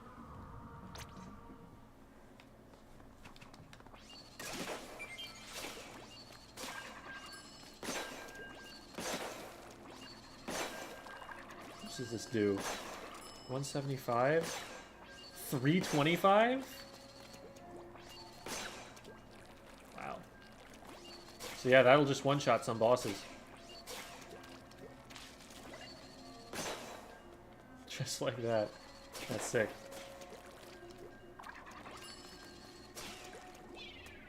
Oh, right, it doesn't have a torpedo. LOL.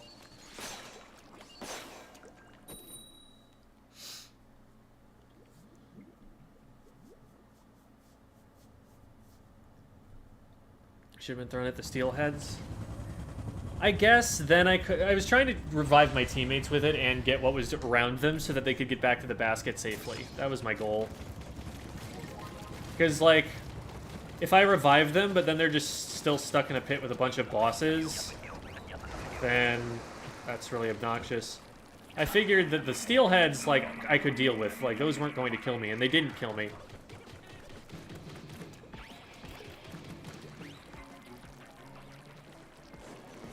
But maybe they got the teammates later.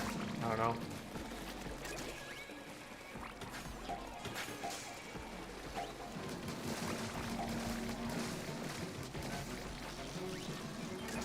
What's the rationale behind taking out the steelheads? Like, I'm willing to hear that idea out.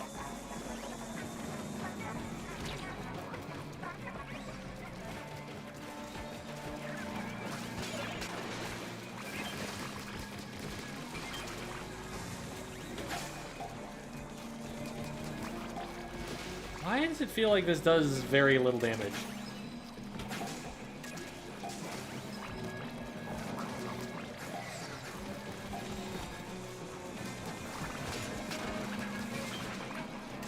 I guess it's not really a DPS weapon, even in PvP. It's more about burst damage.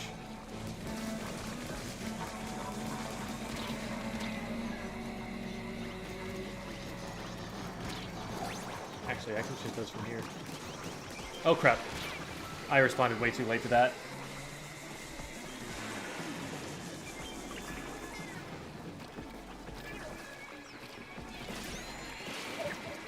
Thank you.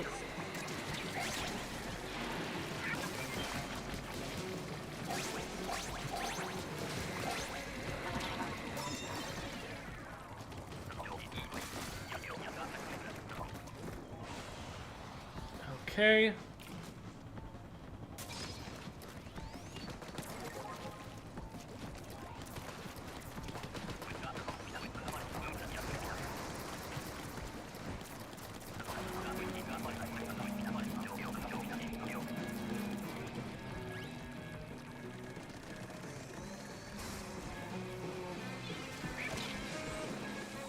We one cycle those and then die.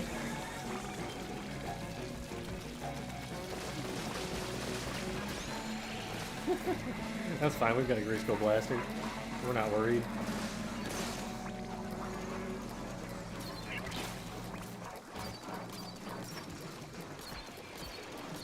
Someone gonna deal with this? Literally nobody's gonna deal with this.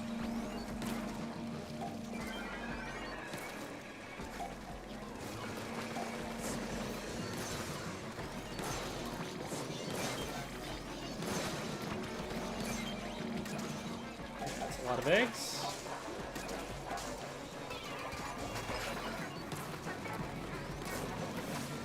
Interesting. The bomb exploded on the one side of it, but then it turned to look at me. Instead of where the bomb came from.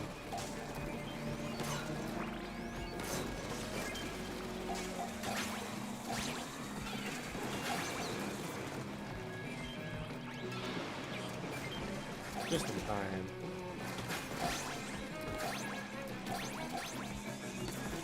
Drop these in the back corner.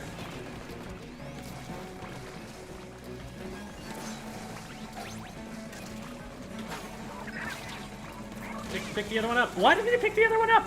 I was right next to it. Okay.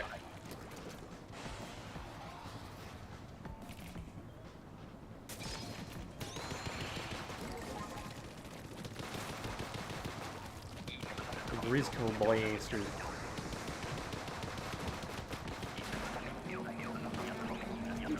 It's so dramatic looking.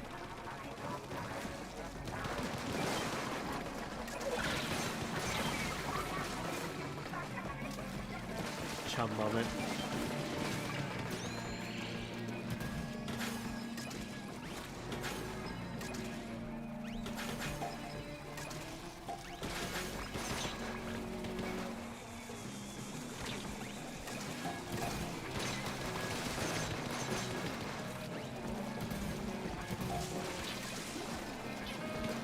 I'm just getting out of there.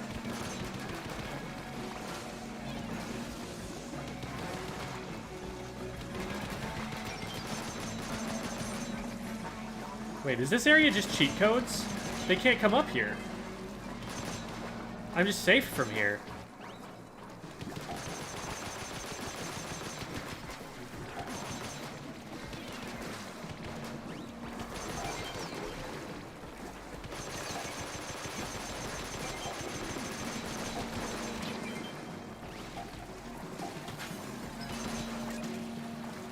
I need to score the eggs.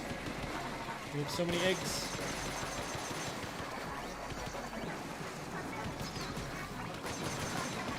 Okay, you know what? Stop.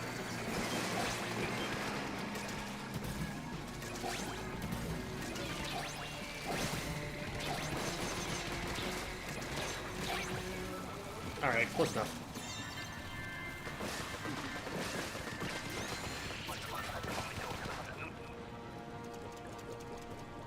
Whew.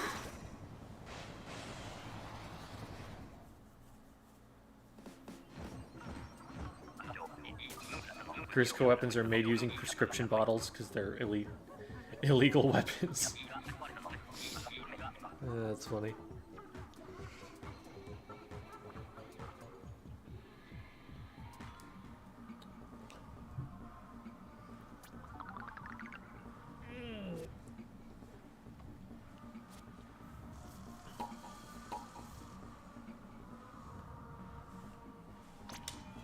Thoughts overall on Big Run?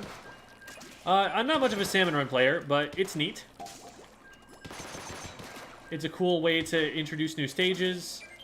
It's a cool way if they are actually planning on using this to, like, rebalance existing stages. It's a cool way for them to pull that off. That actually really does not do damage to bosses fast.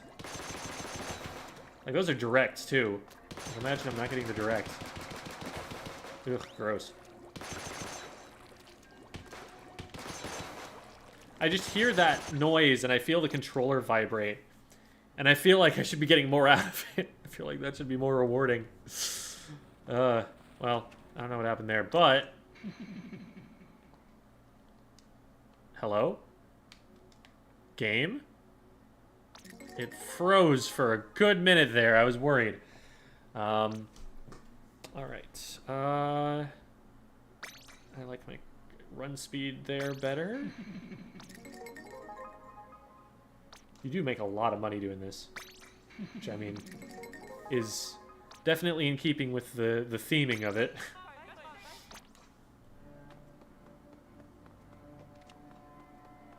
Alright.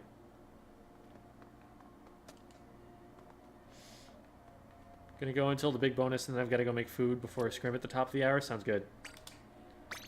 Oops. No. Cancel. I was not with friends.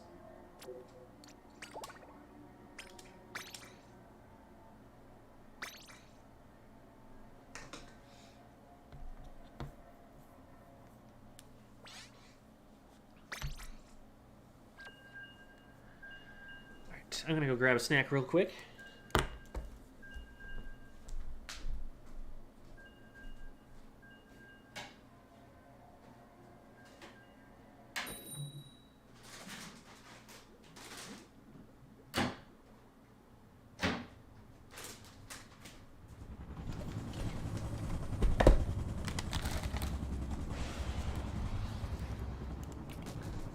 Okay.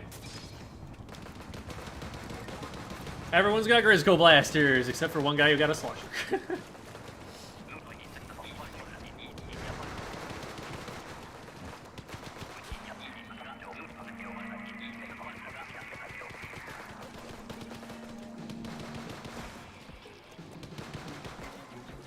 They're all on the left at the moment.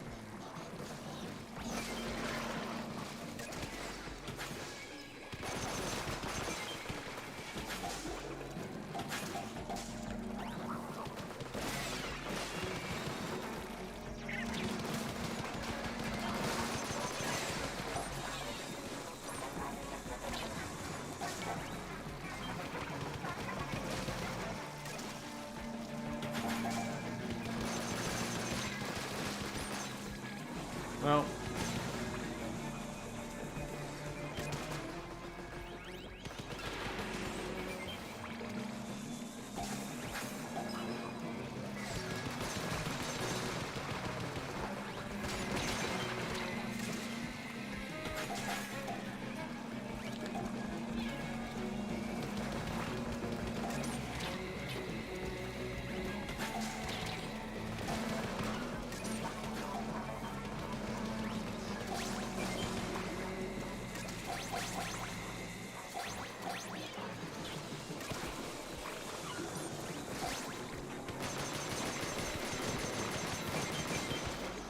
man, that takes so many shots. It's so silly. Pew, pew, pew, pew, pew, pew, pew, pew, pew, pew, pew, pew, pew, pew, pew, pew. And then they're finally dead.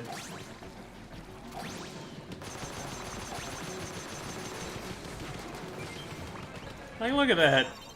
That's so goofy. So hilarious.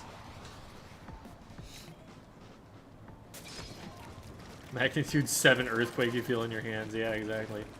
Your hands legitimately get tired from the controller vibrating that much. Oh, hi. Ah ha ha ha ha ha.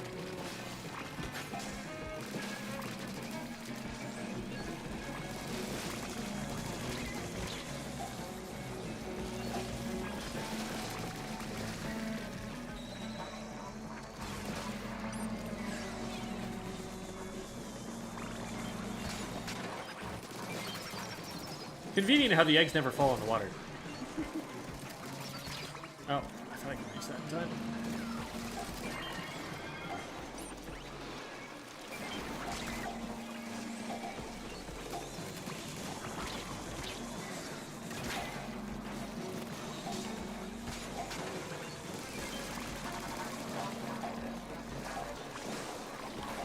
Hey, no, we need those. Well, if that's the case, we're doing this.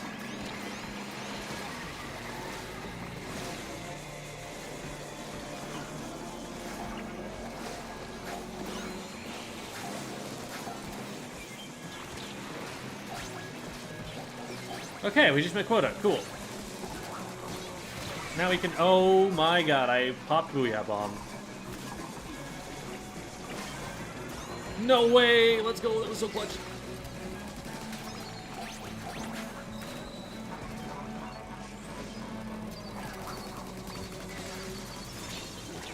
Woo! Okay.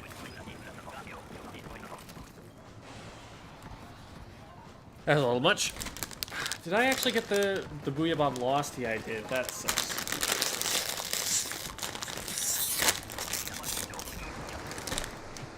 Okay, the snack is open.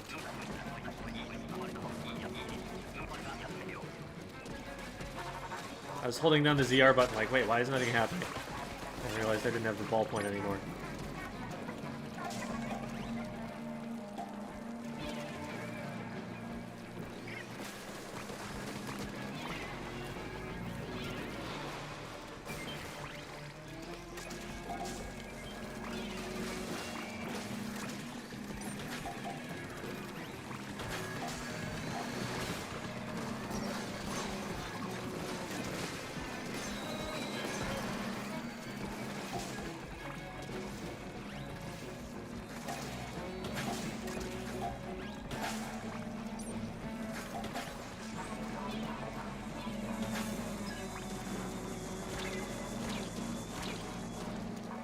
Okay.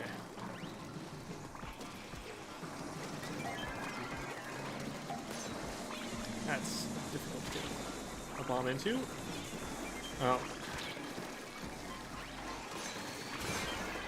I blame that one on the screen vibrating so much.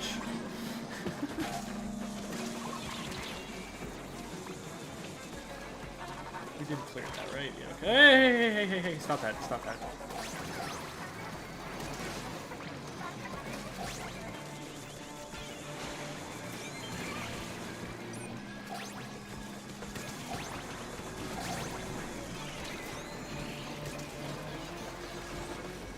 It's the saddest thing ever to see one of the fish that are coming to get the eggs back, see them just like turn around and go back empty-handed.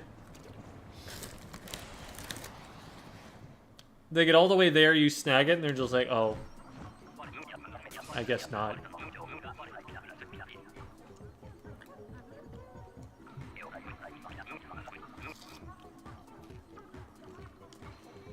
That was a pretty clean run.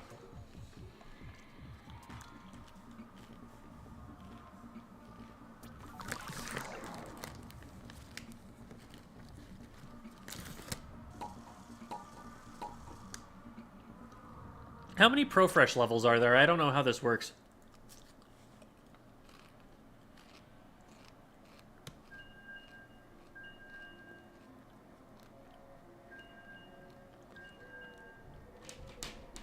Only to +3? Okay. And then I get to executive.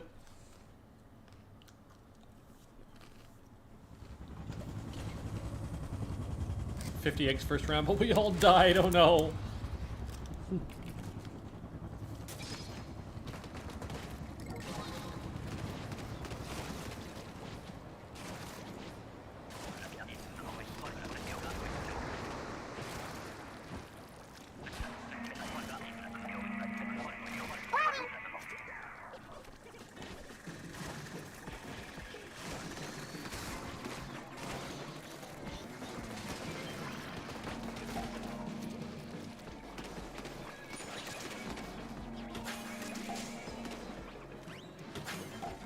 Hey, no, pick it up, it's right there!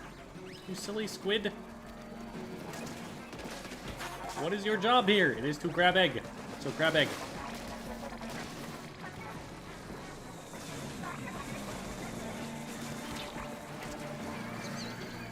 Huh? Oh, he actually still picked it up.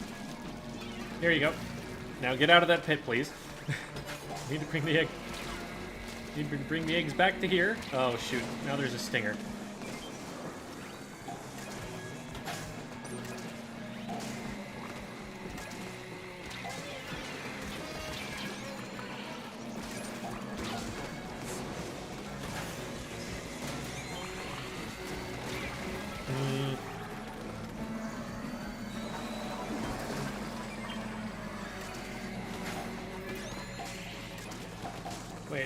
Scott Flacco.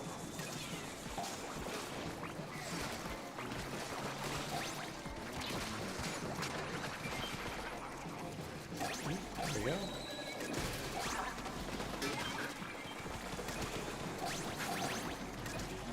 This is going really well.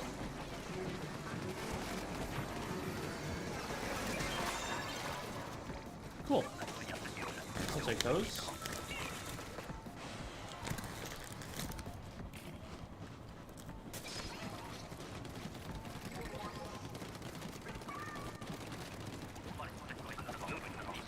You can loan the splatter shot. Excellent.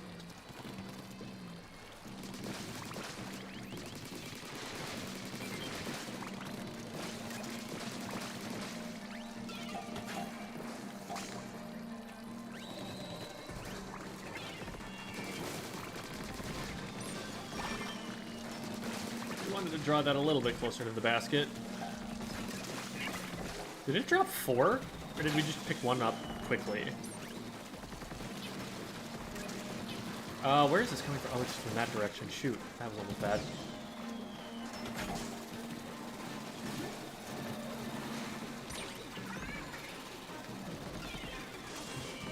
Where's this big shot?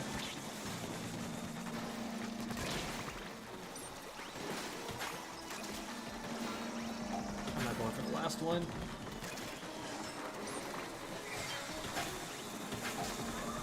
Where are these big shots? I can't find them. Can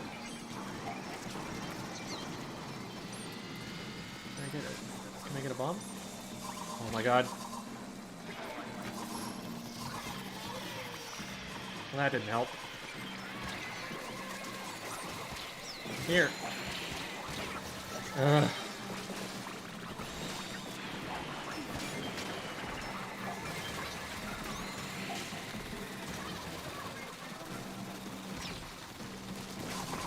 No one dealt with the big shots. Ah! Where were they, though? Because I was looking for them, but then I just get caught up in, oh, everybody's dead, and I'd have to back up. On the left.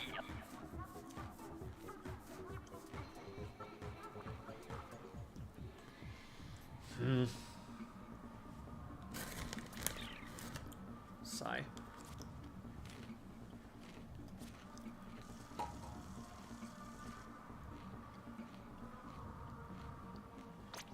Redo on that? Okay. When is it that you hit your bonus, Devi?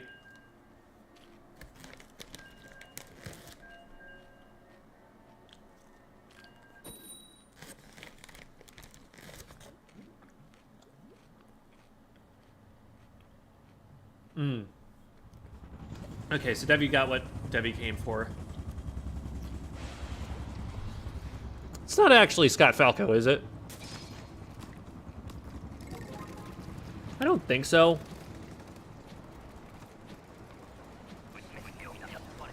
But you never know. I did get the Tetradualies. That might be a sign.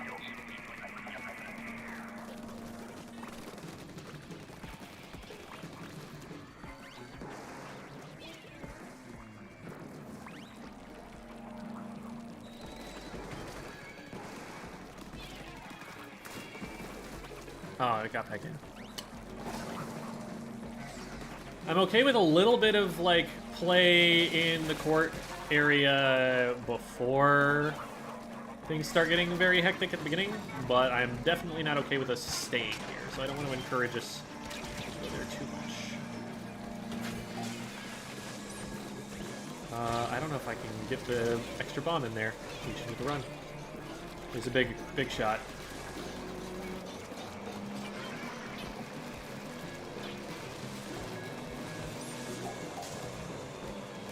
Oh my god, there's an entire fleet after us. Oh no, I can't dodge roll.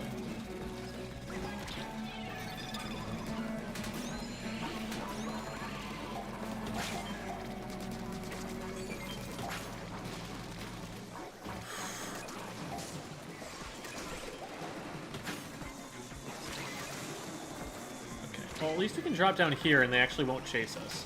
But that player was gone for entirely too long. And there's no shot that we clear wave 1 at this point. Oh my god, we're down again.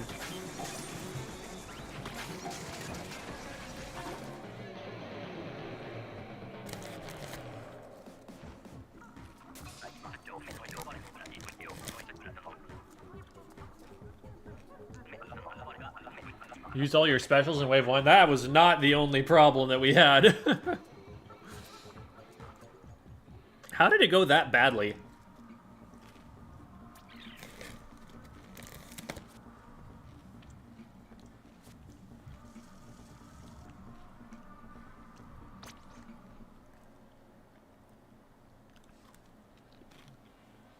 Hi, DJ Hervey.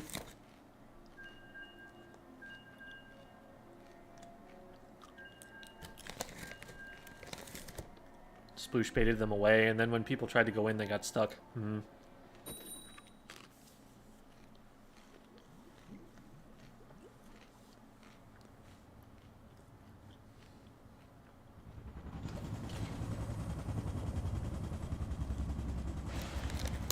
Stay in center too long? We need to get the bosses to the basket. I don't know. Like,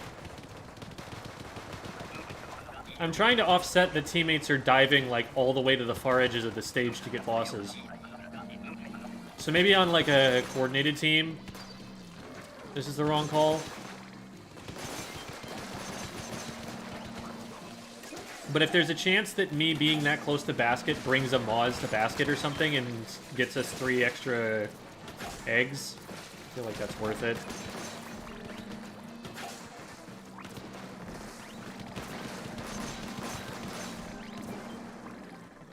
Goldie, this way, this way. Ah, why did we pop it over there? Now it's harder to get. Oh my god, let me just go all the way up, please.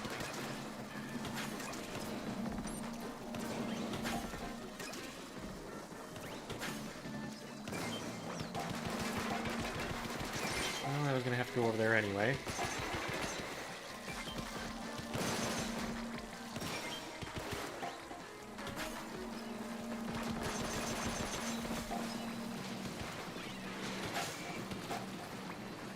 Hi there, Moz.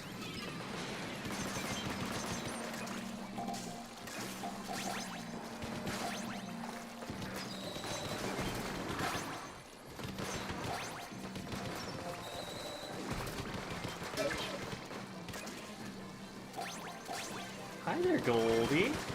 How you doing?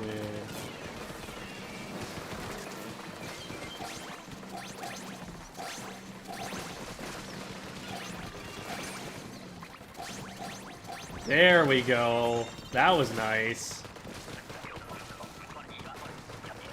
See, we get all the bosses down right next to the basket, and we score a lot.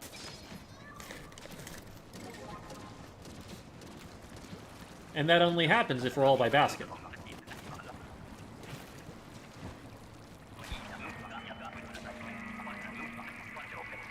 Bucket squad.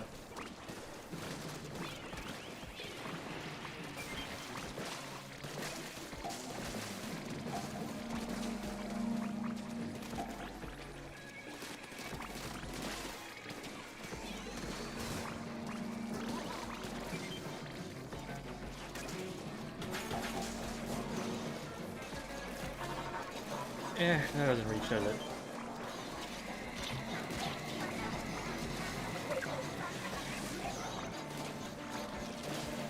We still have one of those up there, don't we? Yeah, there's just one little guy flying around over there. We'll get him eventually.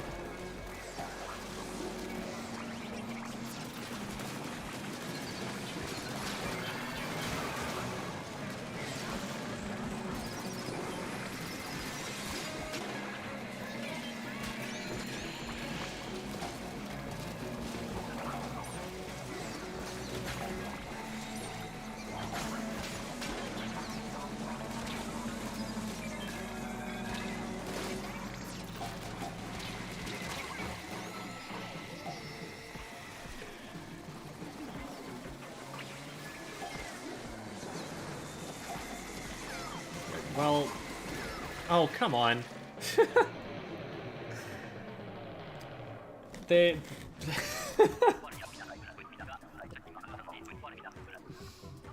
They did try to save me. I'll give them that.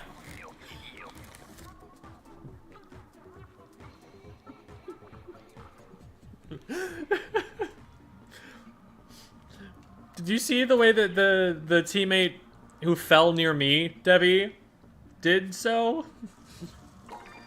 They were trying to save me. Do I have to go now? Alright. They were trying to save me, but their feet were painted. So they tried to jump and then hit me with a slosh. But when they jumped, they landed in the water, and they also missed the slosh. So highly unfortunate. Alright.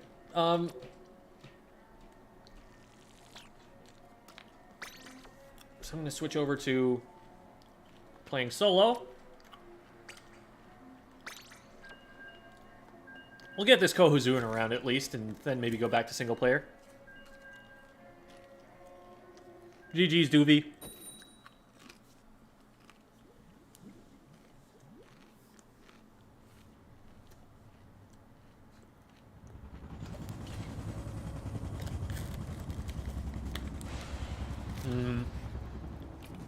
Well, I mean, the last one would have been in King Round 2 if we'd won.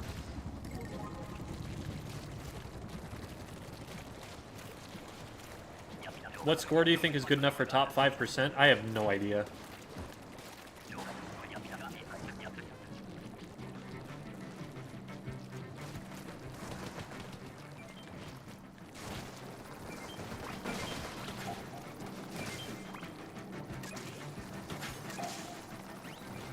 I love their little propeller helmets. I want one of those. I want that to be gear that you can just have.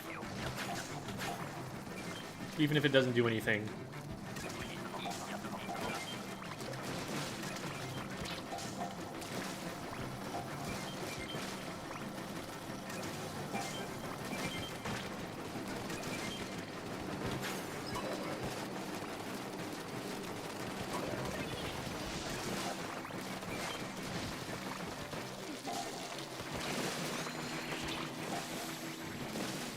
Hero Bren, like Hero Brian.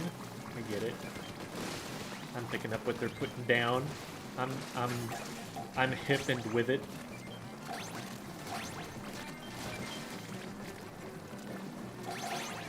Oh my god.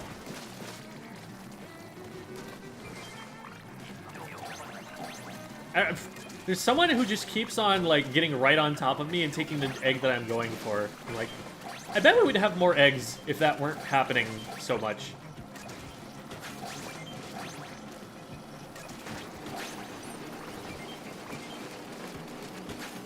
Guys, we gotta take the thing out. Shoot it.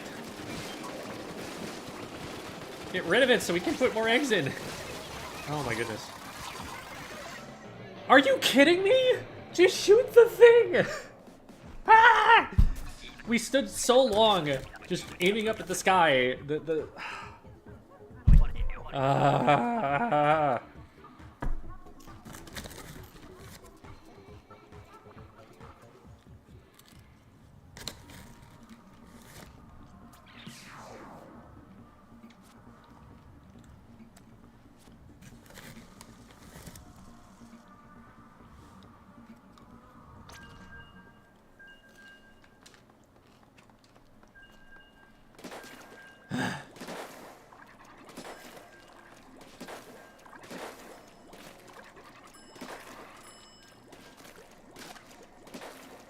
It took us so long. So long to clear the mothership off. That we were actually just standing up and staring at the sky for too long.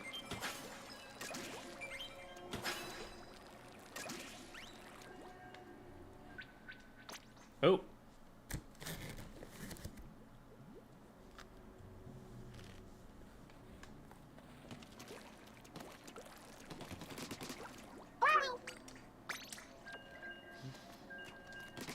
The nerf glow flies like a 47. Glowflies have always been, like, if you manage them well, you can get a lot from them.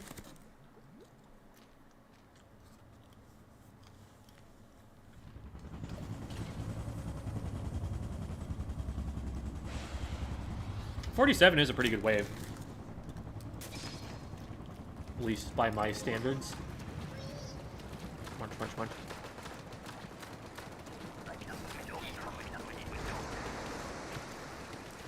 It's worth noting again that I would not consider myself a salmon run player. I'm much more here for the PvP.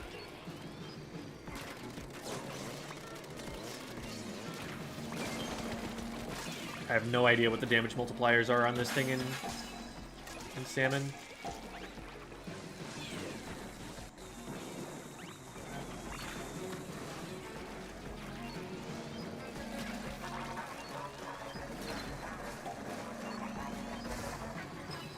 And pop.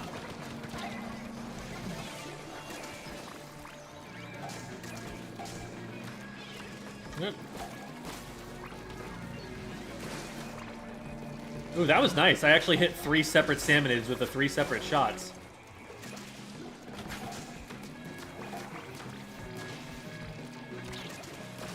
With the Quahog, they're big enough that I can actually hit, like, multiple shots on them at the same time. I want to use this on something there.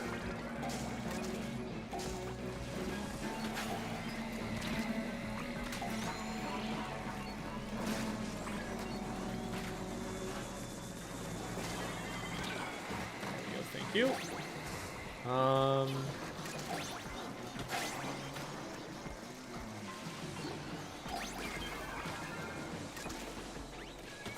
Okay, it does look like I one-shot if I hit the full charge shot. Oh, no.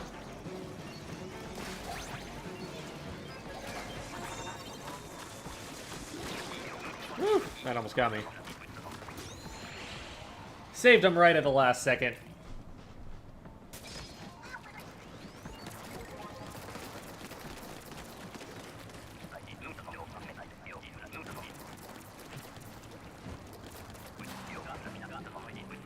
Mothership again. I'll take a charger for that. That's nice.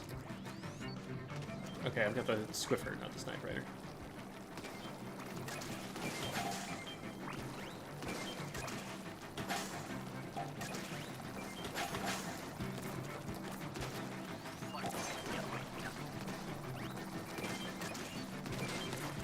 Ah, that's a cozy.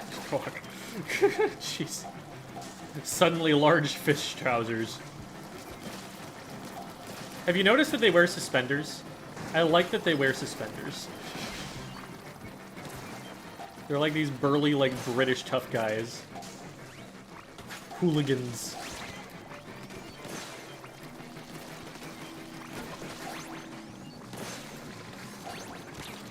Oh, hey, that's... Ah, God.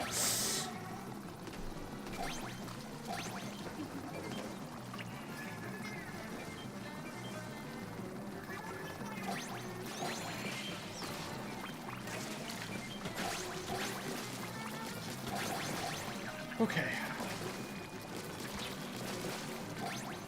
I have a lot of DPS.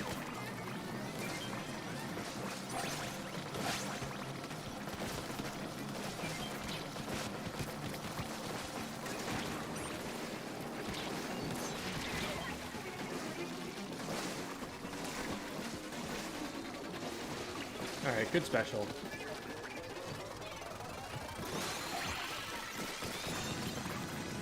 Whew. We did well there. Now we've got a couple crab tanks to use.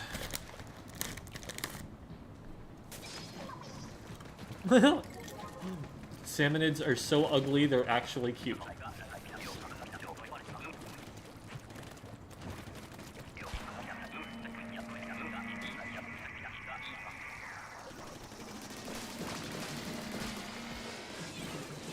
Oh.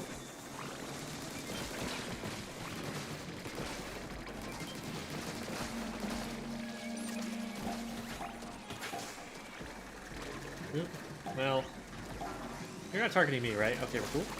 I made a mistake, and I wasted a crab tank.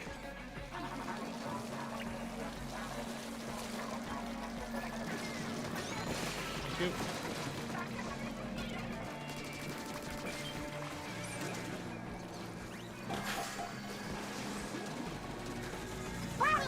Oop. Okay. We're good.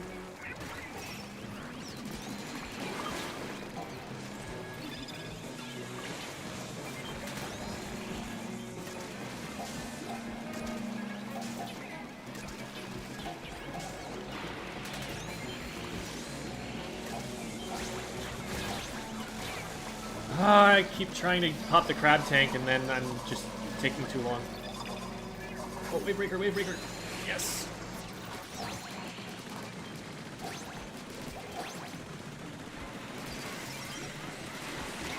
It can eat a crab tank? I had no idea. That's just never happened to me before.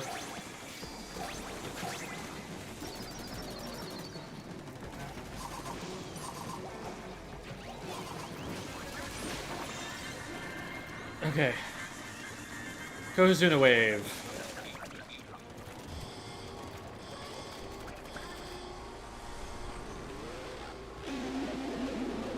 If you close the crab tank, you can survive it?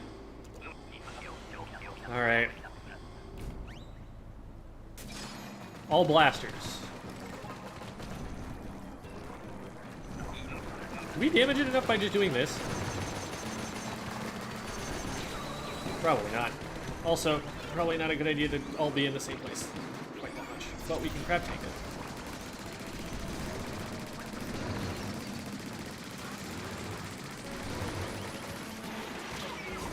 Okay, I tried going into ball form. I don't know if I went in too late, but... Oh boy.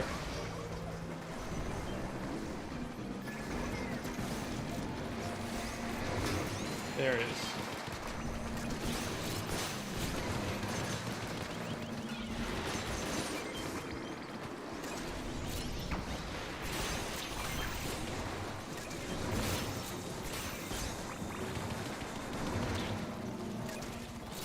We're on pace.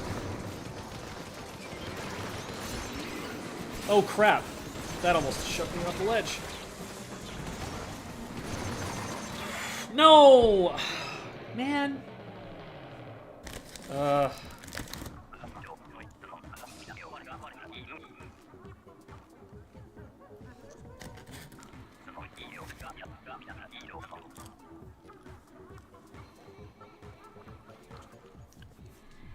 I did not want the quad G blaster. That was just not enough damage.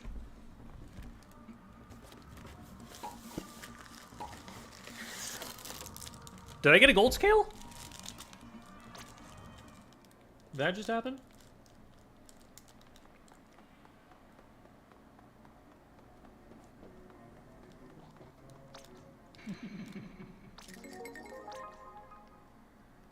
I'll keep the one I've got. Definitely keeping the one I've got because I already used that competitively. The brain strainer. Honestly, I'll take an intensified action brain strainer.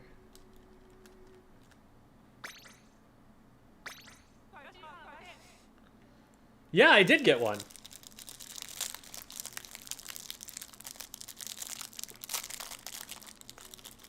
Huh. I don't think there's anything... Oh! I can get this. A small fry decoration. Grisco Industries logo.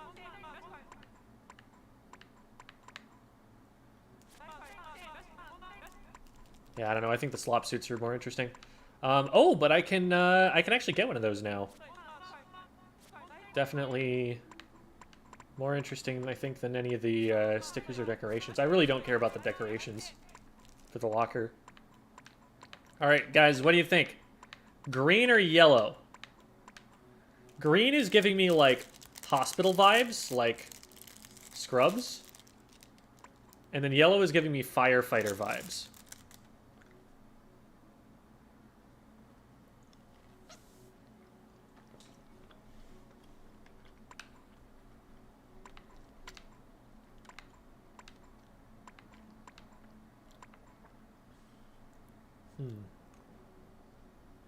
I do like the white boots. The white boots are maybe swaying me here.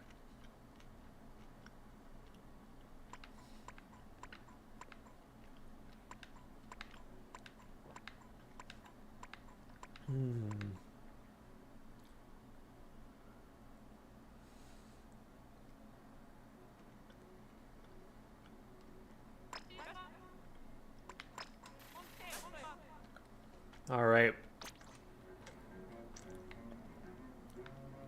How do I equip it? From here? Nope. From here?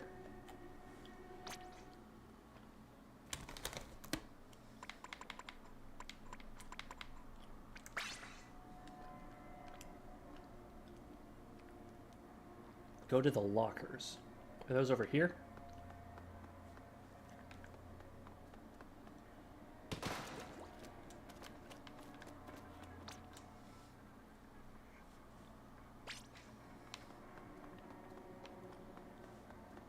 In here. There we go.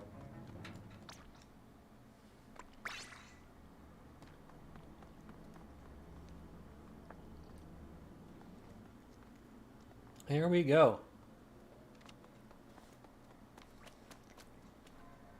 It's yellow now.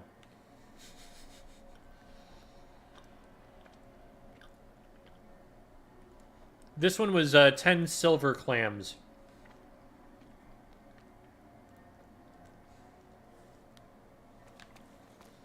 Go pink next. Pink wasn't available yet. Wow.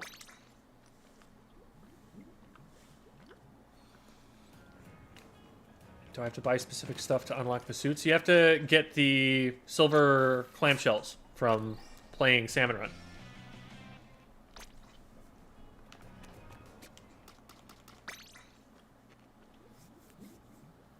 Scales, that's what it is. I knew I was saying it wrong.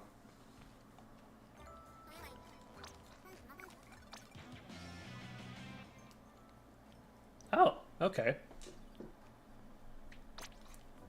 It's a new gear for that.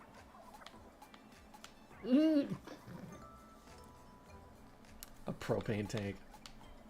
Stack of newspapers. Oh, man. Tempting, but first things first. Let's make sure that there's no useful gear that we're passing up on.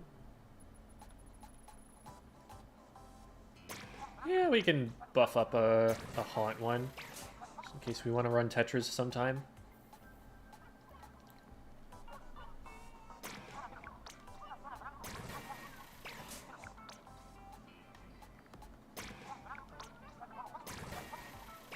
A lot of useful stuff there to buff. And even more here. I'm going to spend almost our entire payday on this.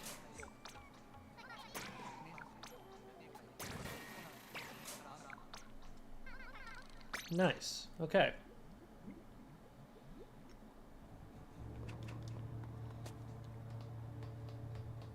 Rewards for Big Run. You get some kind of badge, I think, on your splash tag. And then I think you get a different one or a decoration or something for being top, like, however many %. I don't remember exactly what the deal is.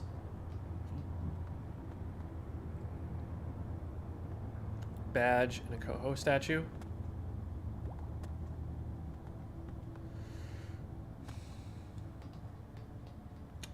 What's the rotation for tower control there? That looks tempting. Because I know I can do better than 2050. Tower flounder. Mahi. But that looks like a rotation that I would run 52 on, so let's go and see if I can get that power up.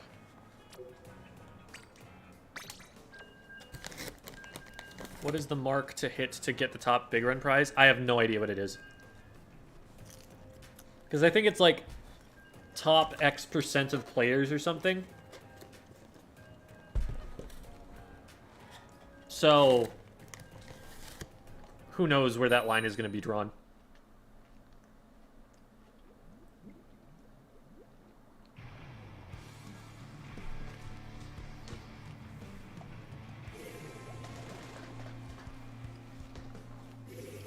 How's your experience with X rank? It's definitely both harder and a more meaningful ranking system, and I like both of those things.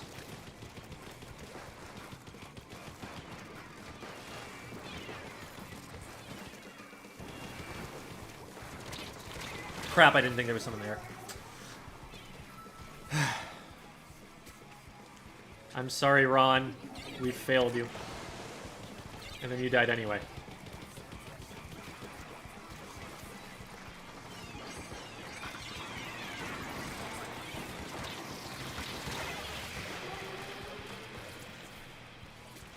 I'm just kind of feeding for that one player.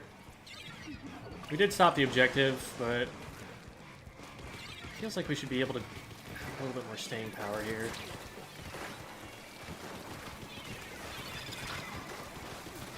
Oh my god, I'm missing everything. Not just because of the weapon. Although that's not helping. Where is this blaster? Okay.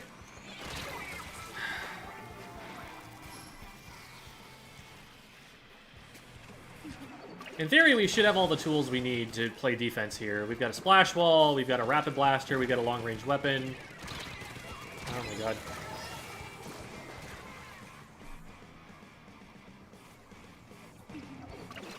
But we're just losing every fight.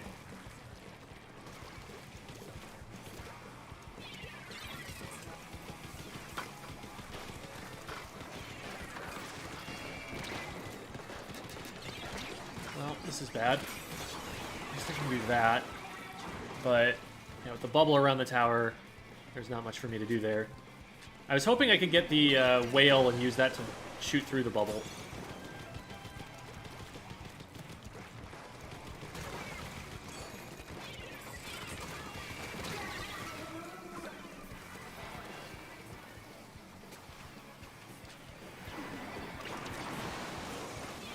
We have numbers advantage there. Why do we keep dying? Yeah,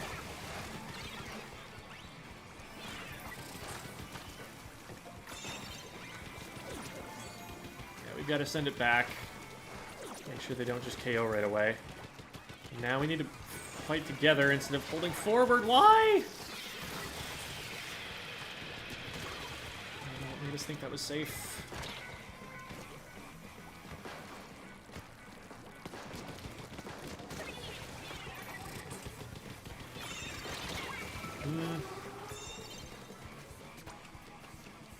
We were all on the left, so they just came in from the right and shot me in the back.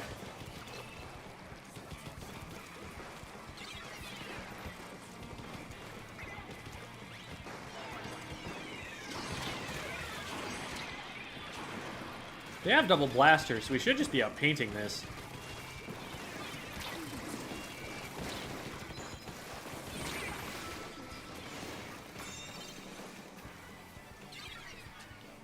They're just getting into our spawn. Like, where's the stopping? Why are we letting that happen? Oh my goodness.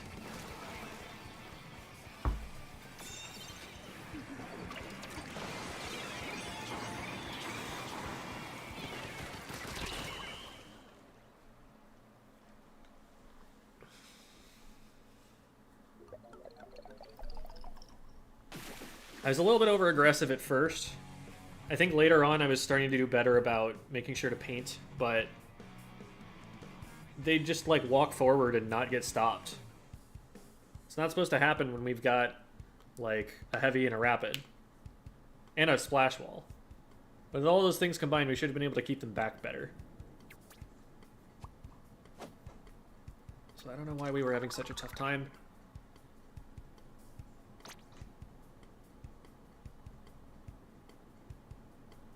Is it meaningful when the game gave me 10 points for getting a 3-0, took 63 away from a 2-3 ticket? Unironically, yes. Because what's happening there is that the 3-0 win is against players that the game expects you to beat. And the 2-3 looks like it was expecting you to be able to beat those two.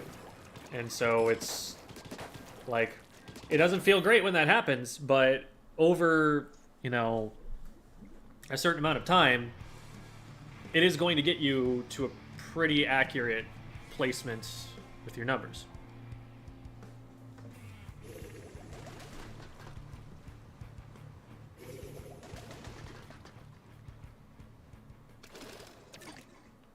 Top 500 is a lot less meaningful in this game than it used to be. Because there's just such a smaller population of players because they've separated them into divisions. And we are in what is almost certainly the smaller of the divisions. Darn it, I'm not in range to hit that guy. No! I did not think that they were going to go for that. Guess they were looking for the ninja squid.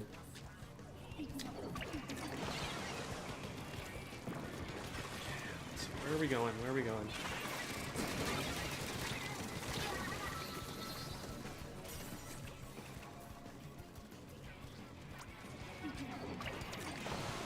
Yeah, Luna's gonna die for that.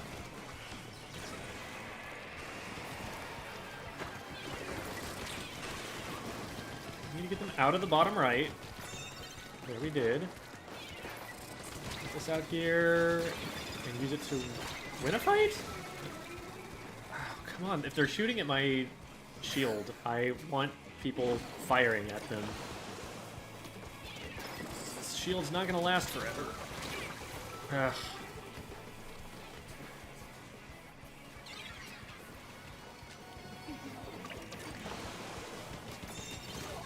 Nice. Okay. Oh, I got him once. Whew. Oh, come on. We actually get him, and then somebody just finishes it off on from mid. Okay, stay alive, please. Oh my god. Okay, I got the one. I'm getting rushed. I have no faith that hammer is going to accomplish anything. Use this to clear tower.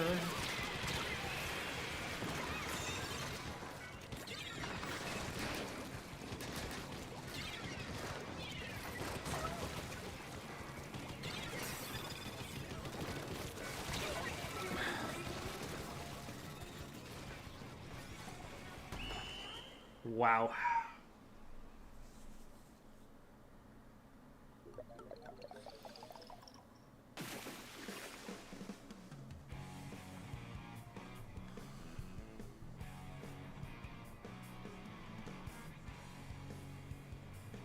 So realistically, it's top 2. It's really hard to actually estimate because we haven't had numbers on the size of the player base for a long time, and that those numbers have definitely changed since we got them. Size of the player base and the proportion of which ones are in which ranks. Ugh.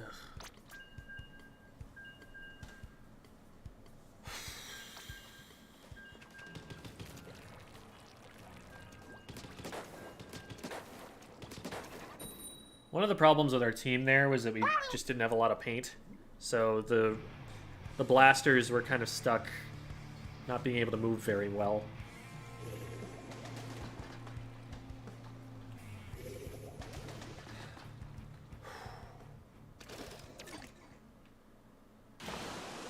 Watch out for their Hydra here. Let's just try and get forward. Okay. Nice. All right.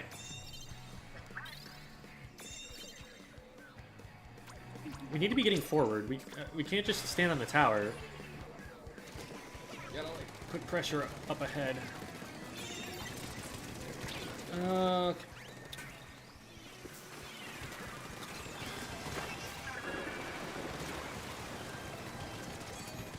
I didn't get close enough. We'll trade. No, we won't.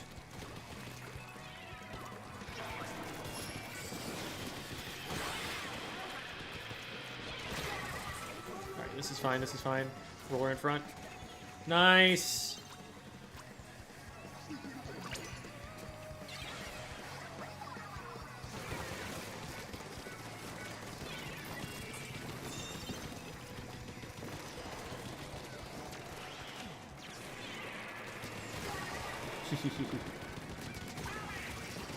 Oh, well, I should die.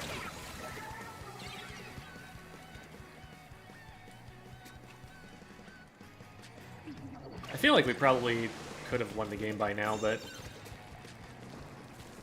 don't complain. We're in really good shape. Nobody saw this, right? Nobody will suspect if I perhaps pay a visit to the enemy spawn. Well, the roller who's spawning will spot it at the very least. And now we're gonna go another down because the roller got him. Okay, well, that could have gone better. Making sure there's nobody on the left.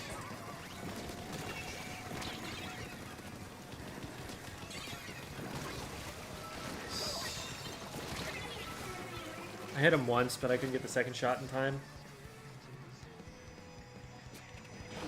They just jumped out. Good. Alright. So solid defense so far.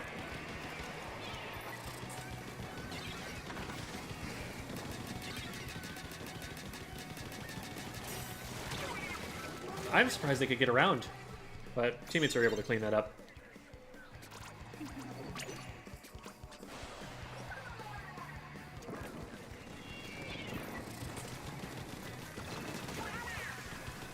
Is that...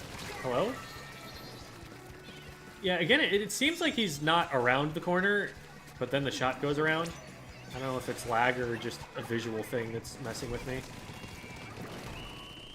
That's fine, whatever. We won the game.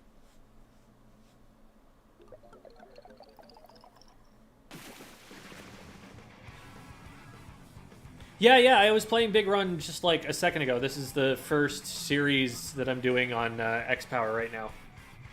Finished it off with a Kohazuna round.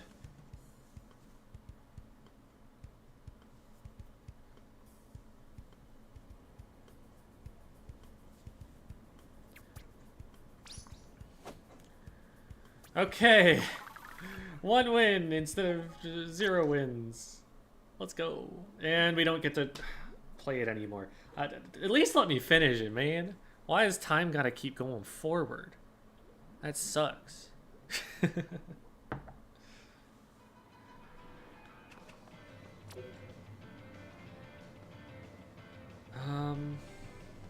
Oh, so it's everything or nothing right now in zones. Those aren't terrible zones maps. Not gonna run 52 for those. We're probably gonna run... What do we run for this? Let's give the T-Tech a shot. I'm still very unconvinced of Tri-Strike's viability. I still think Zuka is better. But I'm not a huge fan of Zuka on Hagglefish, honestly. Like, in mid or in neutral, like over the things you're gonna have to fight for zone, people just take cover. And it's hard to find those shots, especially once one shot has been fired. The other two are just guaranteed not to hit anything. Whereas Tri-Strike, I can just like put in the places that I want to clear. So maybe that'll help. Or maybe that's Copium. I don't know.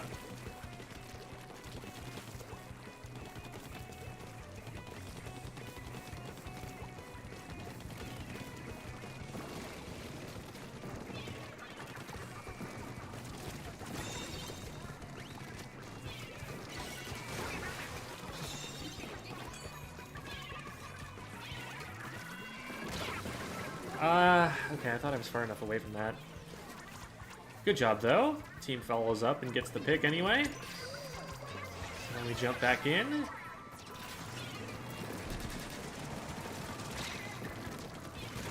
Whoo! And we don't die the curling bomb. Let's go.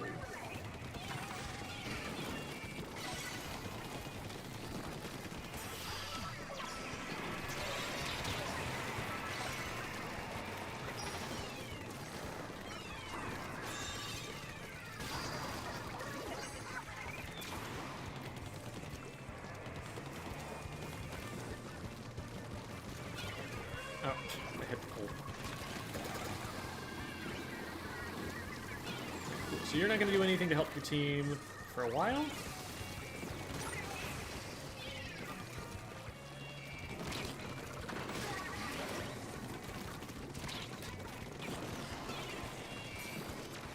Didn't mean to drop that bomb, my hand slipped.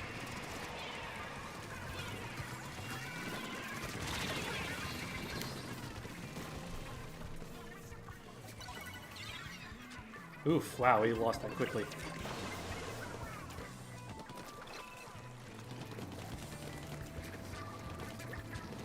A little worried for my teammate on the right here.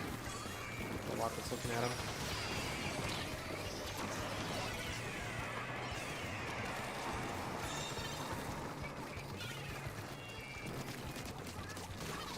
They just keep putting themselves in places where, like, they do not have support. And just try to paint the zone without really thinking anything more about it.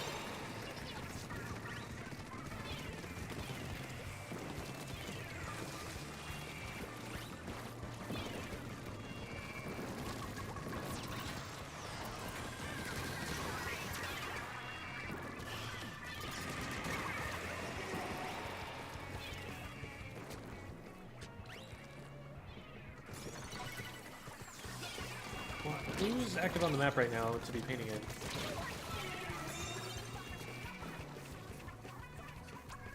Just hold zone, just hold zone. You don't have to fight. Don't drop down, just paint the zone. Okay, whew.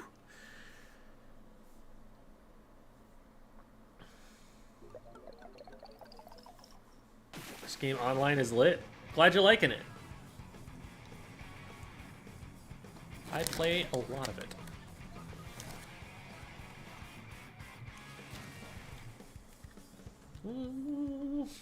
You just keep waving like, "Hi, Mom!" It's really endearing. Alright, we cleared the series. To very little point gain, but to be expected.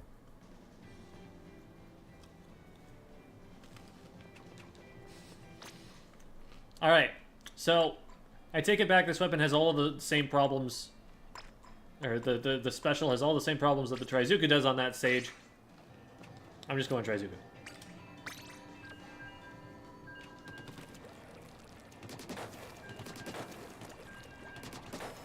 Yeah, I would say, in that lineup of games, I don't think there was a lot of competition for Splatoon 3. Like, we can say what we want about the technical problems that the game has been facing, but you could say that about a lot of games. And this one's really good. The enemy Hydra there, GG. You did well. Your frontline teammates were running in a little bit too much. They weren't really paying attention to the numbers advantage. So we'd often just like catch one or two of them off by themselves.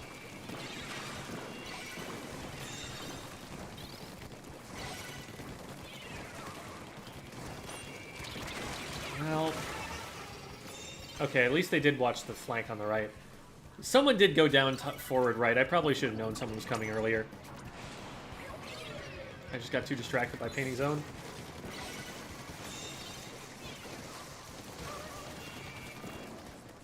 Someone is flanking. Alright, we got the trade.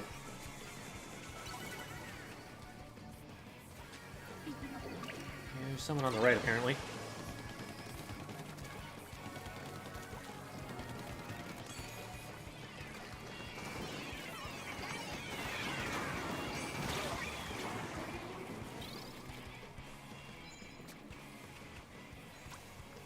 Alright, we got this. Get the zone. Get the zone. Get in the zone. Auto zone.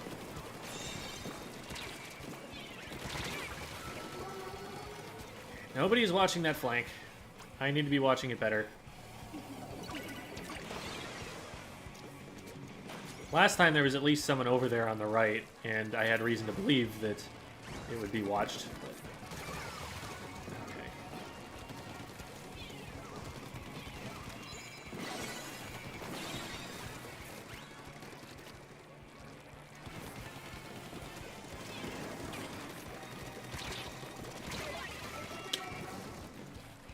Well, if we're all gonna die in the alleyways, then yeah. Okay, you need to stop going in. We need to relax. We need to get our special back. We need to prevent this from getting punished. That's not a great time to jump. Okay, well, I guess we didn't need the special after all, but... Ugh.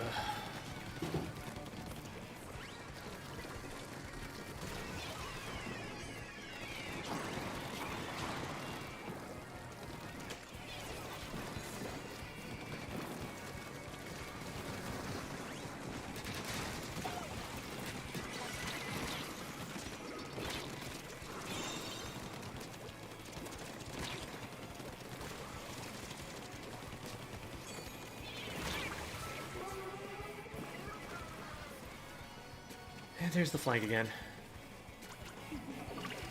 Oh, we actually dealt with the flank. This is a terrible jump. I had too much trust. Wait. Do we outplay? We might outplay.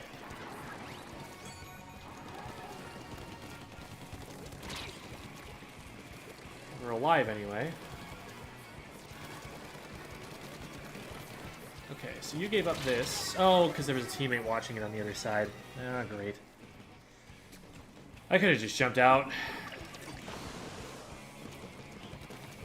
Why are we dropping? Why are we dropping? We need zone. We need zone first.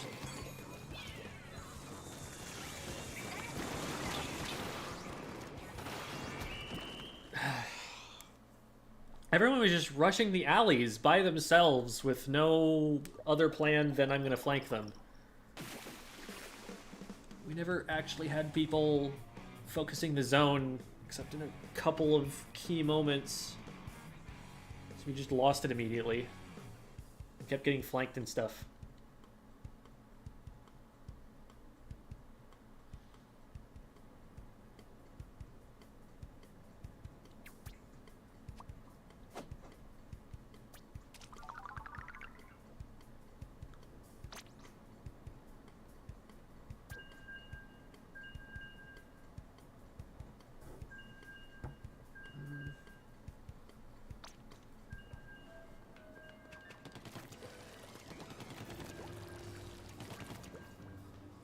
Yeah, some technical issues are accepted as inevitable. It's like, on one hand, I get that it's harder and harder to make a AAA game every year, because graphical quality has to keep going up, and so the number of team members it requires to make a game goes up, and it gets more expensive, and the price of games has been frozen for a while, even though inflation is taking off, and, you know, pandemic. There are a lot of reasons. But also, Splatoon 3, it's not that, like, more technically intricate than Splatoon 2 was, and they already made that game, and it worked better. In fact, Splatoon 1 also worked better. So, the fact that, like, we're having all of these issues that just weren't a thing before, it felt like the game was actively getting worse.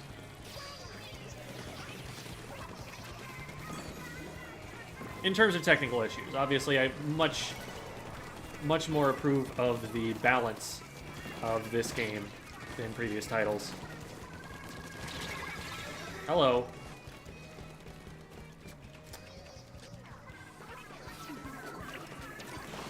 Figure out what the game plan is here. I think I'm gonna try and work with this player here.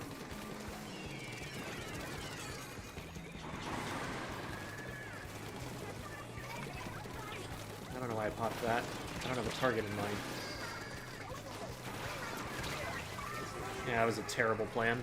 I just lost all of my mobility for no reason. Okay, paint the zone, please. Paint the zone. Booyah is not for painting the zone. We will not paint it in time. We need to paint the zone. Okay, I need to stop for a minute.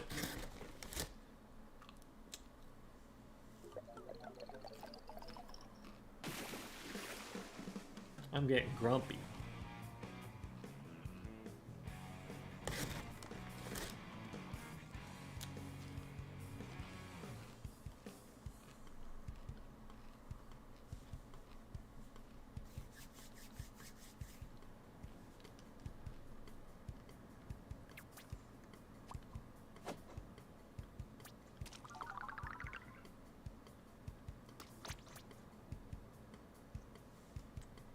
Man, nobody got anything done that game.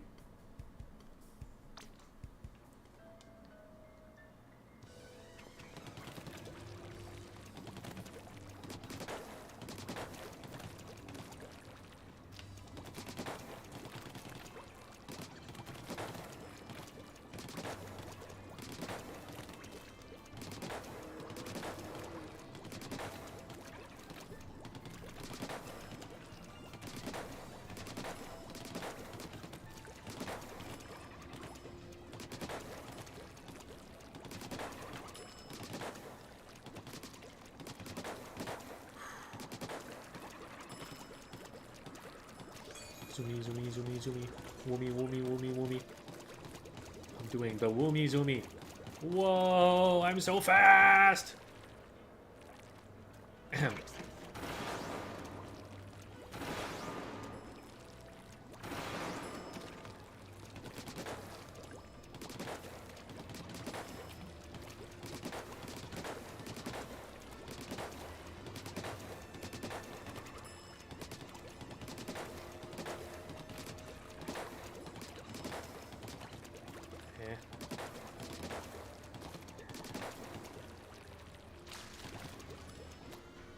Whew.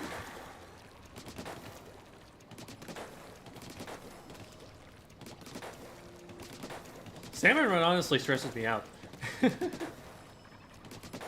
Stress levels were high going into those games.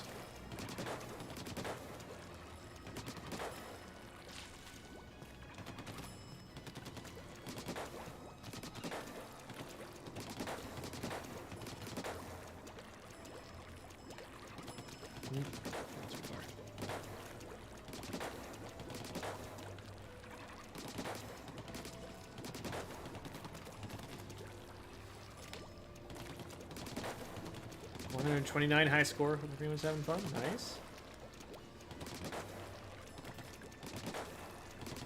Curious to see what the top runners' high scores will end up being if they decide to play it. I know that with competitive players and like Splatfests, they tend not to prefer them because you lose the ranked modes, which are the ways that we prefer to play the game most of the time. And so we'll play a little for fun, we'll play to get the max rewards, but a lot of the time we'll actually just do something else that weekend. And would not be surprised at all if it's the same kind of deal with Big Run. So I know people in like overfishing tend not to like random weapons because it's harder to plan for. It's just kind of a crapshoot.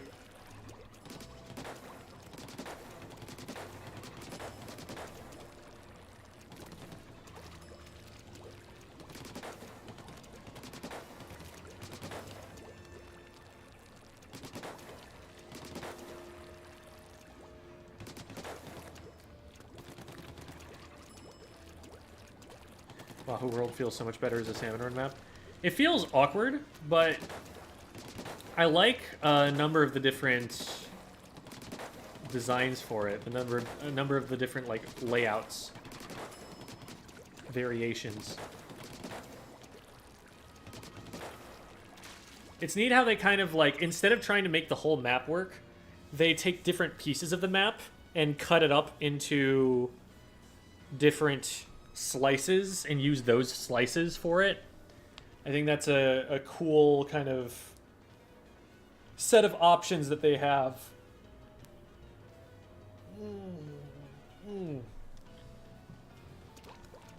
Because like, you think about it, the multiplayer maps are designed for 8 people. Salmon Run maps are only designed for 4 people. And you can kind of see it in the way that Wahoo World is laid out with Salmon Run. Like, they need to basically cut the space in half in order to make it a good Salmon Run level. Otherwise, you're going to get some solo queue teammate who decides to go all the way to the opposite end of the map and is just never recoverable to the basket. And you're going to get a stinger that's just too far away to ever reach.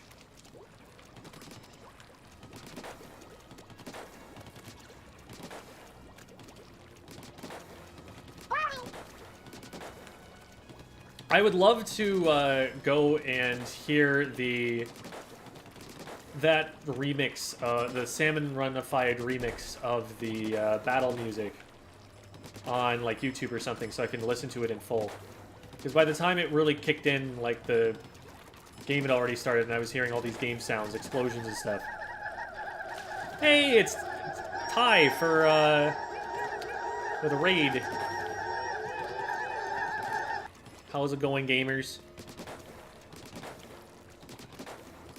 Ty is an up-and-coming competitive player. Has been on that grind.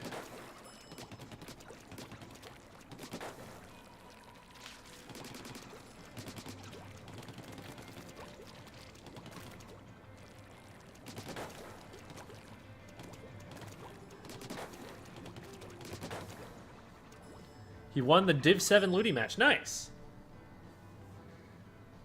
It was Div 3? Wait, are they memeing on you or are you memeing on them?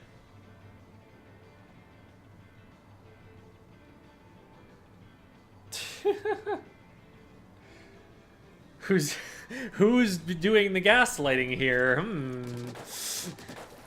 Oh, Burb is saying it was Div 7? Okay, so I understand. It's Div 3.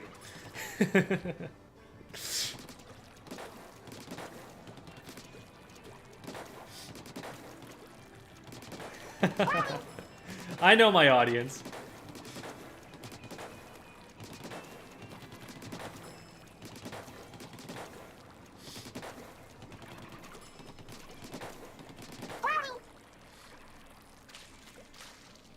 There's no way they saw through my gaslight.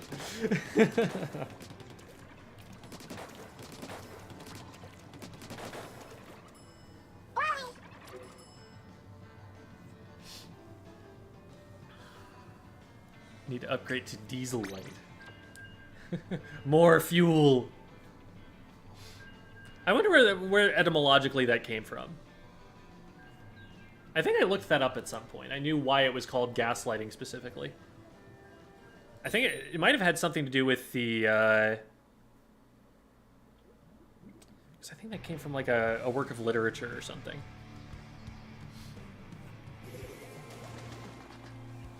From a play.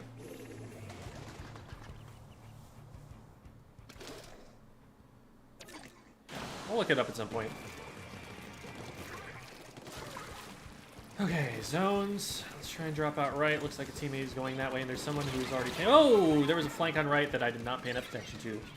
And we just both lost on right. Okay. Yeah, they ran out really fast on their left, our right. Let's get out there and help DJ Sango so they don't go down. Got some Nautilus up there. We can bomb that.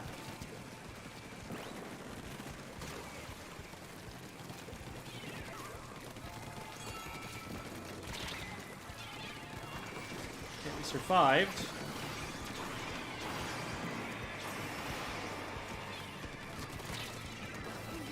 I don't know how you got in there, but we'll get that. You're gonna try and get into the corner. Thankfully, you missed some shots. I just need to hit one. There we go.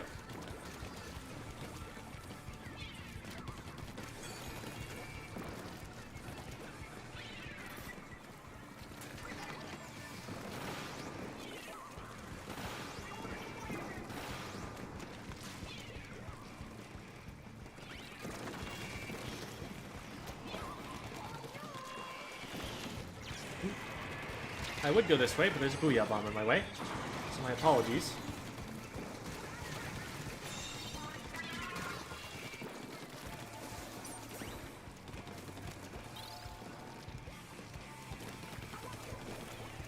It's cleared. I don't know where that... They must have just gone up here. Hi.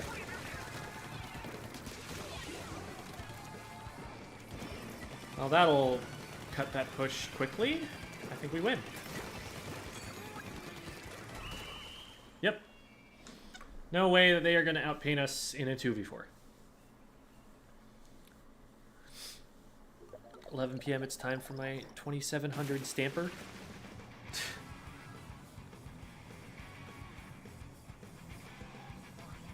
I've heard Woomy Warrior before. 8-player co-op in Big Run? That would be interesting. Okay, title of the movie you play was Gaslight. I still want to know, like, why it was called Gaslight.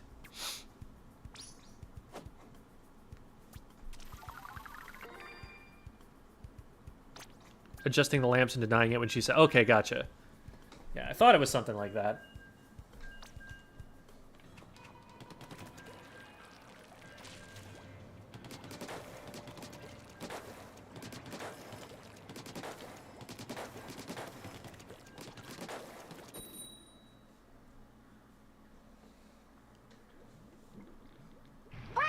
We're still talking about this.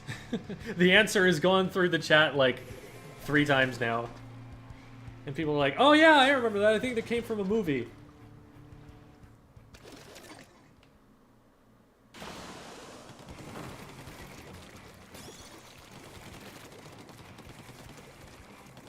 Well, I'm sure we can all Google that. Y'all got an internet browser open anyway, right? So... Unless you watch it on the Twitch app. I guess people do use phones, huh?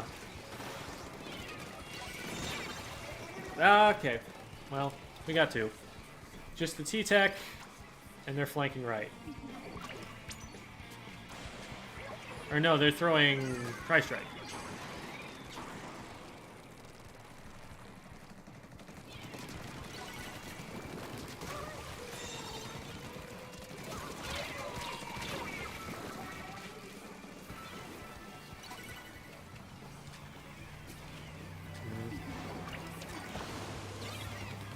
We lost a fight somewhere. Okay, nice. Oh my god, that's a lot of bombs.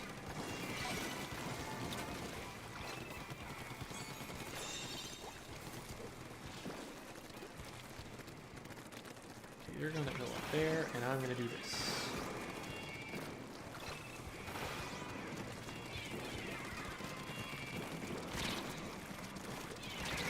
Oh, I almost beat him. I almost got there. Well... I didn't get anything done. Big sad. Should be able to get zone back, though.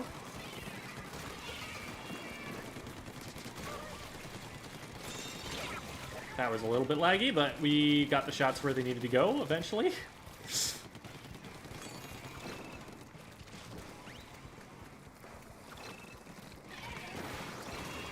Okay,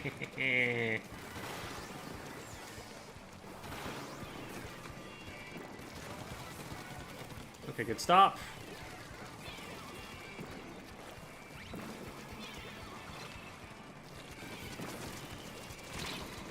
Not be in range of the ball points. Okay, they're gonna inkjet.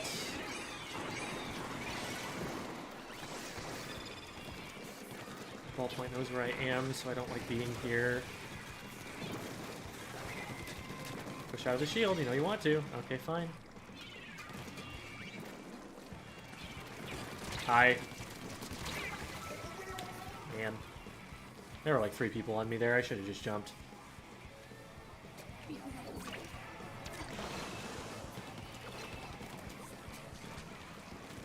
We're still getting answers about what gaslighting means, even after I made fun of us for coming up with more answers about what it means, even though we already knew. We've been talking about it for like 5 to 10 minutes now.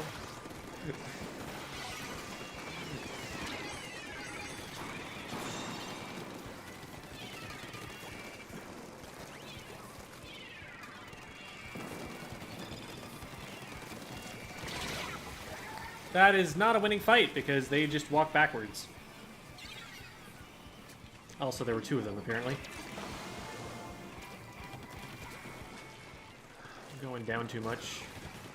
Just need to, like, stop trying to challenge this ballpoint. I also need to not be here.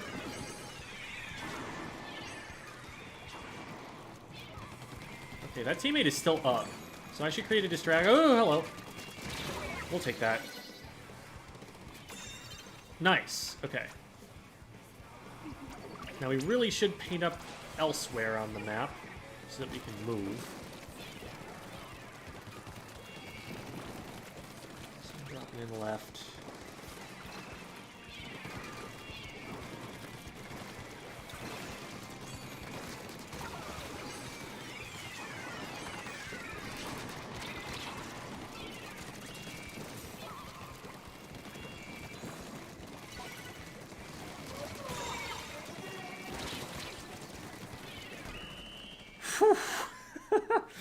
The number of shots that were fired in my direction in the last 20 seconds or so was very high. You haven't been talking about it at all. Your eyes must be playing tricks on you. Oh my god.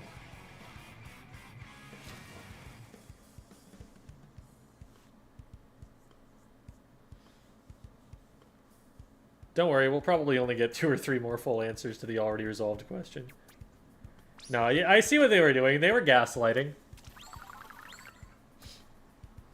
It's fine. They were gaslighting.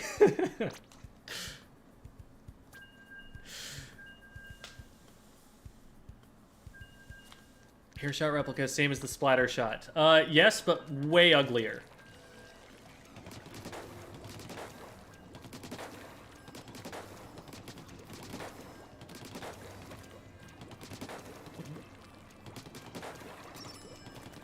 Must obtain pizza. Excellent. This is a worthwhile endeavor.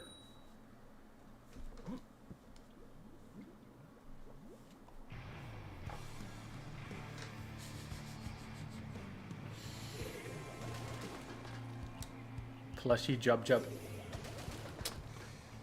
Sorry, you're wrong.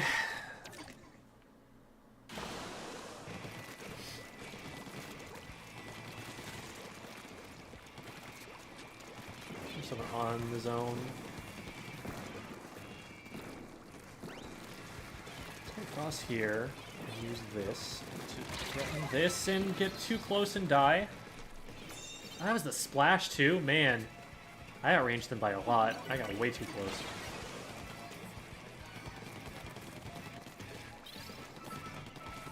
I'm just painting this for the sake of getting special. I don't actually intend to drop down, but maybe I'll give people the impression I'm going to. Oh my goodness. Okay, well.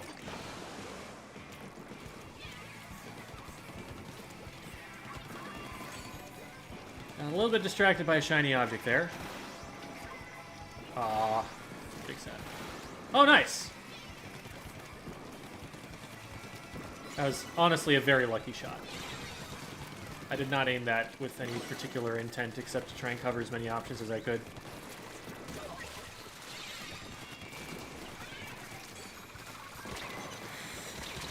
Oh, I thought I could get away with it. They were already up there. Okay, we need zone. Please paint.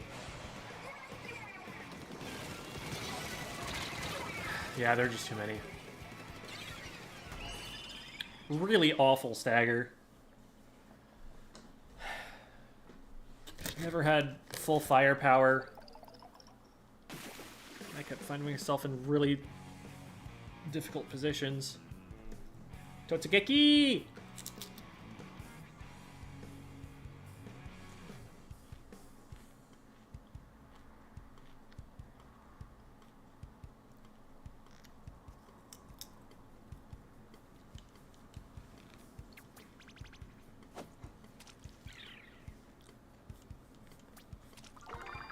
All right. Well, time to go back up.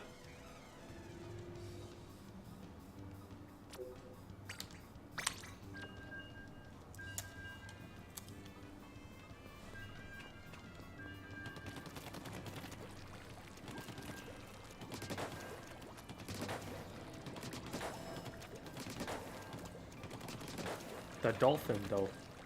Somebody knows. We've got some fighting game players in here.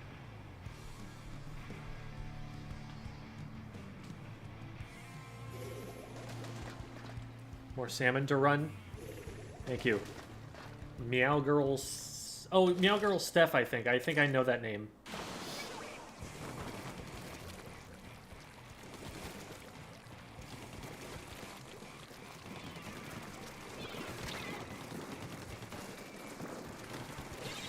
These boxes are honestly getting in the way. Like, I can't see as well because they are there.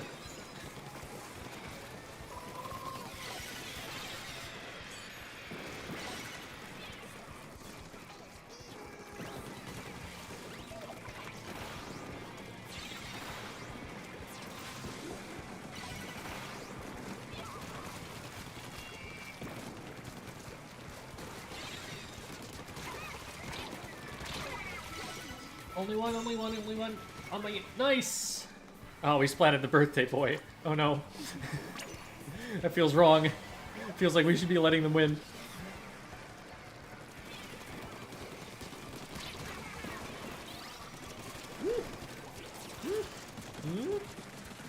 Okay.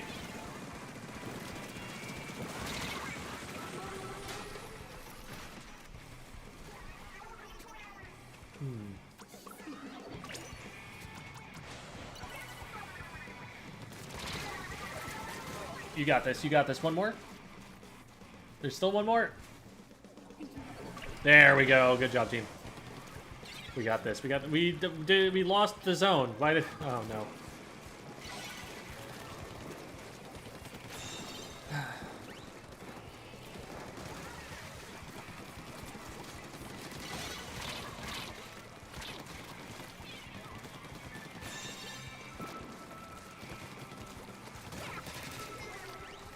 I'm not gonna get too distracted by that because the actual painters are spawning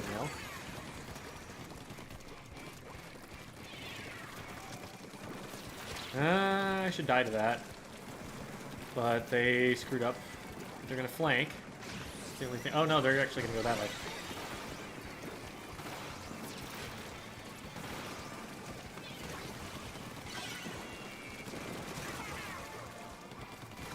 I don't know where that player went. Okay, we got him.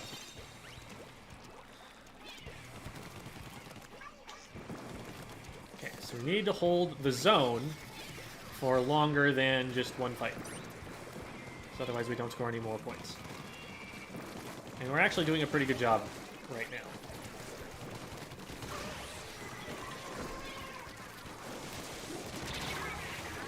We got rid of the blob, so that's a lot of their painting power down. We probably don't keep the zone for much longer, but we scored some. So capping here is going to be really important. Applying a penalty.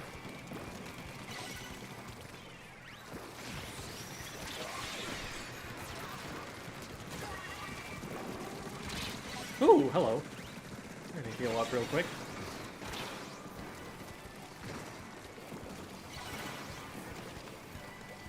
Very nice.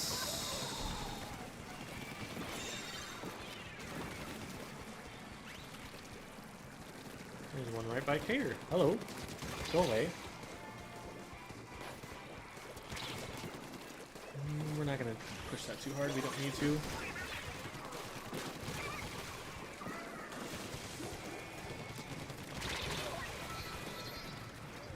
Hopefully we get that player so that they can't get on zone.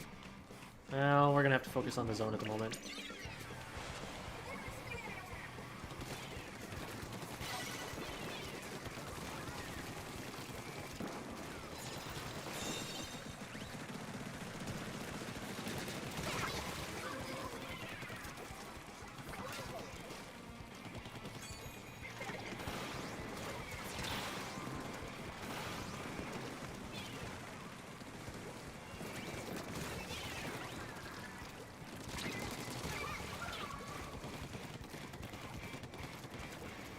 They've given up.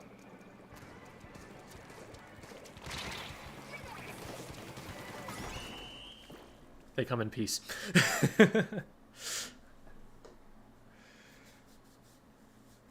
Whew. This looks like fun, but also not good for my high blood pressure. Yeah, maybe not. The game is very fast-paced.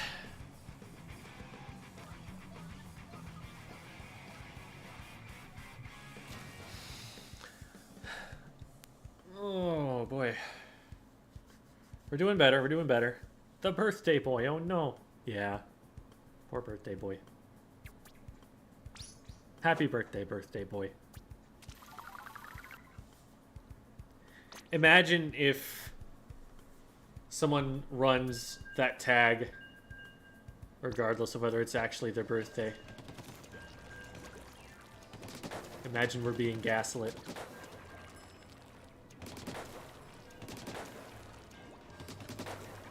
They have to do a lot to Wahoo World to change it to a Salmon Run map because it's an 8-player map that's being played by 4 players. They need to make it smaller and, you know, cut it into certain pieces, but they have a lot of map geometry to do that with, a lot of, like, interesting ideas for how to do so. Turf War similar though drives me mad. You've got 4 people working together, just maybe not as well as the other 4 players are working together.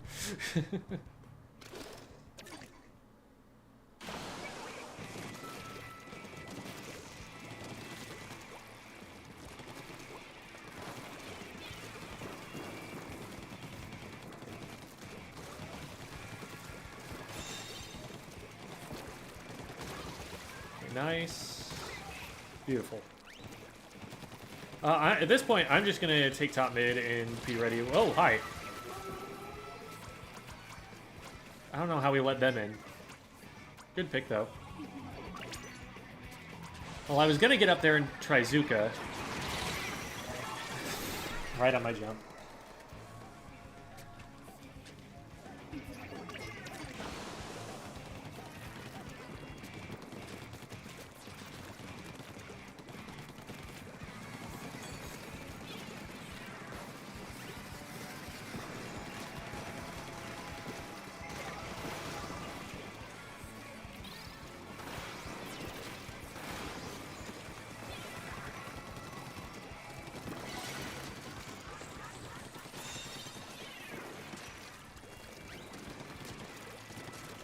Behind us. Okay. Whew.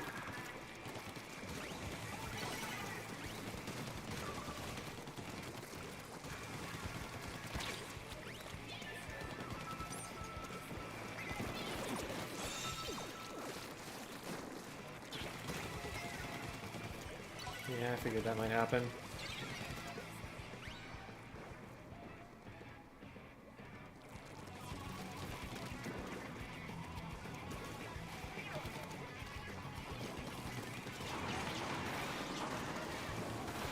Oh, cool. I got another one on the other side. Let's go.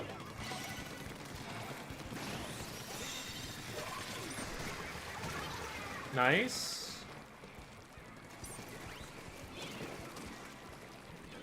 Other side here. Someone went down into the tree area. We'll cut that off.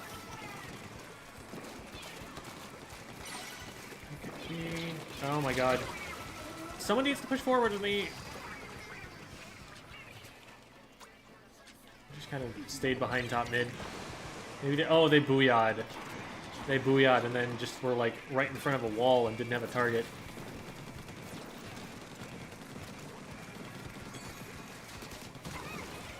Totsugeki!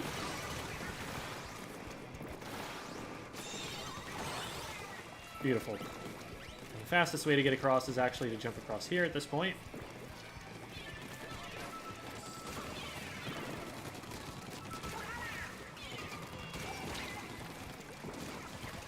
Totsugeki!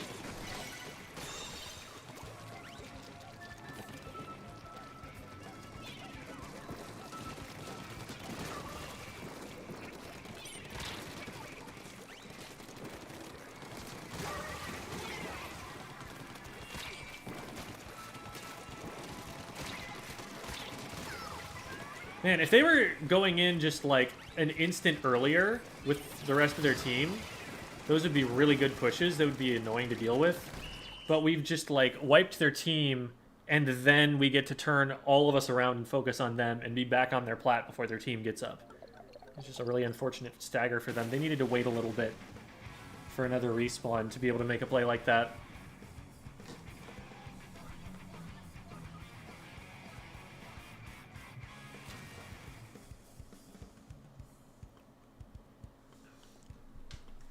Yeah, it's not like Wahoo World is where anybody lives.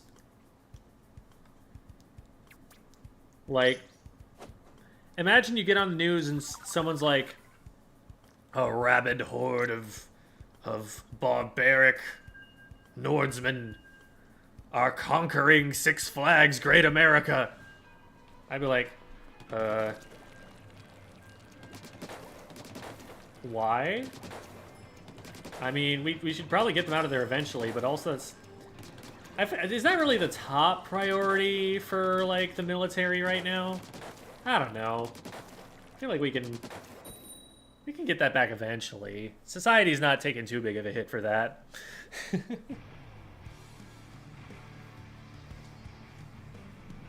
So now we explain zoning in Rushdown, right? Yeah, they are concepts here too. Any reason you chose to come back over LDE? I die a lot. I am very aggressive.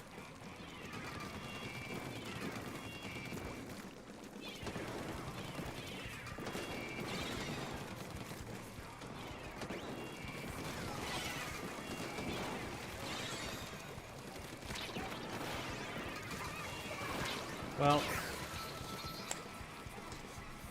everybody died.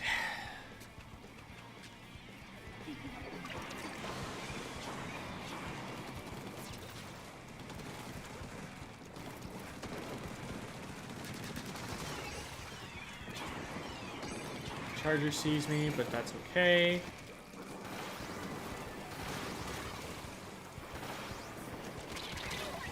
Man, we need to get forward so they don't get these jumps in safely. But we're not doing that. We have a bubble. Should be safe to get into. Oh,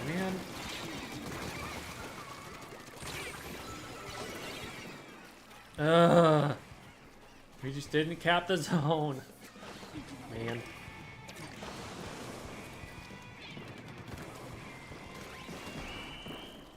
Yeah, the first fight didn't go well, but after that, like, I got some picks. I was surprised we weren't able to use that to get forward at all. Lost too many fights.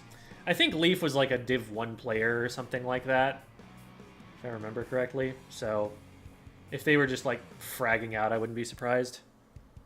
Correct, this isn't Big Run. I played some Big Run earlier. How do we sign up for coaching? There's a Discord server for Squid School that you can join to... Here.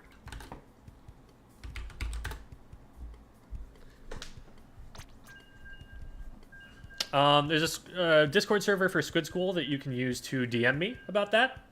And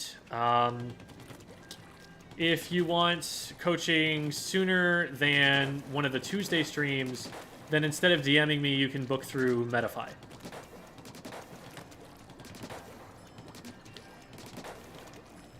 Tuesday streams are free, but they're a longer wait. And then the Metafy ones you can usually get within like a week, but those cost.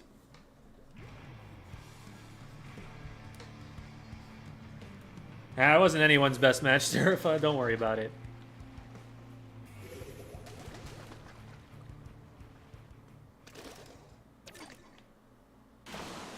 That's a good example of the feed stagger loop. I didn't notice that happening specifically. It felt more like we got even numbers and then just lost the fight afterward. And that just happened. Another thing that was happening there was that their backliner was doing a really good job of anchoring. That is letting... I mean, part of the anchor's job is to let the rest of the team back in after they go down. So even when they did lose fights, we were getting punished harder for losing than they were because they were able to just get people right back to the middle of the map again.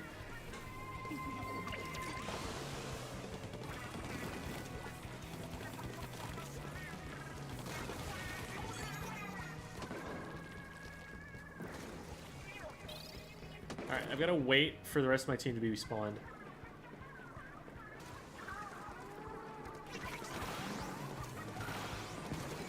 Man.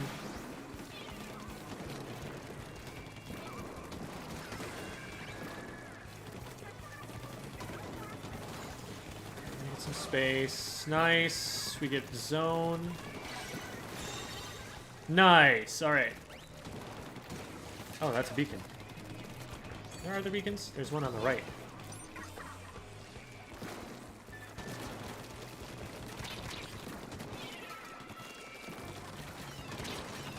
How am I missing this? It looked like he rolled right through my line of fire. I hope somebody knows that. Okay, good booyah anyway. This is actually probably the safest player now.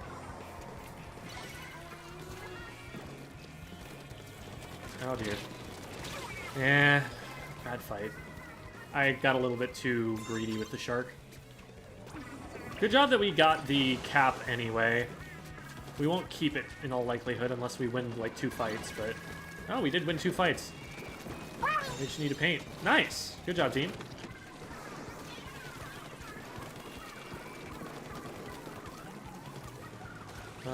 Cool, cool.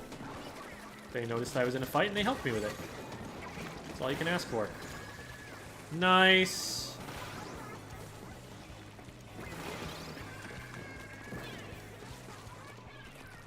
All right.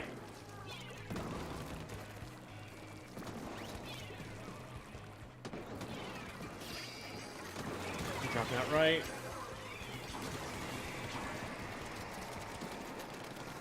Yeah, shoot at me and not the zone.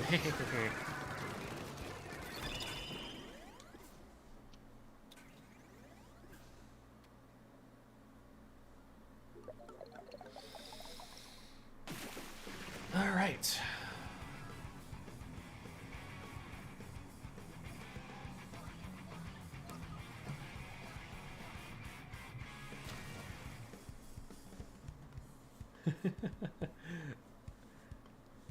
That's very endearing for sure.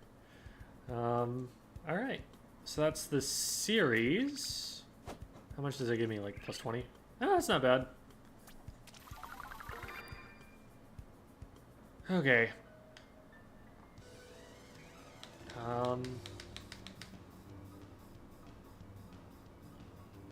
Okay, there we go. That took a minute. Do I have the new... Do I have that emote? All chill.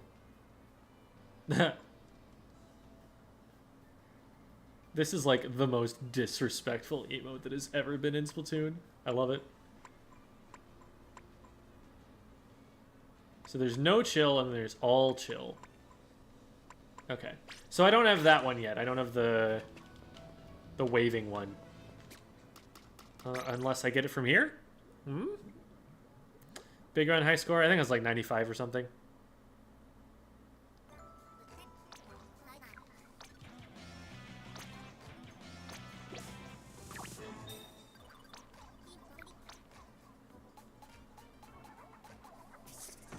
Is there anything else that I didn't buy yet?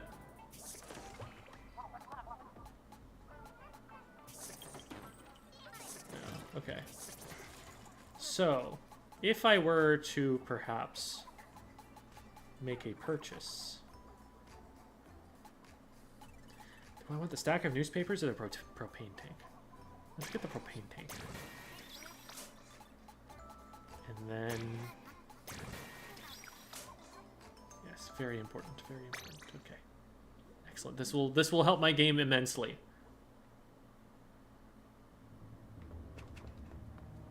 What do you do when you respawn before your teammates to prevent a stagger? Literally just wait. Yes.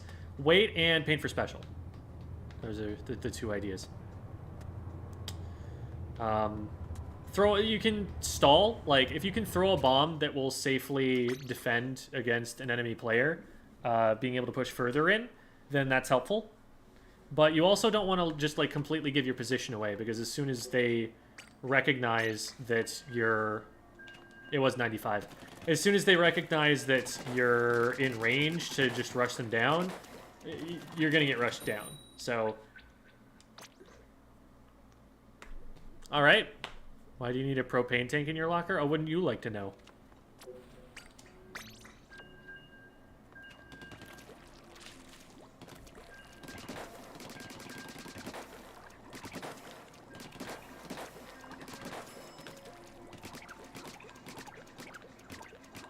Pew, pew, pew, pew. Victory Strut is still a personal favorite. Oh yeah, absolutely. I love it. It's so silly. He's like doing the chicken dance. Does it even count as a locker without a propane tank?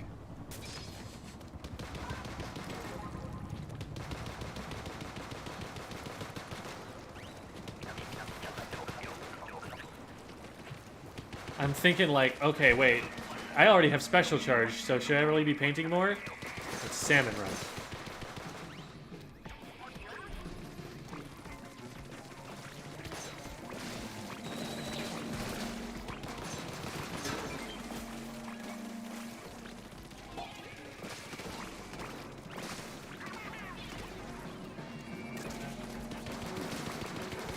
Did it spawn on top of it?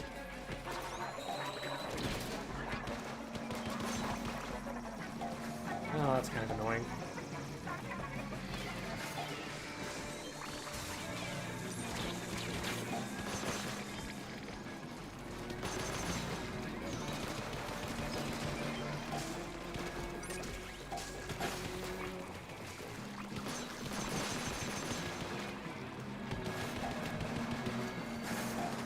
I feel like this is easier than it was when I was playing with Devi. Might be that, you know, she was executive VP.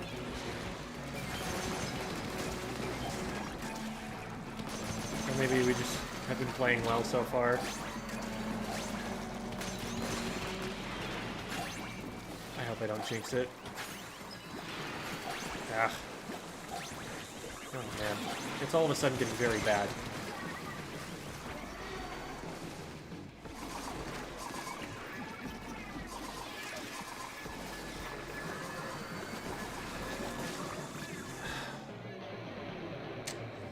We could have thrown a bomb. I don't know what special they had. Might have run out of ink, though. Definitely wouldn't be the easiest thing if, like, it was a Hydra without ink or something.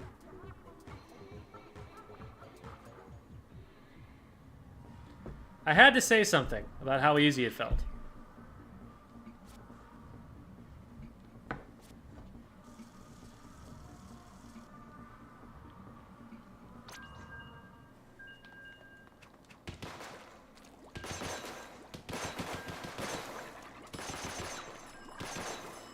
And yeah, like, all it took was one person going down, and all of a sudden that triggered a chain reaction of people losing their positions and getting overrun.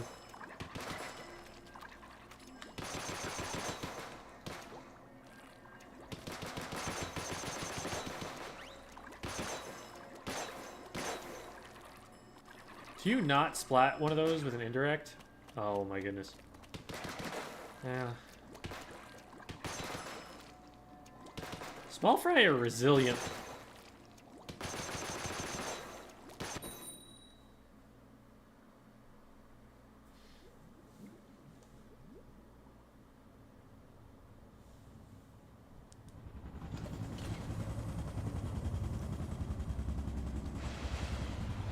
Oh, I never actually messed with the Grizzco Splatana. I don't think I ever used it.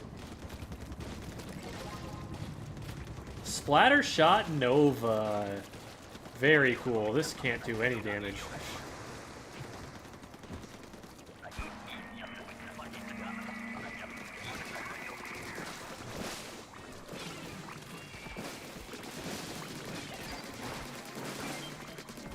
That actually did a surprising amount of damage to it.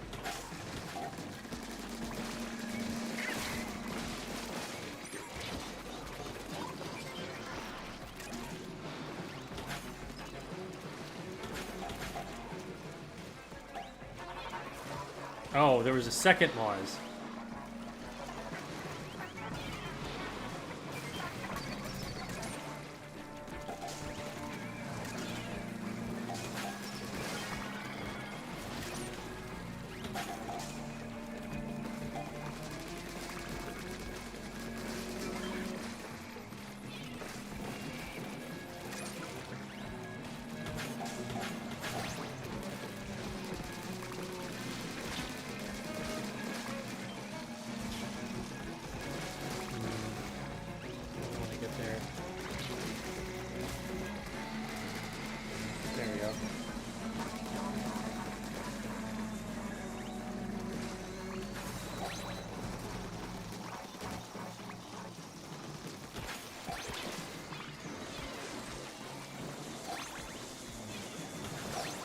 Ah, crud.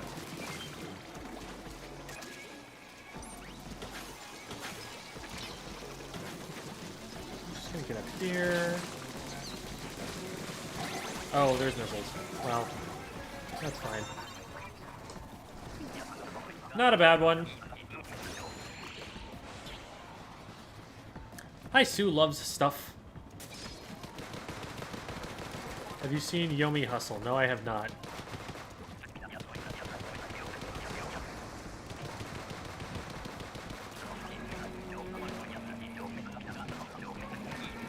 Is that Yomi like the Japanese word for reading?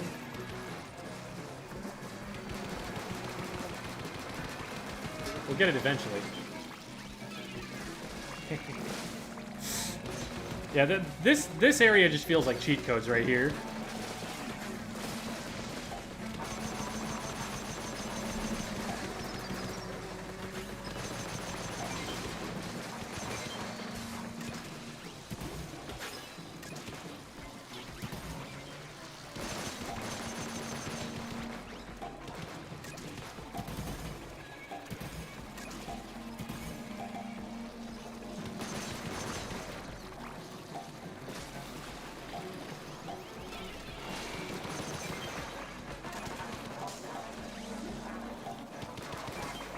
Alright, you ready for me to jinx it again? Going pretty smoothly so far.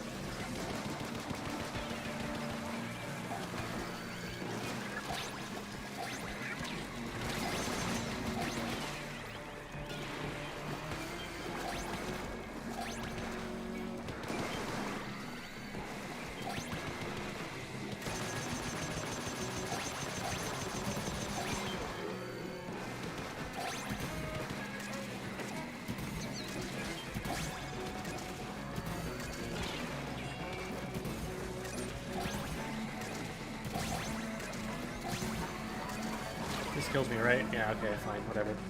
We launched a whole bunch of eggs up there.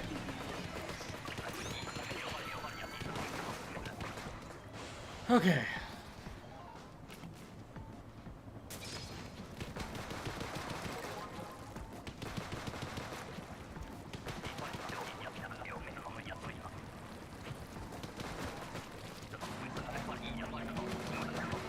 A turn-based task-like fighting game? What do you mean task-like?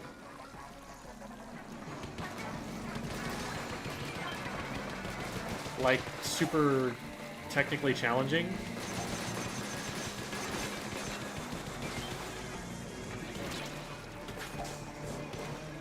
Kind of like a Kaizo fighting game?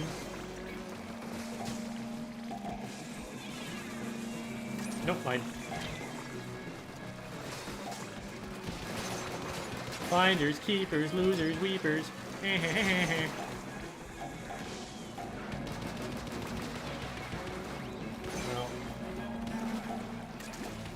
I'll get you eventually. There we go.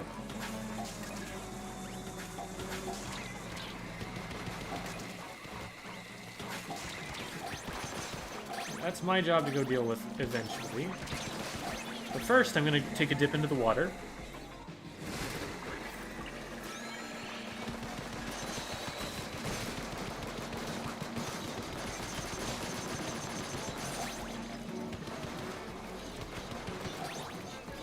You guys are annoying.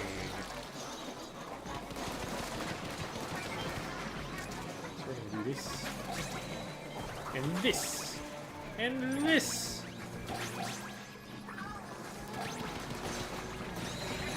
Is this a sick idea? It did not work the way I thought it would because we actually triggered it to fall, but... That was a good one. Good job, squad. See, I didn't jinx it this time. Aha! The commentator's curse. It was not mine.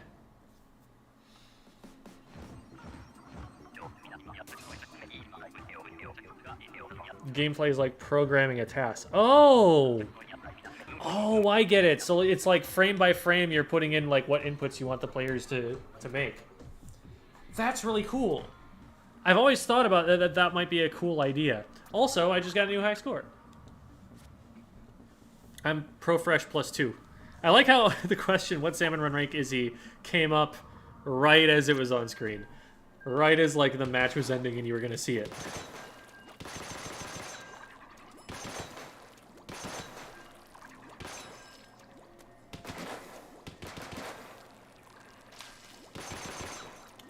There aren't... The rewards are mostly, like, aesthetic. It's not like you're getting new gear or anything. But there's, like, a new decoration or something. And a splash tag sticker. Splash tag badge.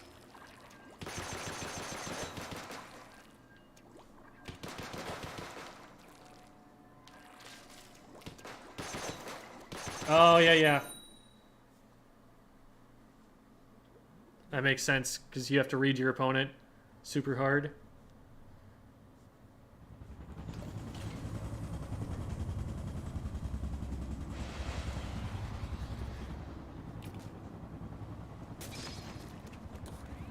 Software to use for chat. It's called restream.io. You can just...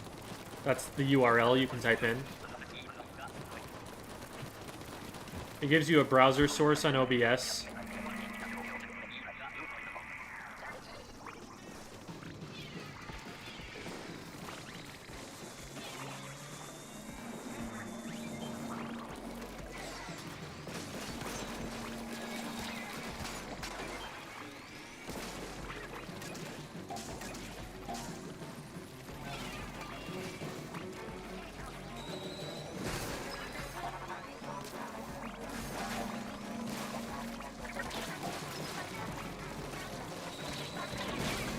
Well, that was mutually assured destruction.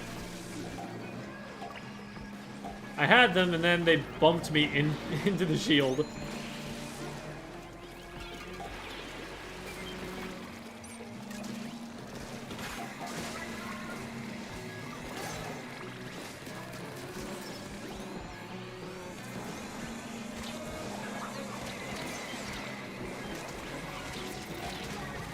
Oh, no.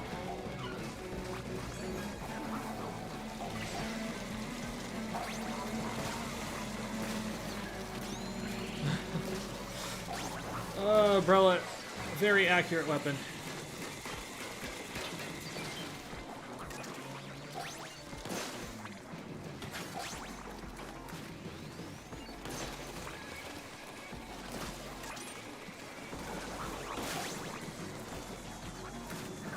I got you, C-Pop. Boom.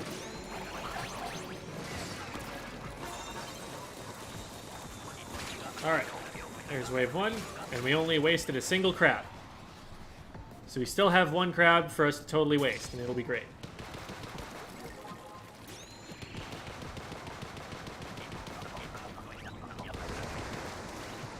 It depends on whether you prefer Turf War or Salmon Run. I personally really like tricolor battles.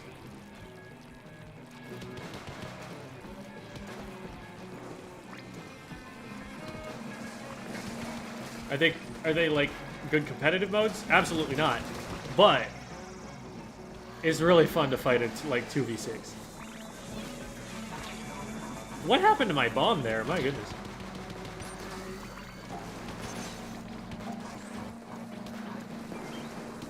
Oh man, you can just be here? This is also cheat codes.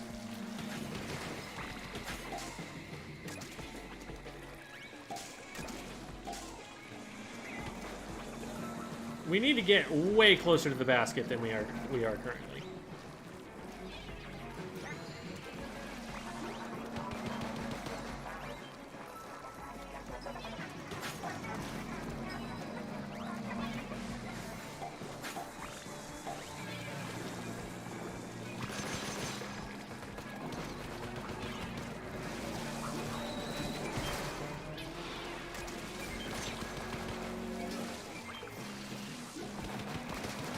Oh, that's a lot of eggs. Just throw them up. Throw them up to us.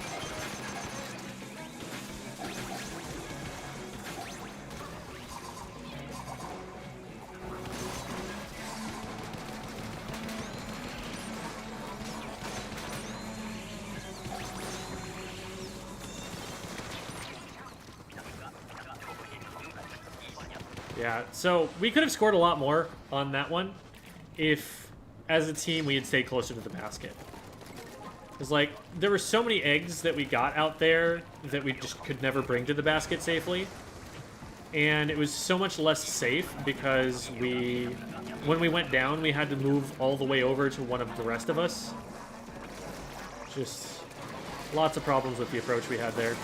Ooh, ooh, ooh, ooh.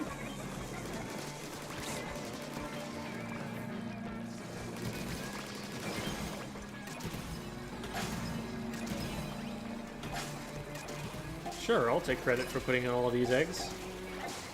I'm helping. Do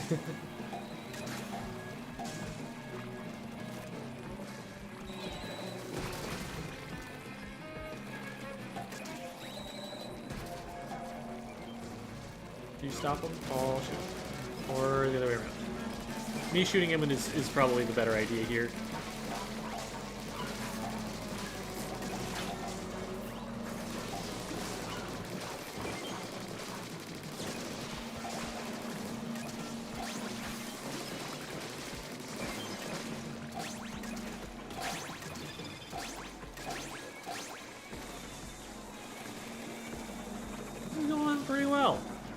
I have not ever felt compelled to use my crab tank in this wave.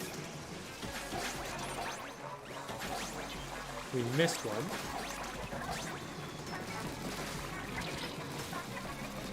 Big shot. Probably not the most important thing to go after that, given that we're this close.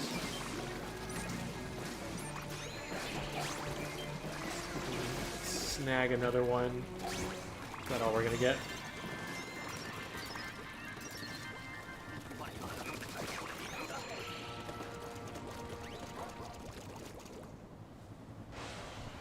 Good job, squad.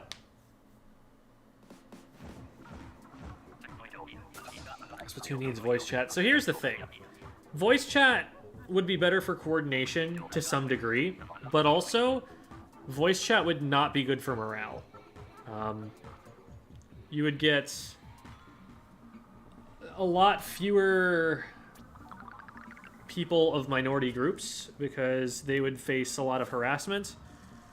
You would get a lot of, like, a much more stressful experience. Because when you're playing by yourself, the only person who can add stress to the situation is you. Like, it's not like anyone's going to be yelling at you or something for what you're doing. So, while obviously, yes, communication options would be better for coordination, I think that the game is absolutely, like, inarguably better for not having them. It makes it much more kid-friendly. It makes it so that it's very gender diverse compared to other games. It's still, you know, definitely skewed, but that is way less of a thing than it is in any other game.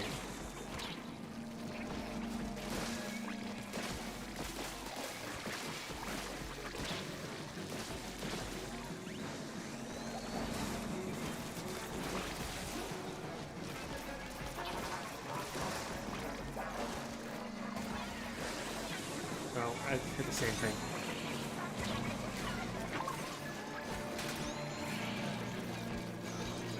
So we need to fix this. Hey, stop that. Oh, crap. Why is everyone away? We need to deal with the fish stick. Fish stick is making basket unsafe. Okay.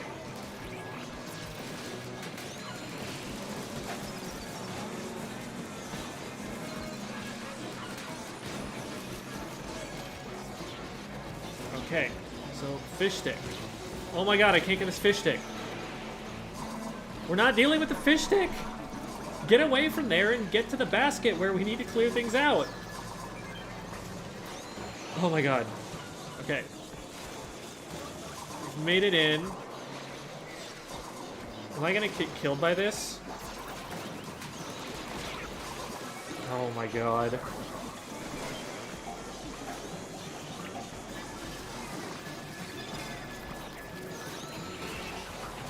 That was awful. Oh my god.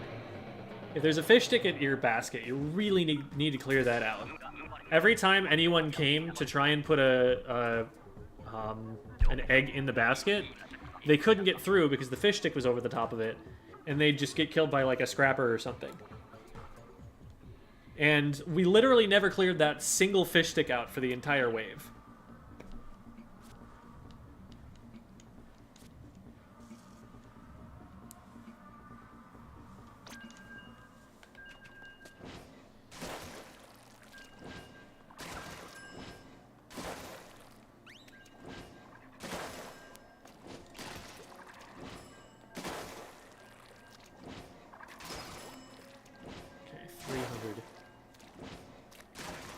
So a vertical will actually one-shot certain bosses.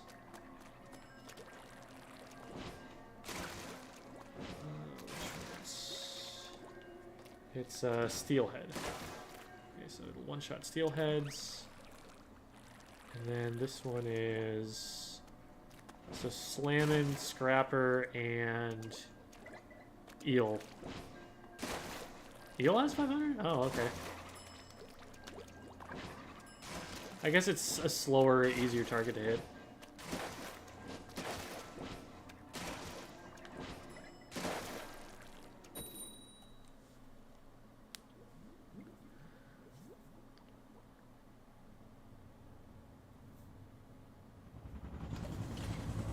Thoughts on Splatoon winning best multiplayer game of the year?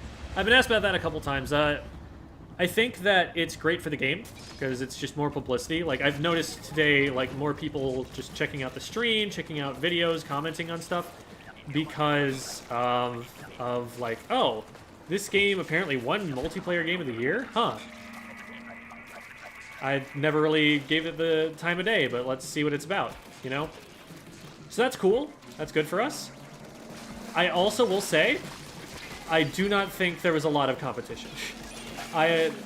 Overwatch 2, considering everything that happened with Blizzard recently, and like how little they've been able to do for the game because of the, you know, the layoffs and the changes and everything. Layoffs, the firings. They, like, it's not their fault that that game isn't, like, Game of the Year material, but it is definitely apparent that they didn't have as much time to do stuff with that game. And then you're just looking at Call of Duty, which is military propaganda, a Teenage Mutant Ninja Turtles game, which I've heard is fun, but it's not something that you typically expect to see up that high. And I keep forgetting what the last one was. Someone's told me about it like twice. Oh, Multiverses, which is not a Smash Bros. Replacement. I like that more platform fighters are being made. I think that that's awesome for the landscape of the genre. But I also was not, like, I wouldn't play Multiverses for any significant length of time. It wasn't that fun to me. So.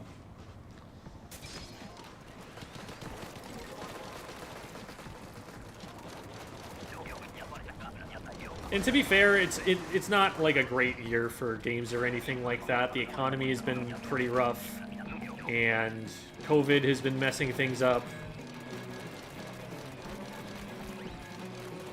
So, I don't feel especially bad. Oh, I should be able to hit this. Okay, well, I didn't have to.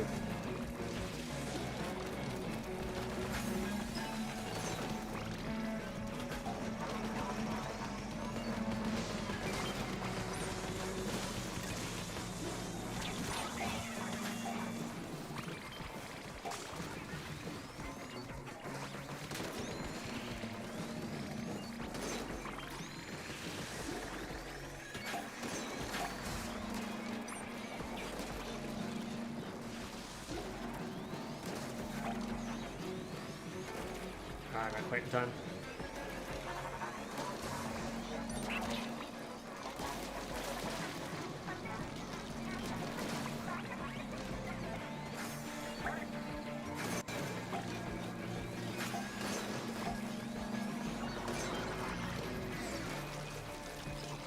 Whew. Oh boy. that was not how that was supposed to go.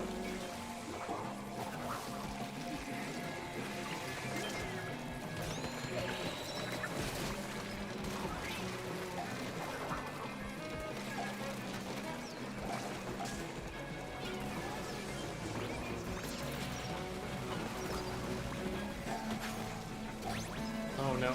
Go through that up for me. We're good, we're good. Okay. Ugh. That was a really rough round, but we made it. When is Big Road end? Yeah, the 11th.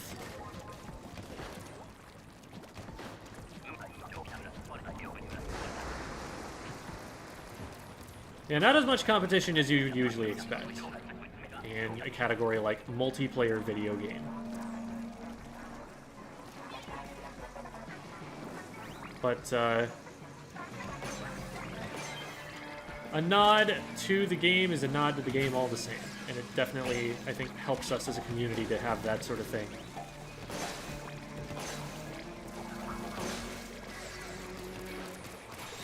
Gotta say, I'm not a huge fan of Range Blaster for Salmon Run. This feels like hard mode. Yep. Oh, that's... Where's this big shot? Big shot's over there.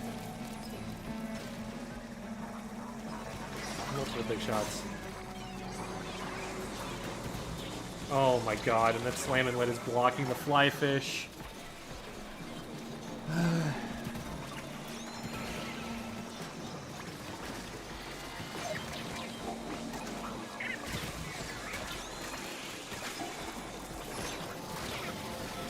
We need to get rid of these slamming lids. I can't see anything, for crying out loud.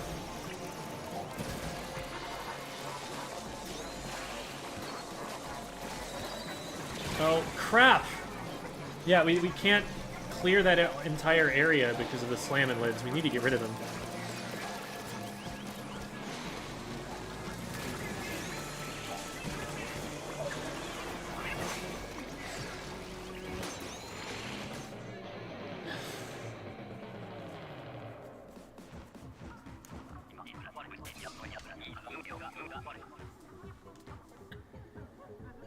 Well, it was wave 3, so not a huge loss. Does the sky change for multiplayer maps? No. The sky is the same color when I was playing multiplayer earlier. Pay grade maintained, retained.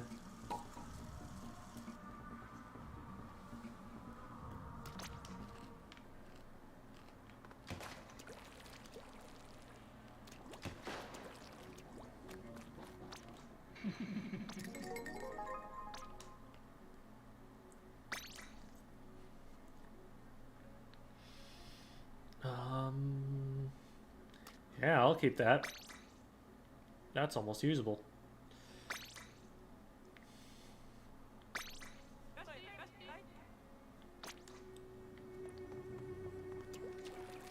I've had 2 or 3 Kohazuna rounds at this point. But this one will be one if we clear it. 250 isn't bad for a direct, though.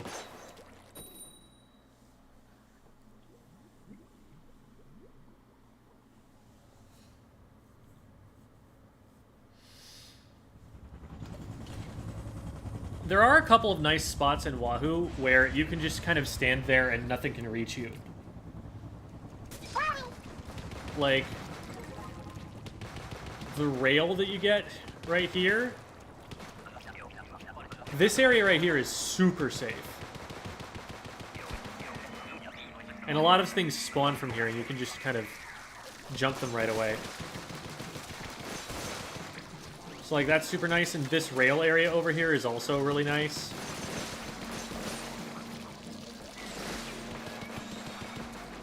Well, hey, look, I don't care that you're here.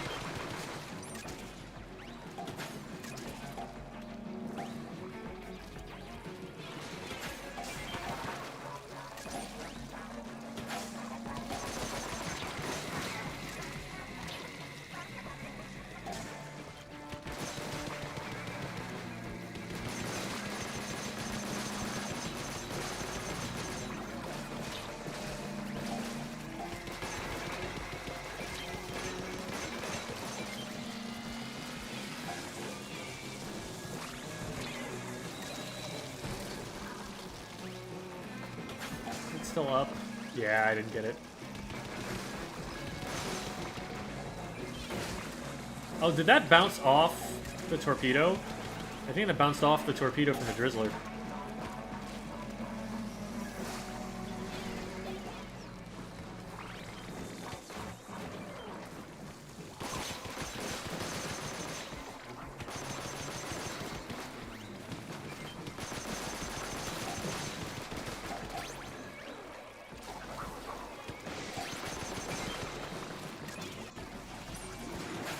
Not super high scoring, but we did win it. So I'll take it.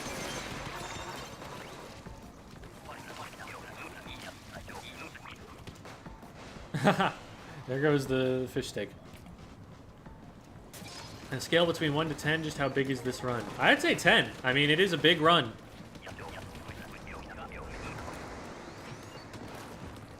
I feel like it's more on a scale of 0 to 1. Is the run big? 1. Yes. Is big. Man, I can't see stuff.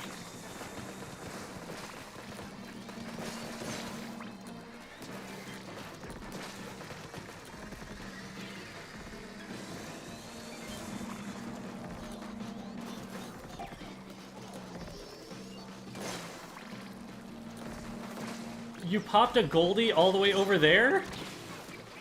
You'd let those come to basket. Oh my god. Are you kidding me, dude? Oh. Oh no. You've got to move to them. No, we're not puppy guarding those eggs. Oh man. This is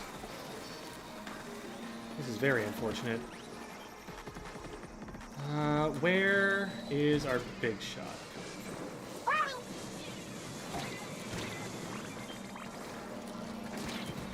I'm not even interested in saving Sleepy if all they're gonna do is sit over there and be like, no, we're not saving the golden eggs.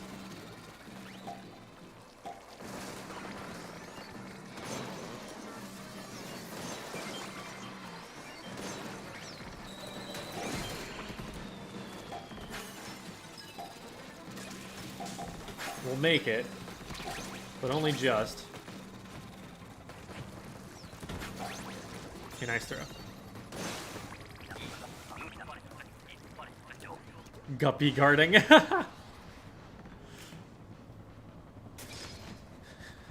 is the Salmon Run freelance experience. Sleepy lifespan.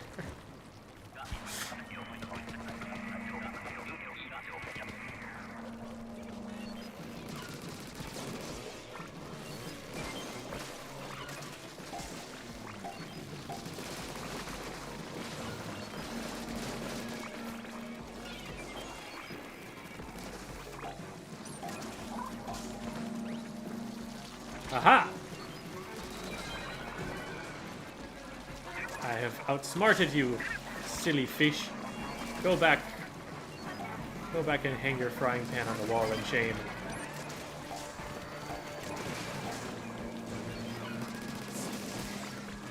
I don't want to go to the other side of that. You go to the other side of that. We're gonna booyah bomb because it's getting a little hairy.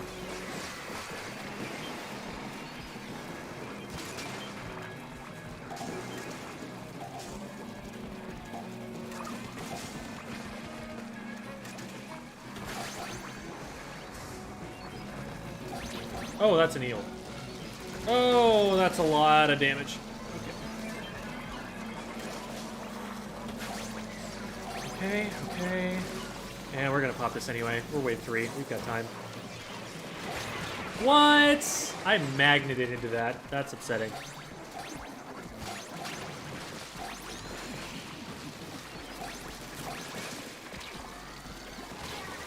We need to splat fish.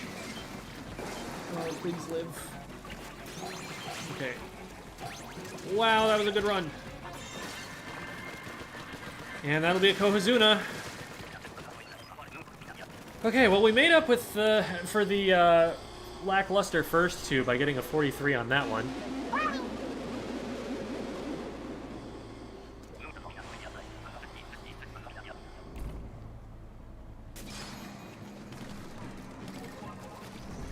Alright, well, I'm not gonna out DPS anything with this, so I'm on boss duty.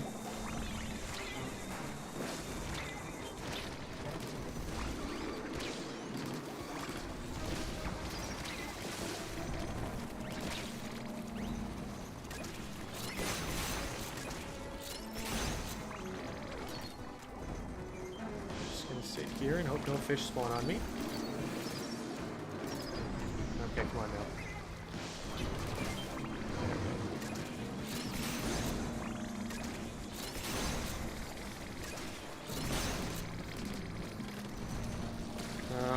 I don't like it being lured to the side. Wow.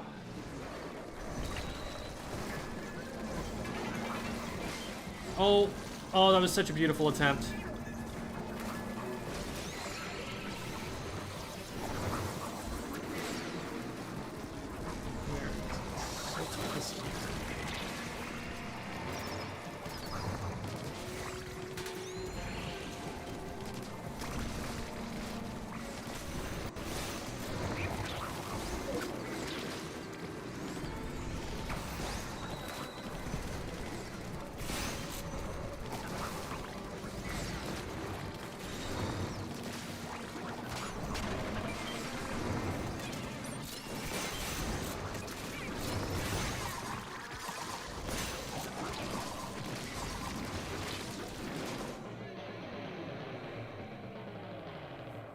It was gonna be a wrap anyway.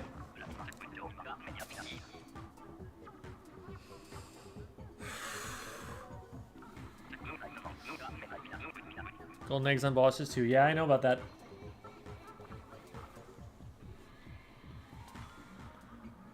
Whew.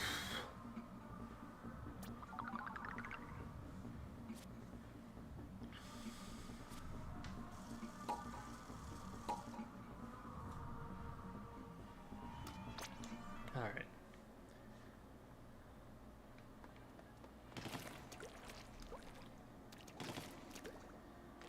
Oh, it's top 5% by high score? Gotcha. Yeah, I don't know. I don't think 100 is enough. We'll keep the one that I have. We're definitely keeping the one that I have there. Okay.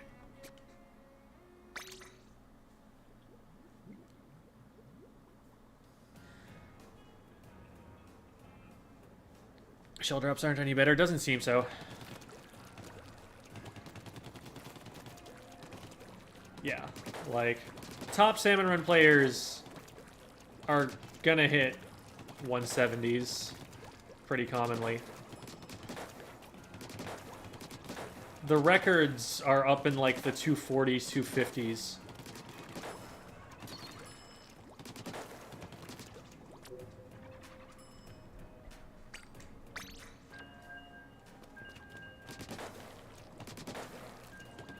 Gold statue of Kohazuna to display in your locker.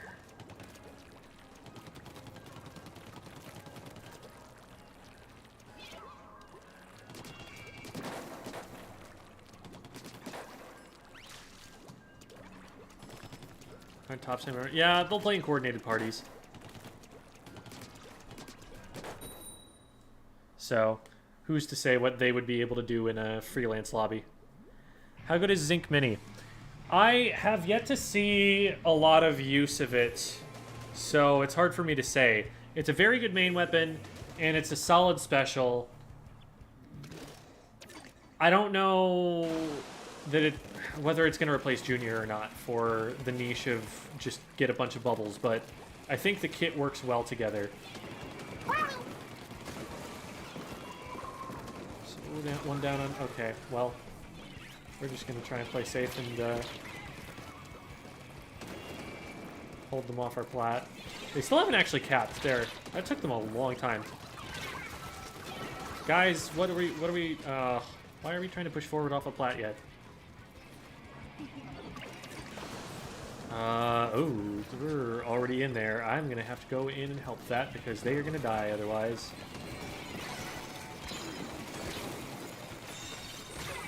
There were two. I jumped over ours instead of jumping over theirs.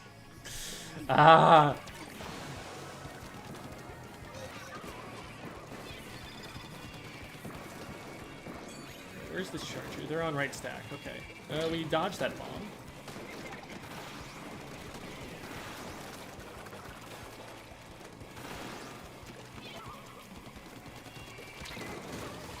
Beautiful. Whoa, that was a jump shot.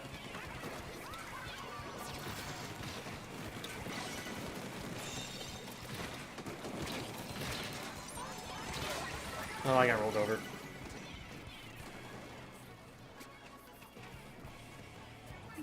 We need to be painting the zone. No, we're not gonna get it.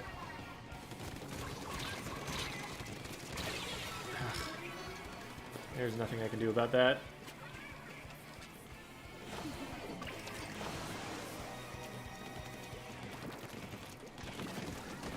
Why are we dropping out already?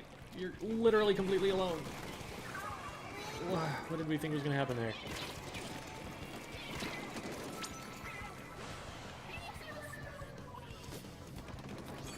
That player on the right also needs to back up. We're just all down. Okay, they got a trade. That's the best we could hope for.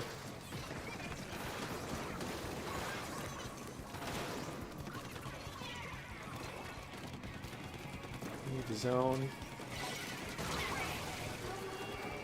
We still need the zone. If we don't cap the zone, we lose right now.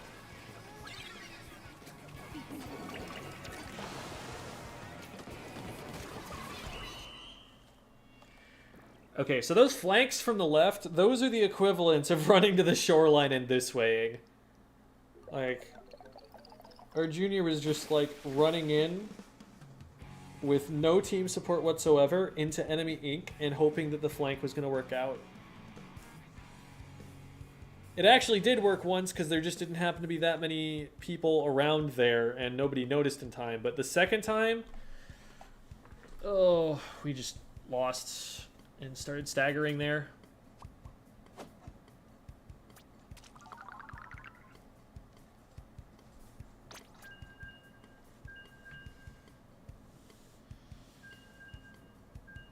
Wow, so the one shot that our E-leader hit was that sick jump shot. At least they've got a clip for it. I like the way that the light reflects off of the dummies with the sky being this different color now. That looks cool. It's a nice little reminder there's something special going on.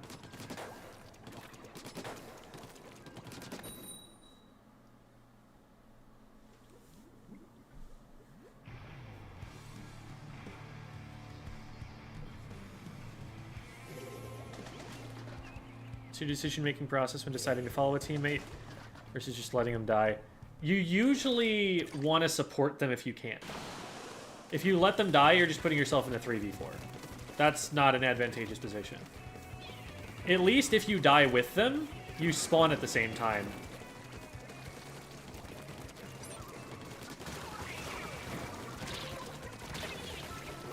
Get him, get him.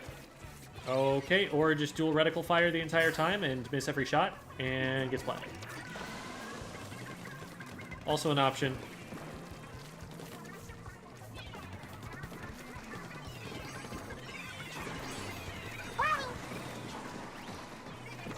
Huh? Nice. Ooh, okay, there's someone on me. I'm glad they didn't notice. They totally could have splatted me there. Ow. Ah, darn. Okay, I didn't realize there was somebody else over there to fight.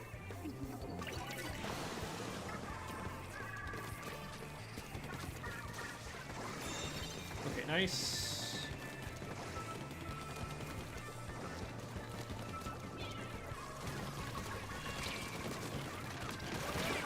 Alright, I'll take it. Hey, it's Debbie! Thanks for the raid, Debbie.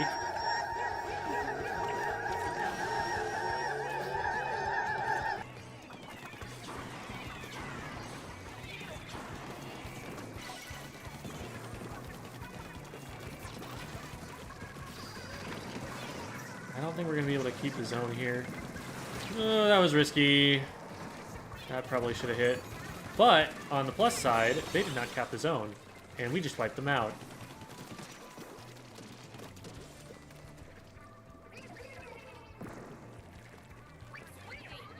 I'm watching. I don't see anybody there.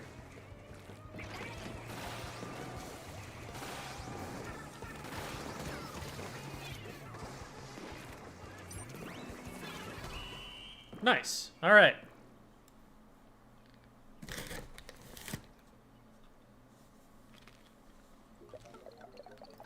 Ooh, you've got a Ludi match tomorrow. Good luck, Devi. Who's it against?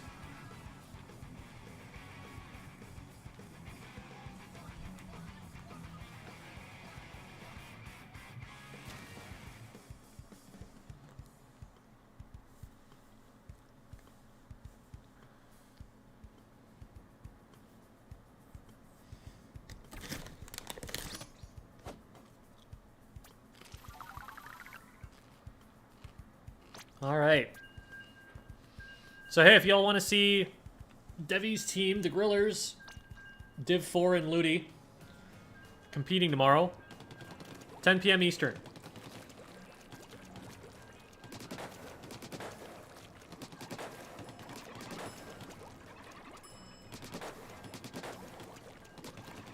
I'm assuming it'll probably get streamed, right?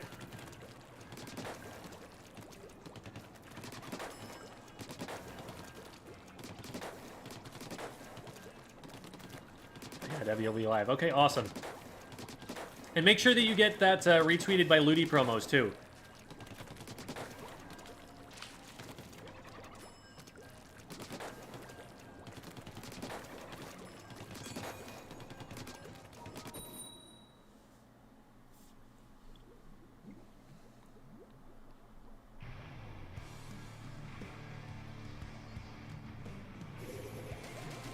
Went to press booyah as you won. You heard the noise and you started pressing it when it's not the same noise. It's not from your game.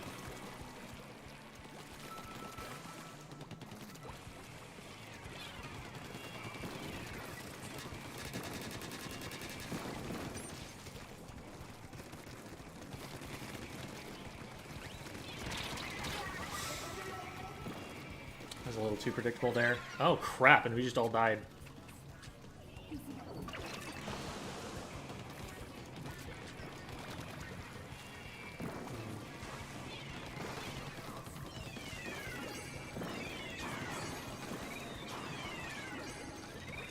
Well, that gets me special quickly. So let me do that.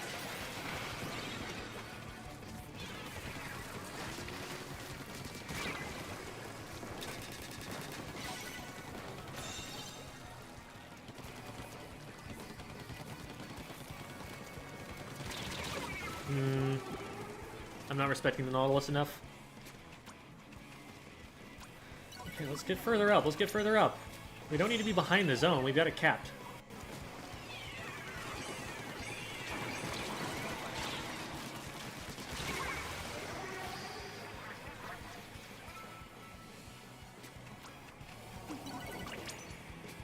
Another one on the far left.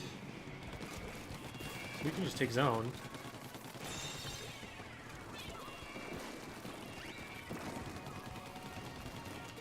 Let's look at me Zuka pretty soon.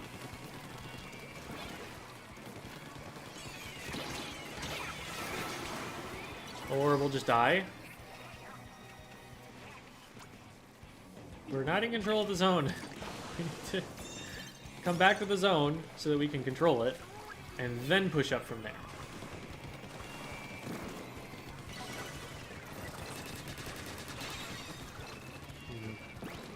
We need to back up a little bit.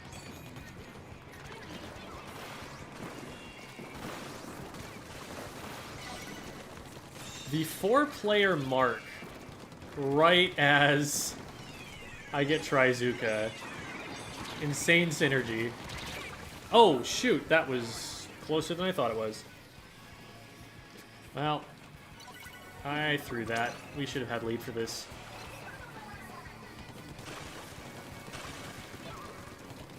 Oh, that was such a bad bomb, too. We're so close to being able to paint it, but we're not going to get there.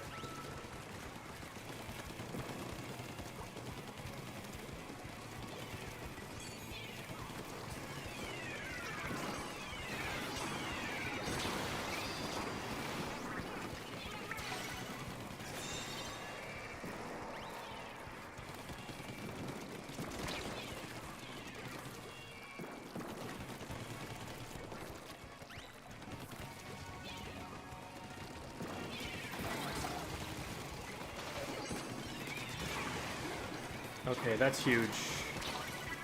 Need to get the zone. Okay, they didn't paint it, but the Nautilus is here. I don't know that we keep it.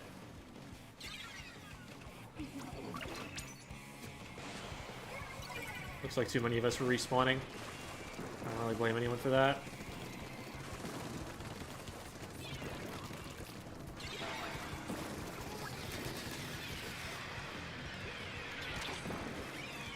We're not able to get control at the moment.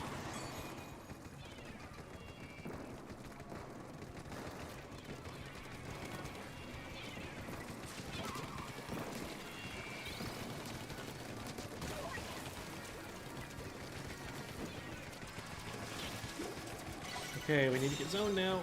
Thank you.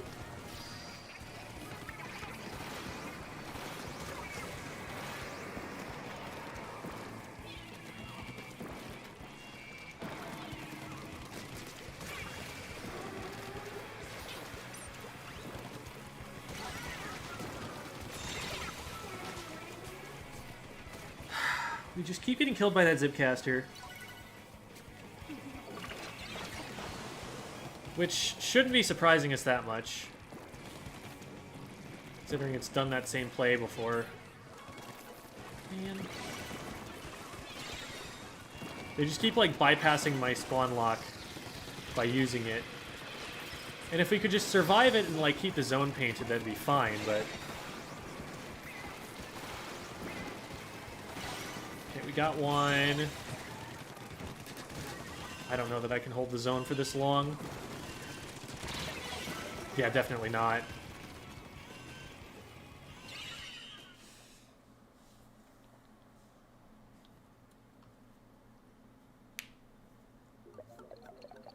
Still get big run XP in normal modes.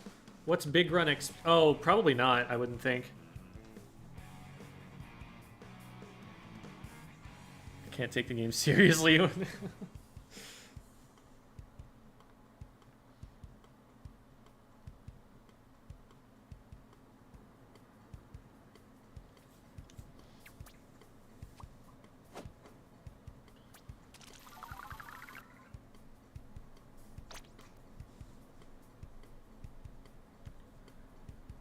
What did that look like? Oof. I was just in so many more fights than everyone else was. Like, their numbers add up to 10 at most. I'm at 20. Between K and A. I mean, I guess some of those are going to be the same fight, but it's kind of a good measure of how many fights we're taking. Which means they were either playing really passively or just, like, not being in the places where the enemy players were. I don't know.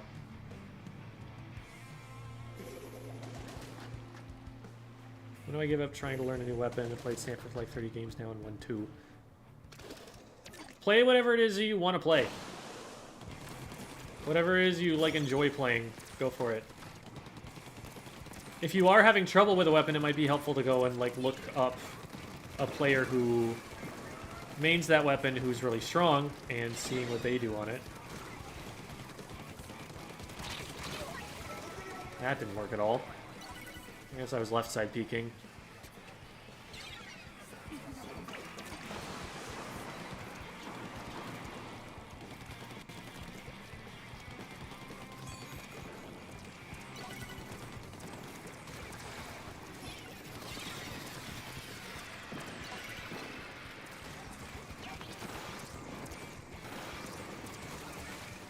There we go, that's what I was aiming for.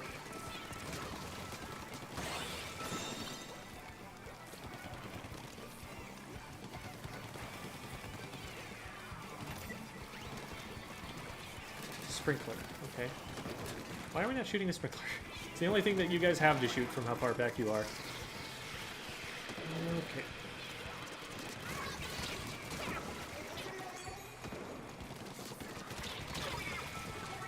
I was wondering what splatted my teammate, because it didn't look like the player I got just now. Well, we got a lead for this.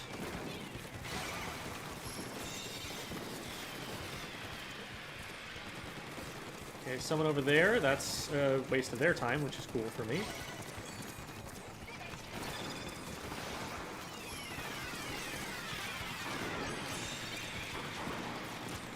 I think what happens with Trizuka is there are three projectiles, right, that swirl around.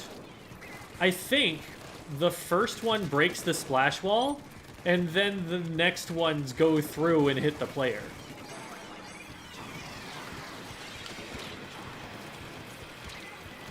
Well, I'm down here now.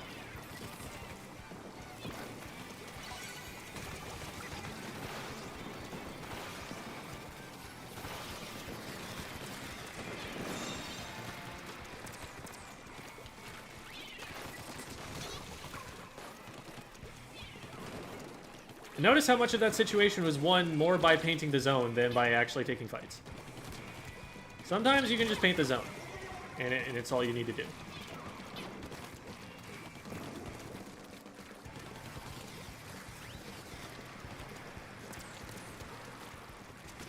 Where'd that other guy go? They're over here. They keep playing the alleys, which isn't where they can paint the zone from.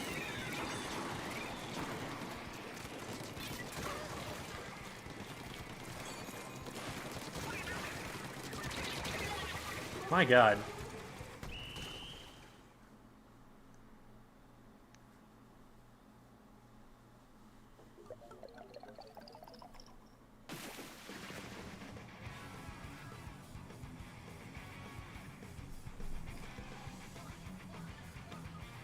Imagine playing not rapid.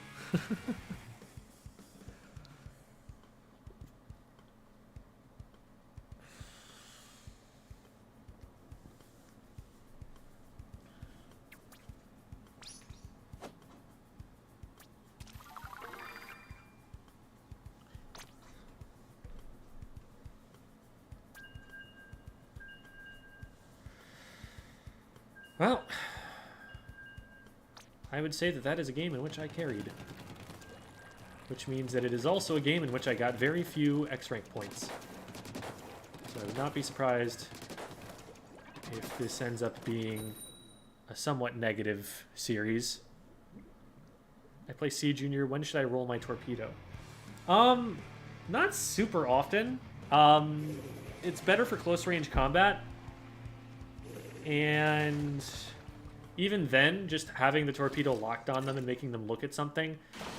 With, like, the Crapid, you used it because you did damage very slowly. Like, you had a really slow fire rate. Junior doesn't have that problem, so it's less useful than it was for the Crapid in terms of, like, actually splatting people.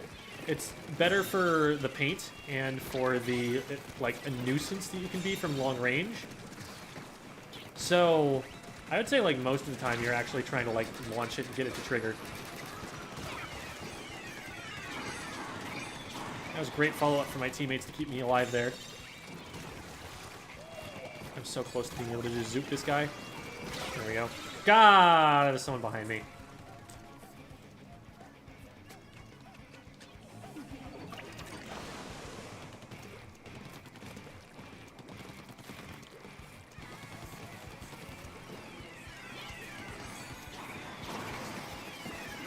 Might have been premature.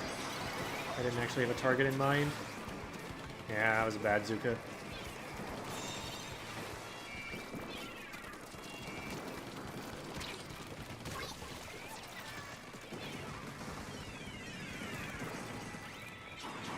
that from there.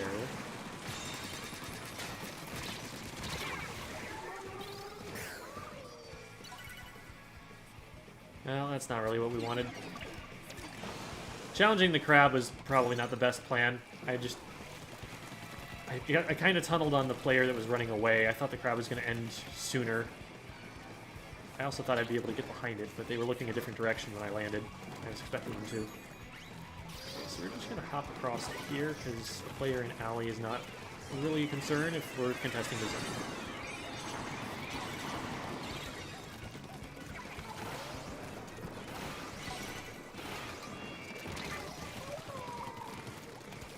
Well.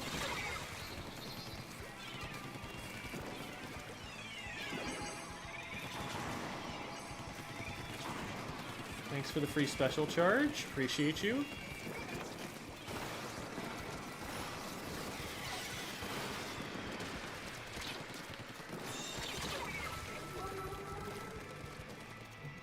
Well, I'm glad we saw it. I don't think we've caught him yet, but we'll get there. Nice. That was well played. Alright. We should, as long as we don't just, like, immediately go down here, be able to hold the zone. We should be able to hold the zone. Why are we not holding the zone?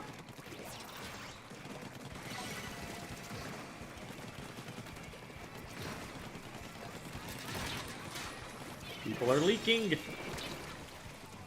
We had very strong control there, and they just, like, slipped through somewhere. They must have done this flank. That must have been what they did.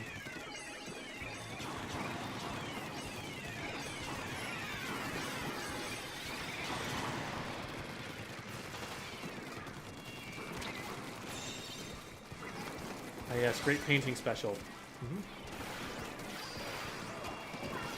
Don't worry, there was a flank there. I'd rather check it with Bazooka than risk going down to it.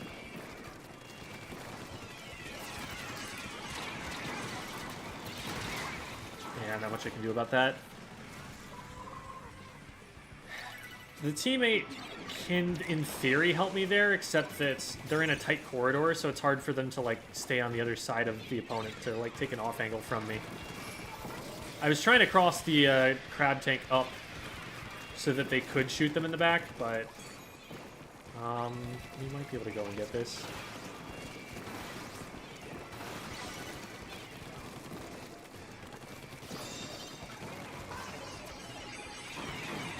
Well, we held lead. We can get this cap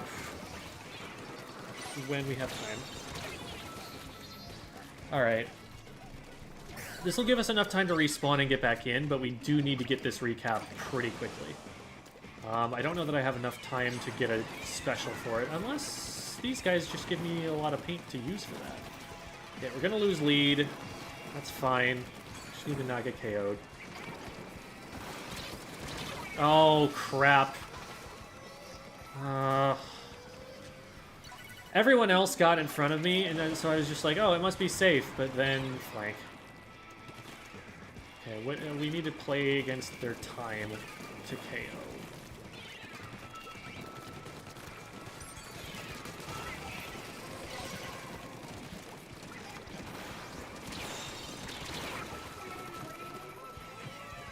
We need to stop that flank. Okay, we need to paint, we need to paint, we need to paint. If we get off the zone too much at this point, I'm going to be upset. I'm actually going to stay back a little bit more to make sure that they can't get onto the zone from anywhere.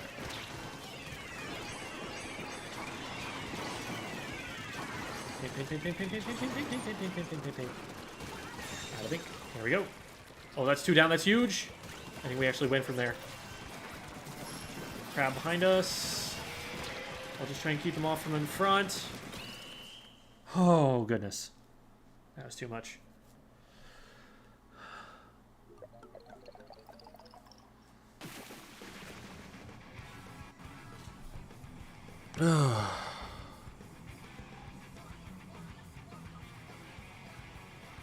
Yeah, my motion's at maxed out. +5, +5.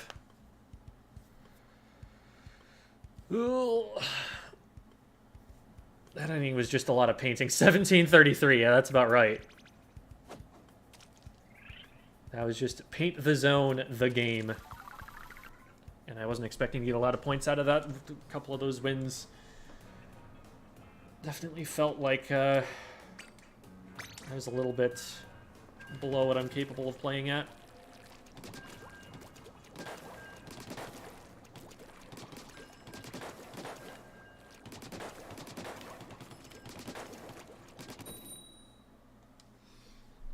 Particular reason it's maxed, or is that just what?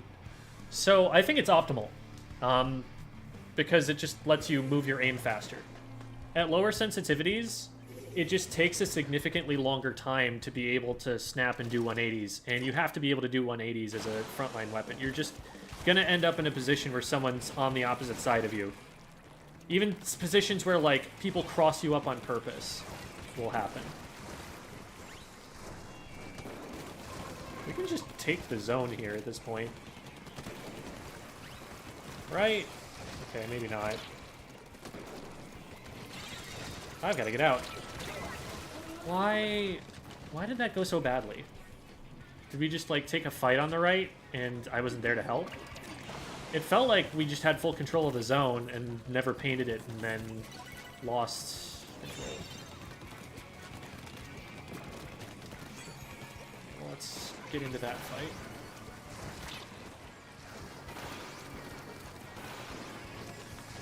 I'm probably dead. Oh, no, we're not.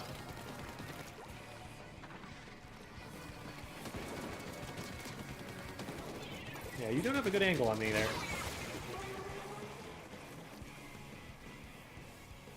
Okay, that's probably lost zone. We're able to score quite a bit more after that, but... Can I still get behind this player? Yes, I can. Oh, no. Well, we're 2 down. This is potentially bad. I don't think they're going to want to, like, force this unless they see me very nearby.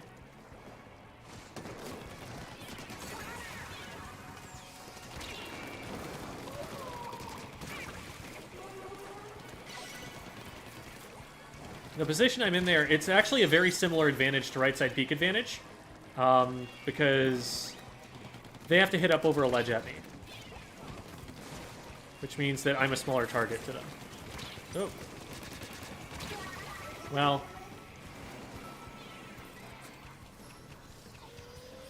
We are so split, so incredibly split. Nobody's with each other.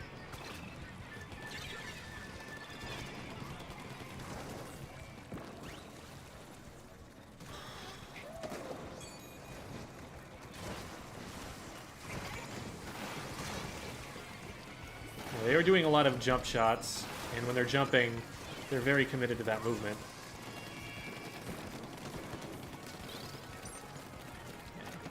We're gonna hit a shot for free there. How did they get back in that quickly? Why did we push in the left? That's not where the fight was.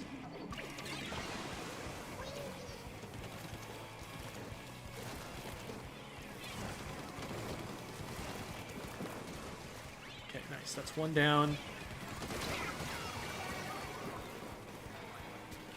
Yeah. Jumping like that when the leader's looking at you is guaranteed to get you splatted, but we do not have to be losing all of these fights.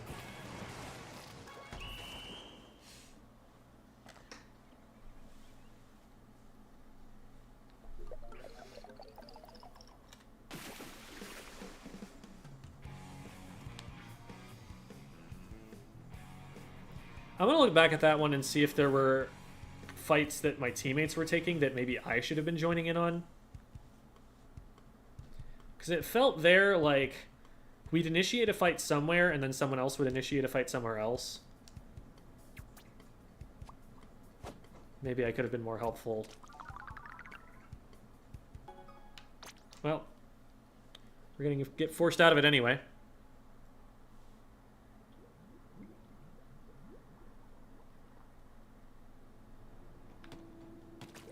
Oh, goodness.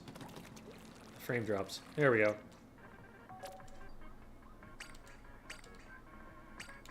What was the rest of that? Oh. Looking at the KAs, I probably did the best I could. I was just... There's enough downtime on the rest of my team there that, like, yeah, that's about how that's going to go.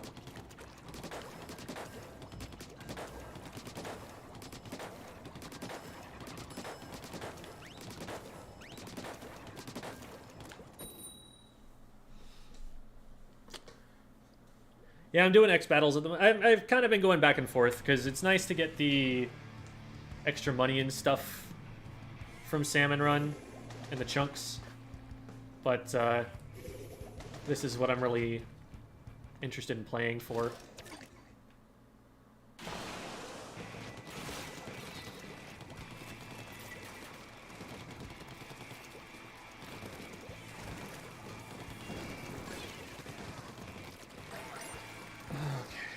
Lamblets, Mako March. One of them's down. 2 2 of them down. 3 of them down. Good job, teammates. Can I get 2? I like that I got an extra one, because then I can come up here and score some more. And drop, but they don't know what side I'm on, and I'm able to juke them. Oh, well, okay, I got the trade. That should keep us in there for a little while longer. What? Are we... Okay, we're collecting more clams and we're planning on jumping in. Got it. I was like, you know that the basket's open, right?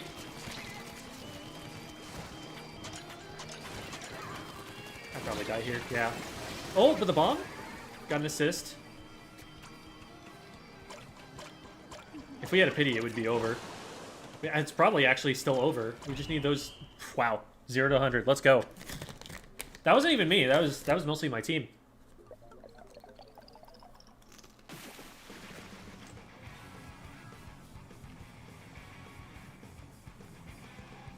How long are each of the seasons? 3 months.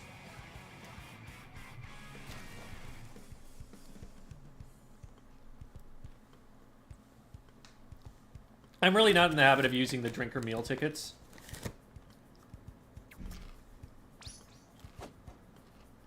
It was like with Splatoon 2, I always just stockpiled them. But also, like, if I'm going to use them, I want to be farming optimally. I guess at a certain point, I'm going to end up having enough of them that I might as well just use them, but...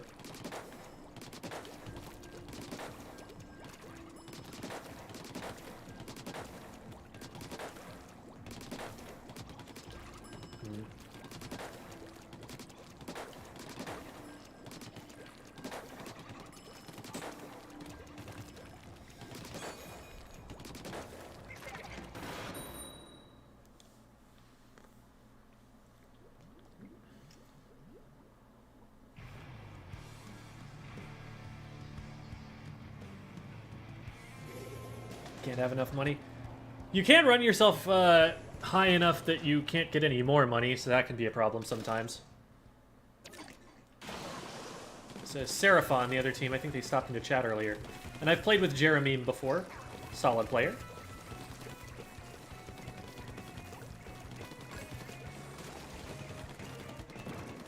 Just gonna paint up and look for a Zuka shot. Getting a little hairy over there. Almost. Nice, okay. That creates advantage. We got 6. I could go for a play over the block right now, but probably not safe to. Where? Okay, we trace that back.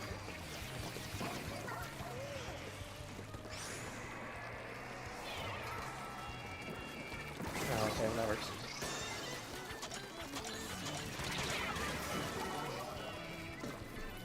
I'm surprised someone got through.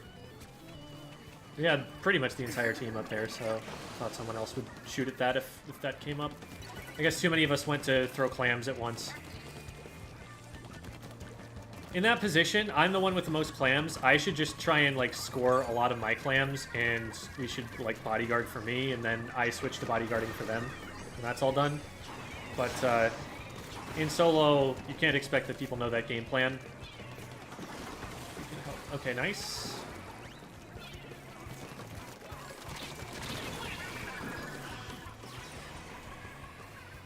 We might be able to get that machine. Nah, not quite. There's a bunch of beacons on the right that we really need to be taking care of, because otherwise they're just going to outspawn us. Oh. That's a couple of them. What? Was I just hitting the beacon the entire time? I was at least 4 shots, and I know one of them sounded like tinny, like it was hitting the beacon, but I thought 3 of those at least hit the player.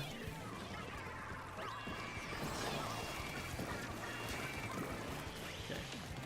Get rid of that. Just still one further into their base, but we're gonna have to take more space to be able to deal with that. Okay, so they're forced down. Teammates are running after it. That's good. They know where they are.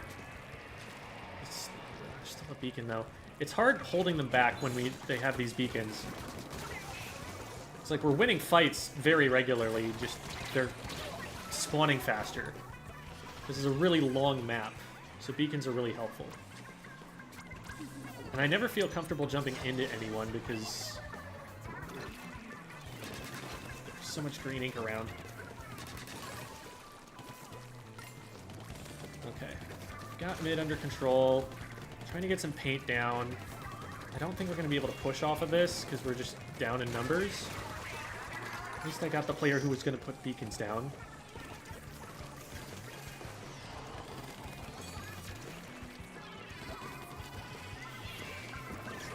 Where did that end up? Over here? Okay.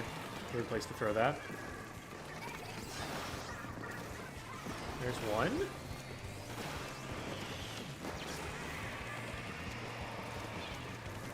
It's huge advantage. We need to get forward while we have the chance.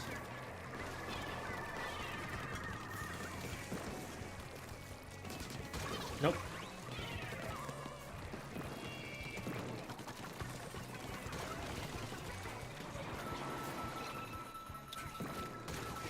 Can I get 2 clams? Does anyone have 2 clams? What? Nobody had any clams. Now we're gonna get scored on from this. Apparently not. Apparently we did actually stop that in time, but there's still a beacon in mid.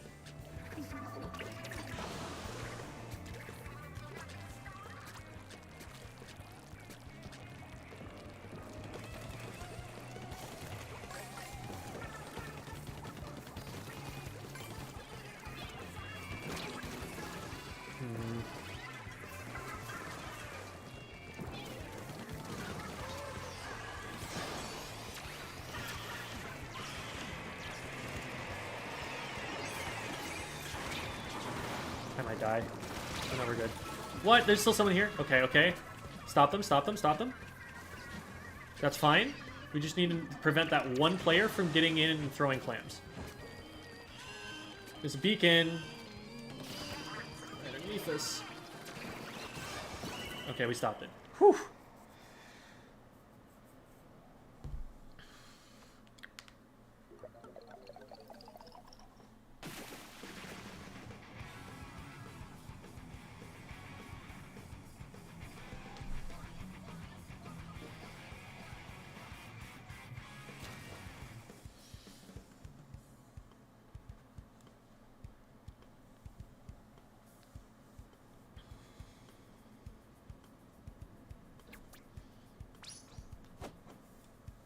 All right. See if we can get that perfect series. They usually are significantly harder if you're about to go undefeated on the 3rd game.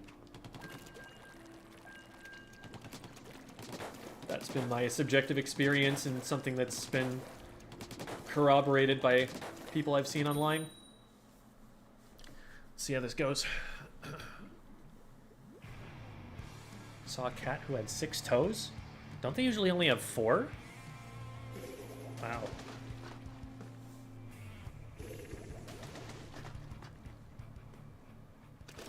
I don't recognize any of those names. One of those is a Tentavroa. Wow. I haven't seen one of those in ages.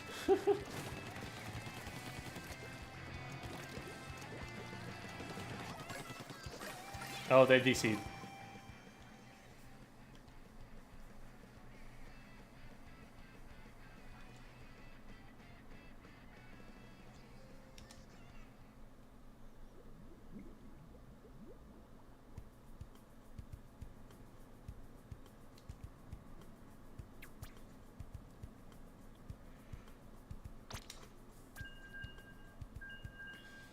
I outpainted everyone.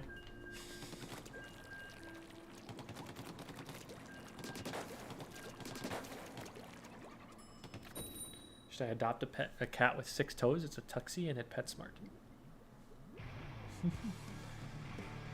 I mean, having a cat is pretty nice. I do recommend having a cat.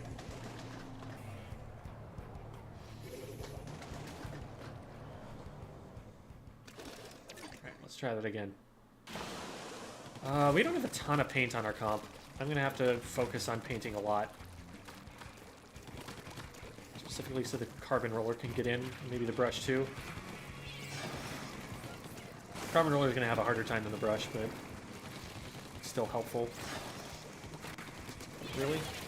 That's not a strat that's gonna work here.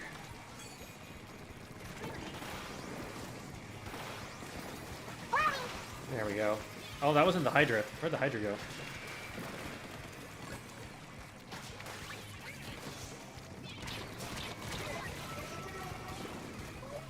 Well, that didn't work at all.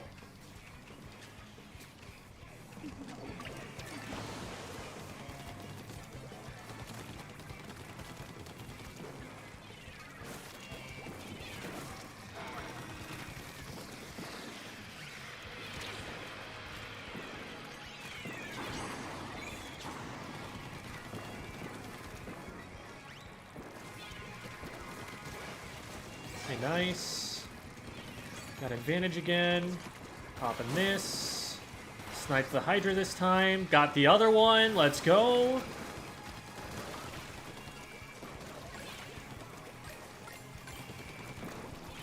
Okay. So let's take it a little bit slower going in because we're down a couple players. Paint this up.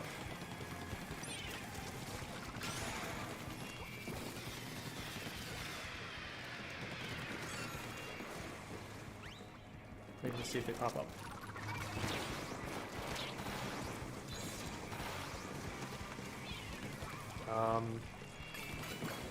Well, cool. We're all dead again.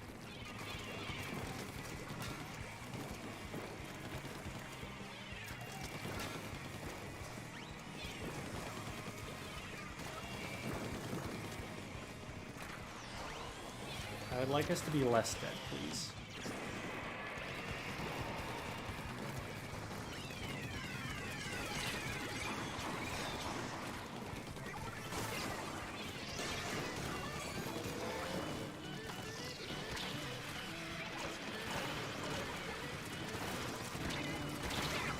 I think that hits, right? Oh, I did indirect damage. That's fine.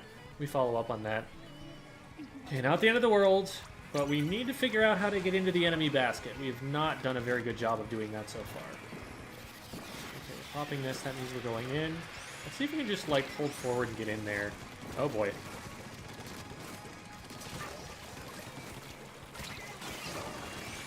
And I'm dead. Dead to bomb.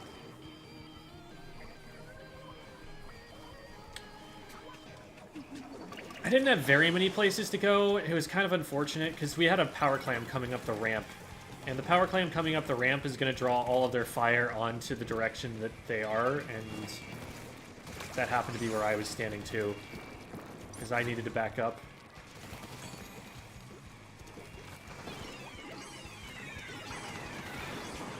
I should have fired that earlier and just been lining up my shots better. Okay.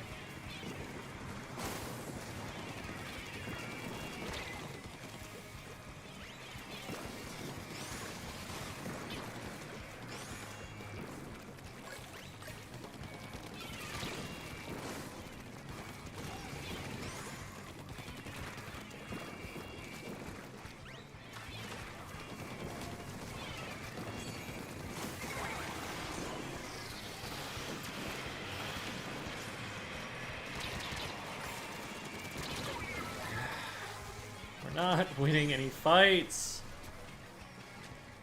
I stuck around for a really long time and fired a lot of Zuka shots.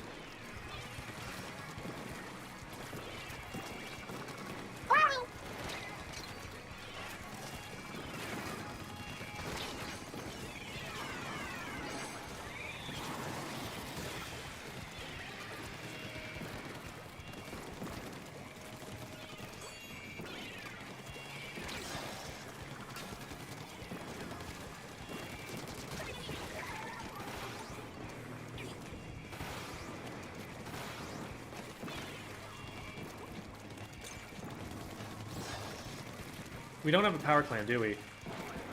Oh my god. We're not making a power clan. No one's gonna make a power clan and we're gonna lose. Oh, come on.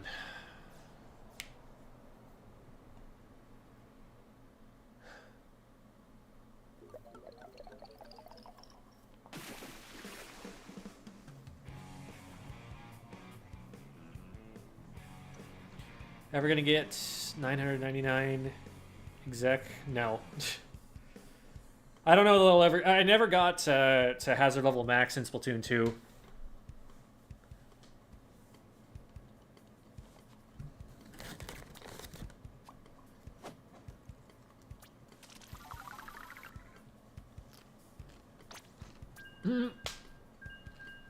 A gem impersonator? Yeah, they would lose round 1.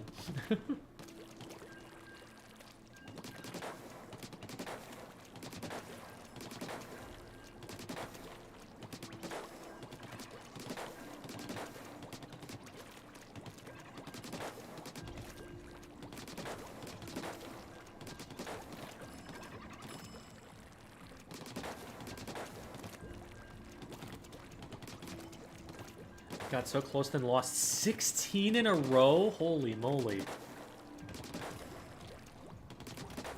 You'd think, even if you're, like, tilting out of your mind, that at some point you get, carried.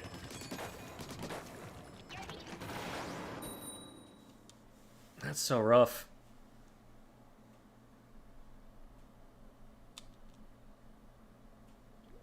Oh, is that you on, the stringer on my team? GG, you played well. We just never felt like we were able to go in. We'd win some fights, we'd get some picks, and then just could not crack the basket open.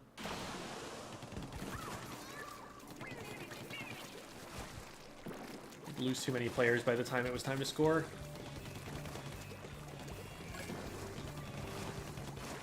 Another... This is a very close range fight.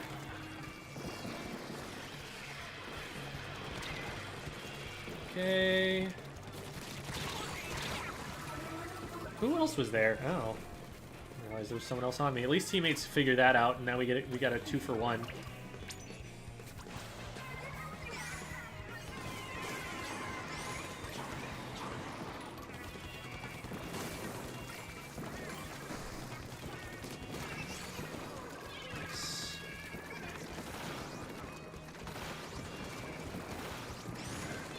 That had to get somebody.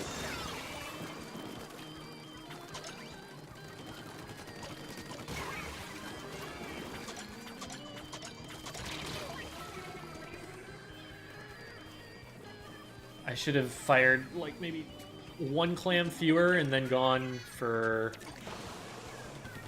a fight on someone who was trying to rush me. I knew that there was someone nearby. My teammate had gone down. Yeah, we're good. There we are.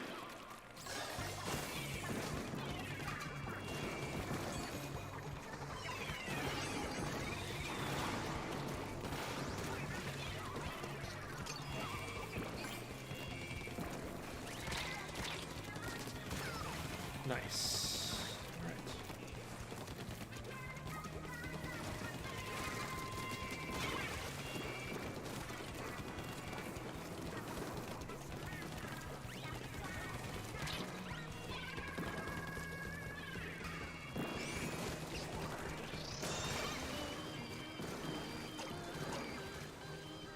See if we can get a shark off before we try to throw more clams.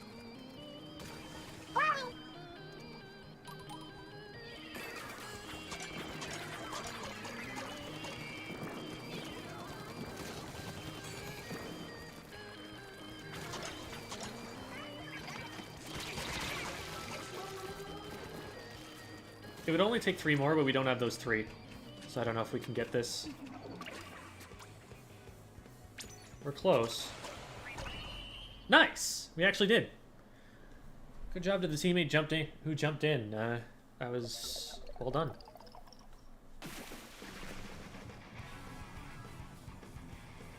Thanks, Lee. What rank am I? In series, I haven't grinded that really much at all. I don't think I'm even +1 right now, S+1. Because I've just been playing X battles. But what am I at? 2209.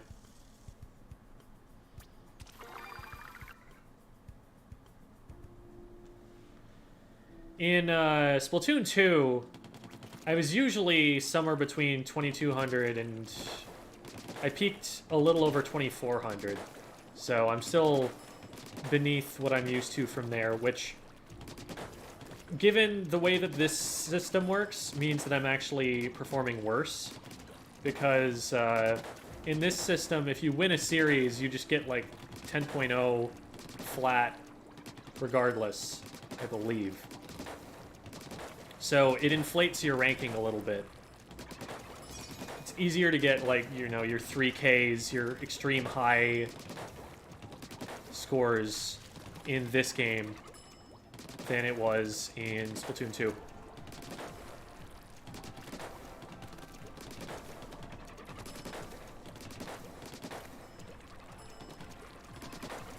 So I've still got a ways to go before I'm going to peak. But have you played any big run? Yeah, I've played a couple of times. Let's see. Let's stop into Harmony's store here. Get some Metafile lessons. If you want the link, it is right here. There you go. Hi there, cat. I think I got the emote. I think I got the emote. Wait. I think I got it. Thank you so much for the donation, Equilibrium. At the end of Splatoon 2, I was A rank. Now I've been able to consistently stay above 2000 X power in all modes. Thank you for everything you've taught me and for getting me into the community. Oh, thank you. That's awesome to hear. Meow. It's very close for the time for him to be fed, so it makes sense that he is meowing at me.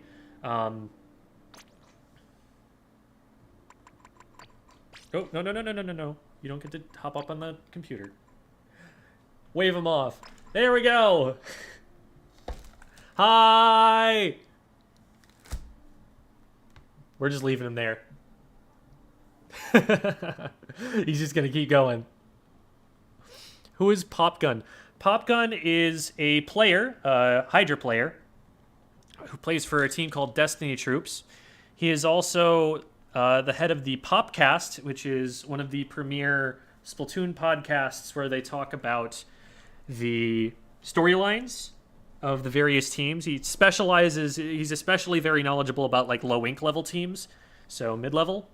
But he knows the, you know, how good any given team is about as well as anybody else in the scene. And he talks a lot on the Popcast about issues pertaining to the community, tournament organizing, seeding, and also just talks about like his expectations for who's going to win a tournament and stuff like that. It's just going. It just loops. It never stops.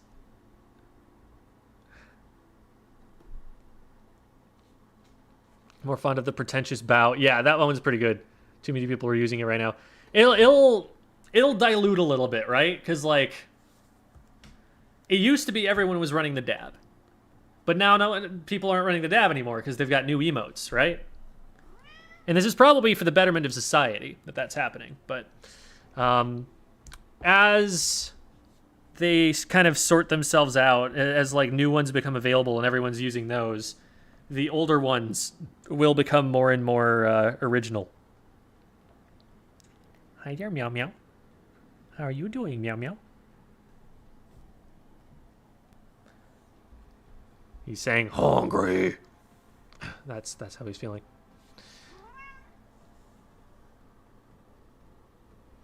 Have you heard the ominous explosion-like drums that periodically play? They absolutely terrify me, and I love it. That's great. How do you unlock emotes? Is it always... It's based on your catalog level. So as your catalog levels up, you get to certain thresholds, and at those thresholds, you unlock the emotes. So you get all the emotes for the season once you complete your catalog. And then when you get the next catalog, it just keeps giving you like decorations and things like that. Look at him go, right? He's just not getting tired. His arms are just so strong.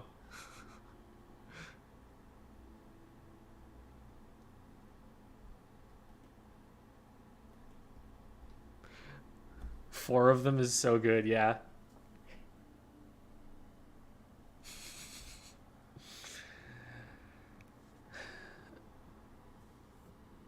Shiver and the Sit are my favorite at the moment. So, I'm a really big fan of the very disrespectful ones.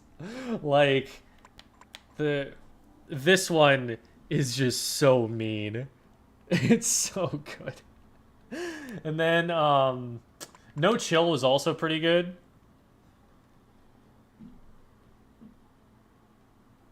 So smug.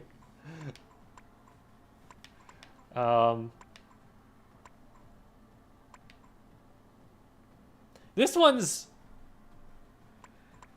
makes me feel like, are you just like uncomfortable there? But then it's like, oh, I'm cool. But this one, he does the chicken dance. That's why that one's my favorite. But I'm gonna wave for a while. I'm just gonna keep waving. All right. Well, I have been streaming now for 7.5 hours. And so this is going to be me waving at you guys goodbye, because I'm going to go and raid out. Let's go and raid. This is a big run rotation. So let's go raid Marty. Marty Bubbler, if you do not know, is one of the best salmon run players on Earth. Just an absolute legend of the salmon run community. Super duper knowledgeable. If you have not seen top level salmon run play, this guy's going to blow your mind. So let's go and raid out to them for the big run stream.